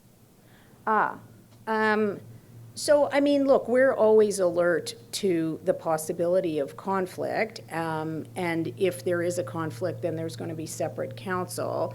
I think if there's something that you're seeing that I haven't seen, pick up the phone and talk to me about it and let me know. Maybe it's something I didn't notice, or if there's something right up front that you think. But, otherwise, it's something that's always on the radar screen. So it's not like we're just motoring on with, going, yes, this is a conflict, but I'm going to do it anyway. Anyways, right. Yeah. Yeah. Before we open it up to the audience, see if anybody has any questions, is there anything else we haven't covered that you think, Risa, in terms of an audience that has more plaintiff lawyers here, would be helpful from your perspective in terms of getting these cases moving? We obviously heard about Dr. Pott's experience and wanting for our clients to, in the cases that it's possible, sometimes a trial is necessary, that's just how it is, but that these cases can be run more smoothly through counsel intervention. Yeah, I think that, again, it comes back to open communication, building those relationships of trust. I think a lot of people think it's counterintuitive that I somehow have to be your enemy, and it's not the case. I think you're doing a service to your client if your relationships with defense counsel are good and you have that open line of communication where if there's a problem, you can pick up the phone and say, listen, I've got this is my problem, what can we do? And and I have the same freedom to call you and say the same thing. And sometimes it's I need time, sometimes it's you need time, or You know, my client is very upset, we need to get a mediation scheduled, okay, let's get it scheduled, you know? It's not, I'm not looking to make your life as counsel difficult. I want, my interest is in moving the case forward toward whatever the end is going to be. It doesn't serve anyone's interest for a case to go on for, you know, a double-digit number of years. That's not the goal for anybody, and it doesn't serve anybody's interest. And trust me, the physicians don't want that either. They don't want this hanging over their head. Whatever the outcome is, they want it over. Yeah. So, and that's, like, that is, I think, the mandate. Let's get it moving forward. Yeah. So, Charles.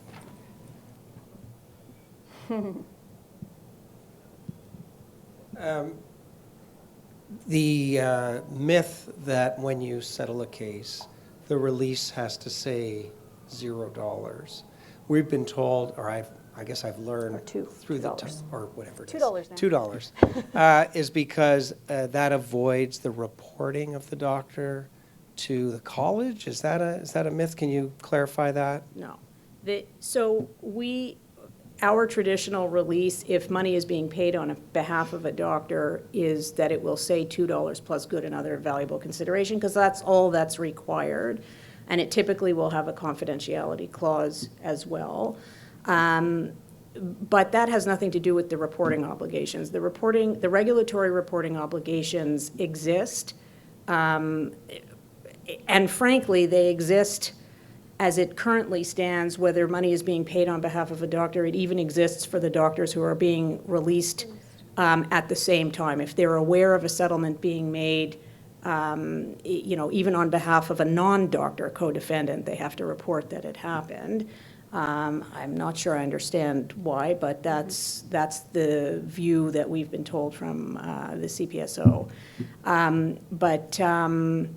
Yeah, it's not connected to the $2 thing. Easy question. Yeah. Anyone else have any questions for Lisa or myself? Pinta?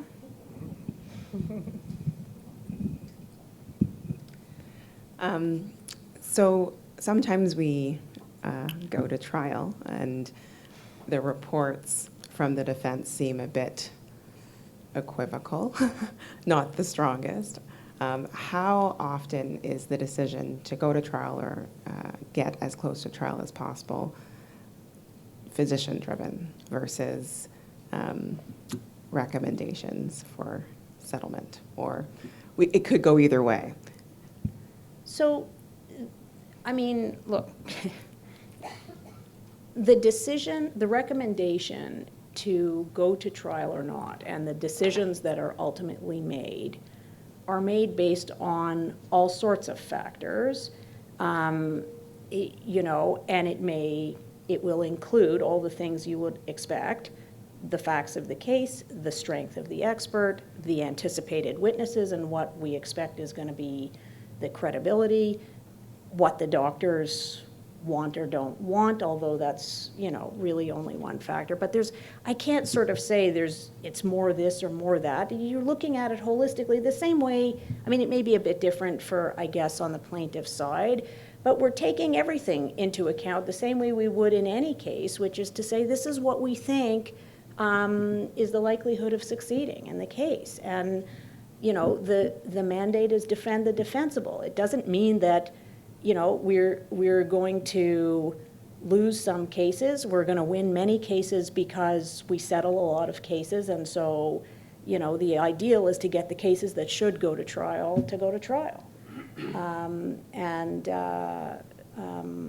know, but that's based on a whole host of factors. I have another question. Okay. You're lovely to work with, obviously. You're one of my first mentors in this area, so thank you for being here. But we heard stories about very difficult counsel, and we've all dealt with very difficult counsel. What advice do you have to plaintiffs' counsel to try and collaborate, notwithstanding that the person on the other side is not someone that seems very collaborative? What advice do you have for me in dealing with difficult plaintiffs' counsel?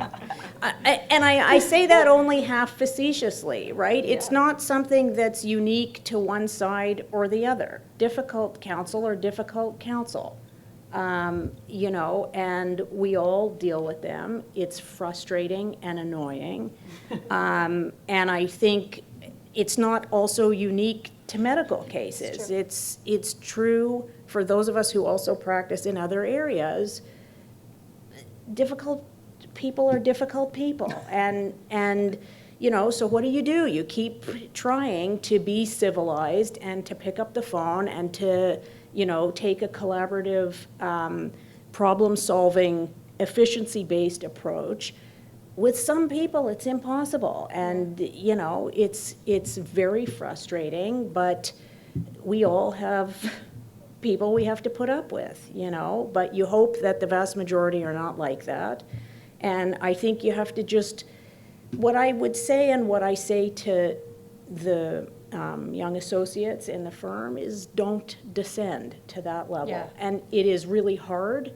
It is really hard. Yes. Because when you're getting bombarded with, you know, you did this and you did this and you didn't do that and blah, blah, blah, and unreasonable demands and not doing anything to, you know, uphold their own obligations, you know, it's very easy to want to descend into writing some nasty thing back. And so, you know, the same thing that you would tell a junior, like, take a beat, hold that email on your screen for 24 hours until you calm down, and then try again to pick up the phone and hope that you can break through some of the nonsense.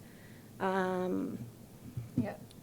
I'm going to add to that for the junior lawyers in the room that, not Reese's firm, but another medical negligence defense firm, that some of the junior lawyers, like, I've had really difficult experiences with, where I just get these nasty emails that just do not seem civil at all, overly aggressive, positions that seem so extreme, that make, you know, I have drafted back those response emails and then thought, okay, stop this for a second.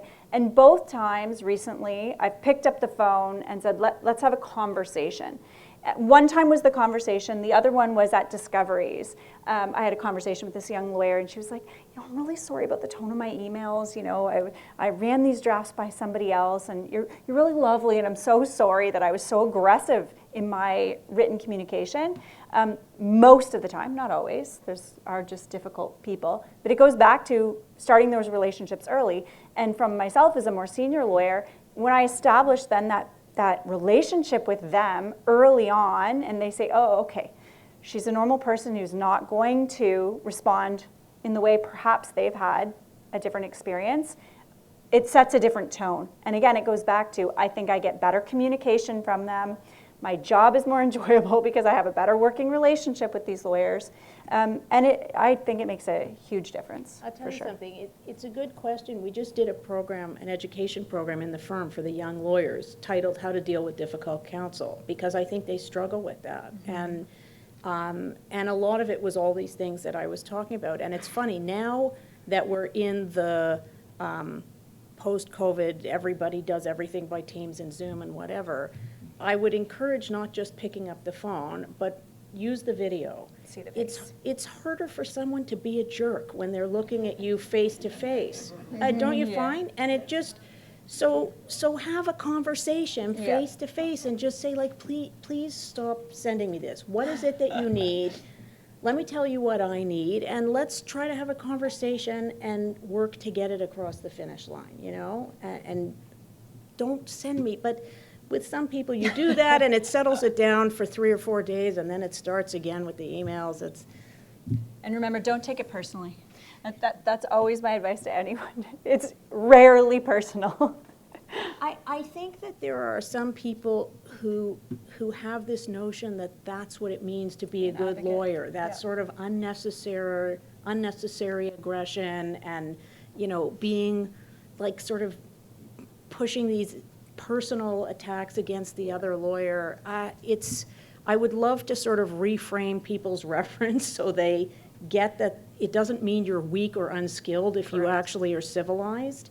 and you're more likely to get things moving faster if you're just human about it. Yeah, I agree. I love ending on that note. I don't know where we are with time, so probably we're figuring out. Excellent. Risa, I just want to thank Risa as well. I mean, obviously a tough act to follow with a chat about how difficult the process can be for plaintiffs. So, you know, thank you so much for being here, Risa. It is very appreciated.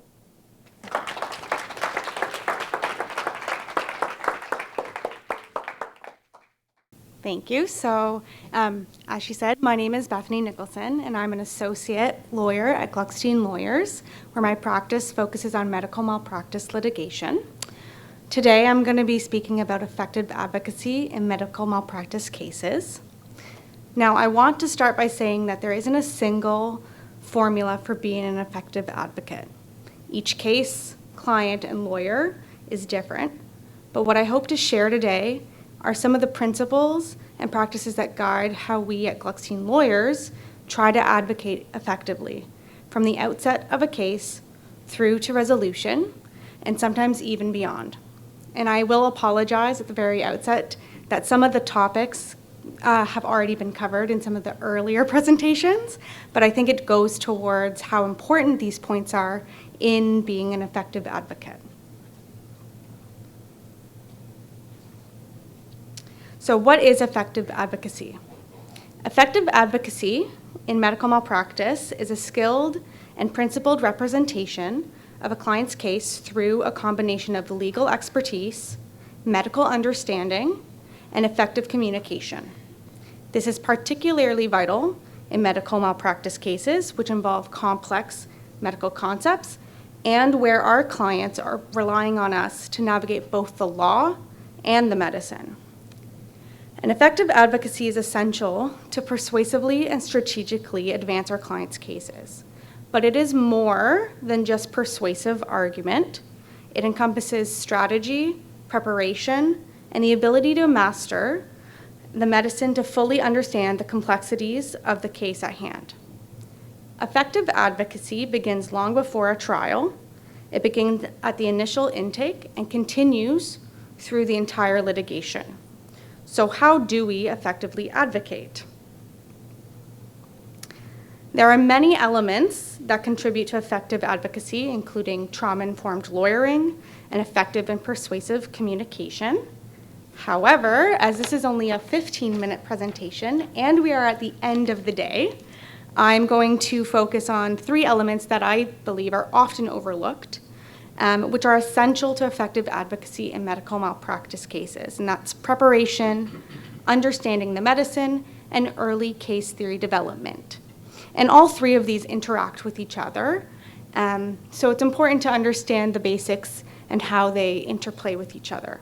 And also, even if you already know these things, it's important to remind ourselves why these are important pieces for effective advocacy. So preparation is the backbone of effective advocacy. It's where credibility is built, and it ensures that cases can be won long before anyone steps into a courtroom. Knowing your case inside and out helps you at every stage of the litigation. Effective preparation starts at intake. It requires a robust intake memo and calls, preparing detailed memos immediately following these cases so that you are aware of all the complexities in the case from the very outset. Preparation also includes establishing client expectations early on in the case. And this is a step I see is often overlooked. I have spoken to many potential clients who already have a case started and are looking for new counsel for a variety of reasons. Maybe their counsel are retiring, or it was started because they were close to the limitations. And during these calls, like I do with any potential new client, I go over some of the basics of medical malpractice claims and litigation in general. And it amazes me how often I'm told I'm the first person to explain any of this to them. So I think it's really fundamental that we're establishing clients' expectations from the first initial intake. So establishing client expectations involves clear and continuous communication about not just the strengths of a case, but also the weaknesses. And this should start at the very beginning so that there's no question about where a case might go, and they know all the possible arguments that might be brought up during their case. And by doing this, they are aware of the challenges and risks along the way, and are not caught just then by surprise when you get to mediation and they're hearing for the first time some of the weaknesses in their case. In addition to the strengths and weaknesses, you should also establish what is expected from them early in the lawsuit. And as well, the lawsuit process generally. So as Jan had pointed out previously, all the steps in the litigation are very important to explain. So this ensures a better prosecution of the case. An example of this is advising clients to track all of their out-of-pocket expenses from the very beginning, especially if this is going to be a complex case that's going to run over many years that involve a lot of different purchases and services that are being paid along the way. If they're tracking those expenses from the very beginning, it will make sure that the process is run so much smoother, and that you're not just scrambling a month before a mediation asking them to provide you with all of their out-of-pocket expenses. They've been told from the very beginning it's their expectation to track all their out-of-pocket expenses so that everything can be organized. This way, you can also provide a detailed, organized out-of-pocket schedule with accompanying receipts, and it shows defense that you're well prepared. So preparation also includes early expert consultation, and that's going to be discussed later in the presentation. But most importantly, preparation involves detailed review and analysis of the medical records from the outset of the case. So to effectively advocate in a medical malpractice case, you have to know your case better than anyone else, including your experts. That means constructing a detailed chronology that ties together the clinical events, any communications, and decisions made by your potential defendants. Instead of having various entries strewed across multiple records, a detailed chronology provides you with the full picture. It allows you to better understand where the standards of care may have deviated, where opportunities for interventions were missed, and how those moments connect to the outcome. Identification of red flags are much easier to do when you have the full clinical context. Otherwise, they may span multiple pages in a record and be very difficult to comprehend. Preparing detailed chronologies also allow for easy navigation through the records at any stage of the litigation, and it makes drafting retaining letters to experts and discussing your cases with your experts much easier. For our medical malpractice cases, we use Excel to create our chronologies. We began using them in our birth injury cases, but have adapted them to all of our medical malpractice cases. Our Excel chronologies are tailored to each specific file. So for example, a birth injury case will have 3 separate sheets, one for antenatal history, one for intrapartum, and one for neonatal.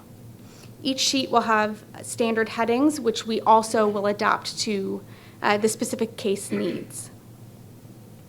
So here is an example of one of our, or I guess just a snippet of one of our Excel spreadsheets.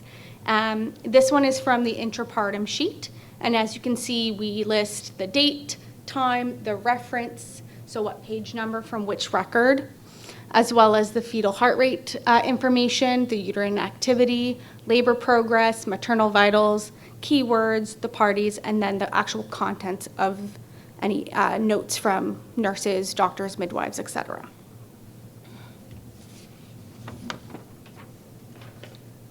So this is essential to understanding the order of events, particularly in birth injury cases where every minute matters.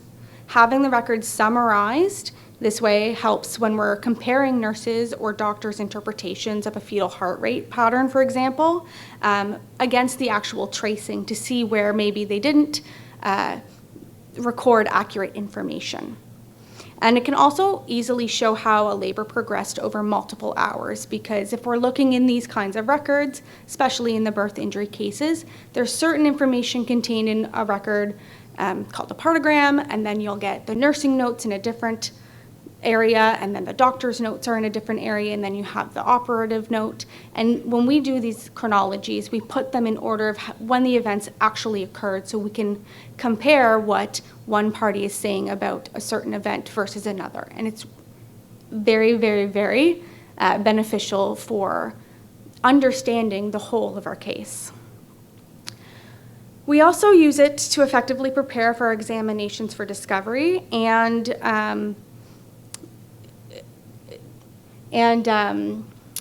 discuss the case with our experts. So if our expert is asking us information about a case, so they ask, what was this lab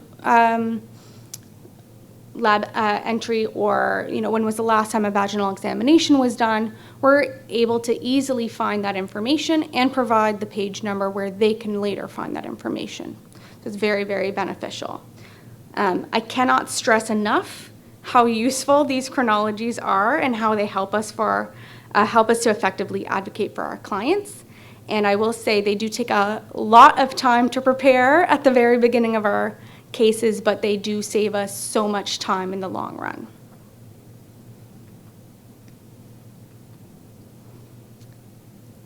So true preparation means being the most informed person in the room, including on the medicine. As we saw with Richard's presentation earlier, he definitely embodies this idea. He knows the medicine better than most of our experts, if not all of our experts. And so he is a true testament of how important it is to understand the medicine, and he's always teaching us about the medicine as well. So it doesn't matter how well prepared you are in terms of having a detailed summary. If you don't understand the medical concepts at issue and how the clinical picture fits into them, you cannot meaningfully engage with your experts or examine the defendants, who are subject matter experts themselves, if you don't understand the medicine. So it starts with a clear grasp of the normal clinical course and standards of care.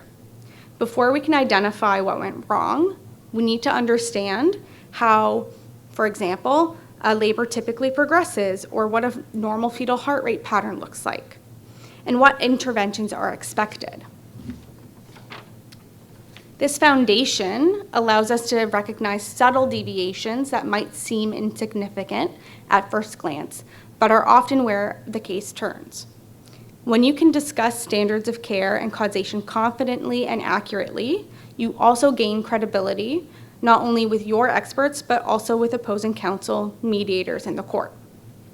A deep understanding of the medicine also allows you to anticipate defense arguments and deal with them head on.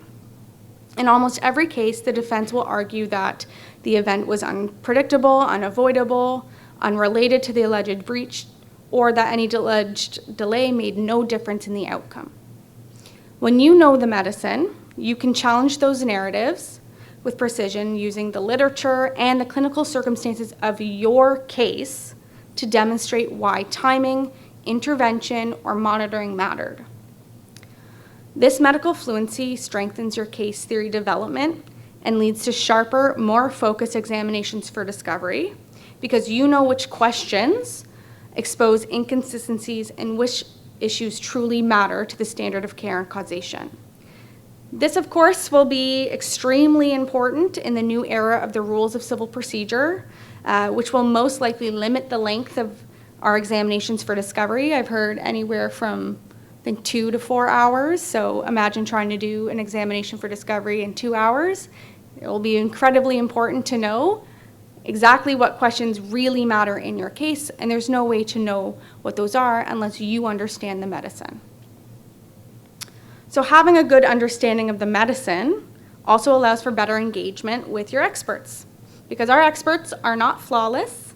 They may not always have considered every angle or theory, or may have made some mistakes. So when you have a good grasp on the medicine, you're able to challenge them on their opinions, to fully flesh out the case theory and potential weaknesses.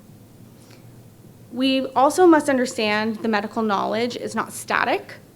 Keeping up to date with the literature ensures your arguments are evidence-based and contemporary. And I think Richard covered that point pretty well in his autism presentation about how, he had a case where it wasn't supported by the literature that was out there, but When he waited 10 years, the literature caught up to where it should have been in the first place and was able to resolve that case. So it's important to stay up to date with the medicine as well.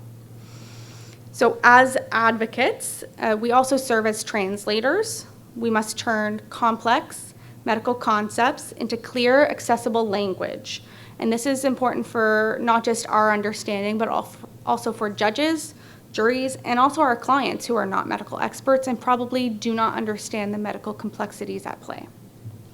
Finally, never rely solely on your expert reports.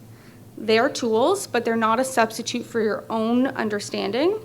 You need to internalize the medicine so deeply that you can explain it confidently in plain language.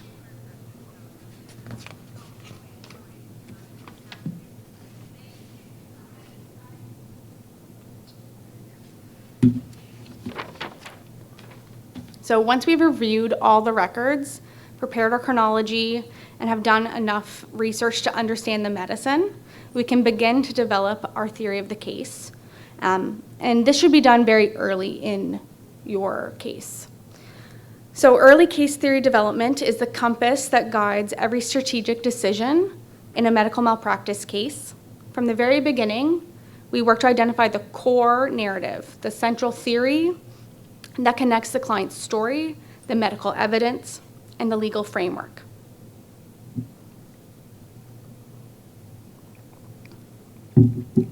For example, in our birth injury cases, a common theme might be that a preventable delay in response to an abnormal fetal heart rate pattern during labor led to a hypoxic ischemic brain injury. Defining this theory and the timing and the mechanism of injury early allows us to focus our investigation, coordinate our experts, which will include, in birth injury cases, often obstetrical, neonatology, neuroradiology, neurology, and pediatrics. And it also allows us to focus and conduct focused examinations for discovery in a way that consistently supports our theory of the case.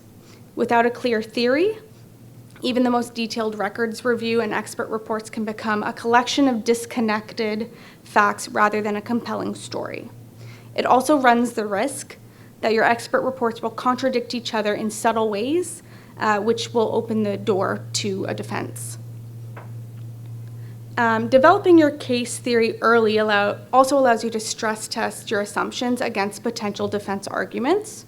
You can anticipate counter-narratives, consider alternative theories, and ensure your evidence directly addresses the weaknesses before they're exploited. This proactive approach ensures that your examinations for discovery and expert consultations are all strategically aligned. It also reduces surprises at mediation or trial because your theory has already been challenged, refined, and validated against both the medical and legal realities of the case. Finally, a strong early case theory provides a framework for communication and persuasion, and it informs how you present the complex medical evidence in an accessible language, how you structure timelines, and how you explain causation to judges, juries, and mediators. It also helps to maintain focus over the long course of litigation.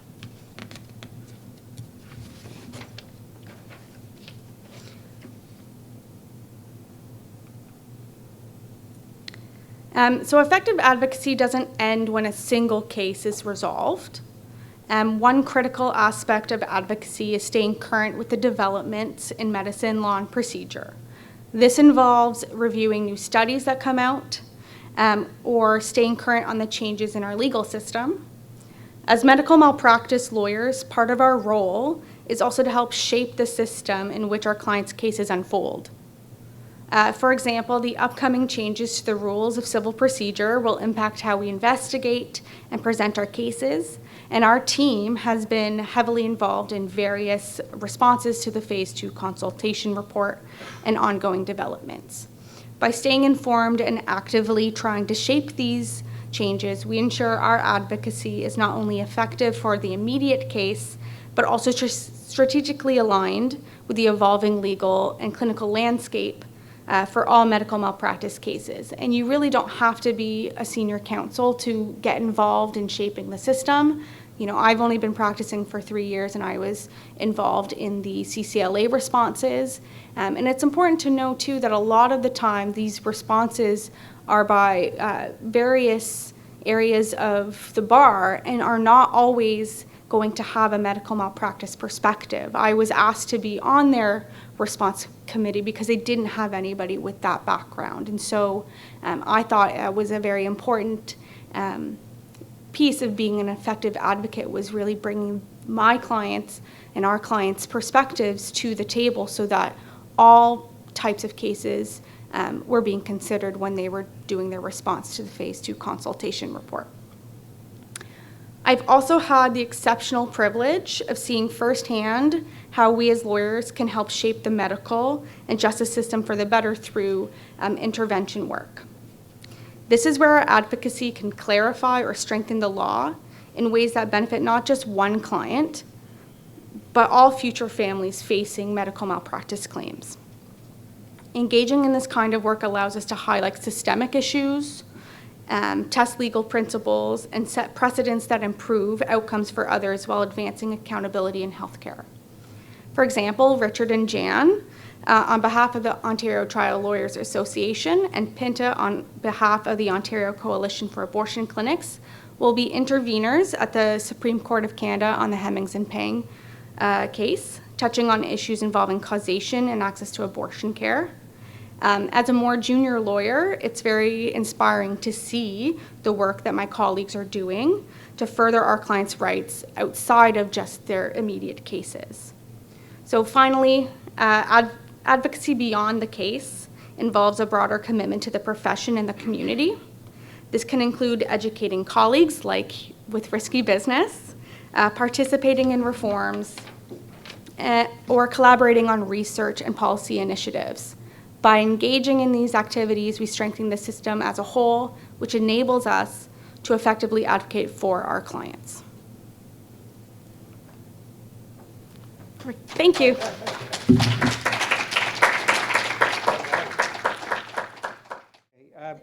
Thank you everyone for staying right to the end. Really high quality presentations. I thought it was a great day. You see how our team works, and we've had some great guest speakers. I want to thank them all for participating in our event today. Thank you all for staying. This has been recorded, so for colleagues that you're interested in sending it out to, we'll be sending out a link to you. And I want to thank our sponsors, McKellar's and Filevine, for helping us put this on. And that's it. We're adjourned. So thank you very much.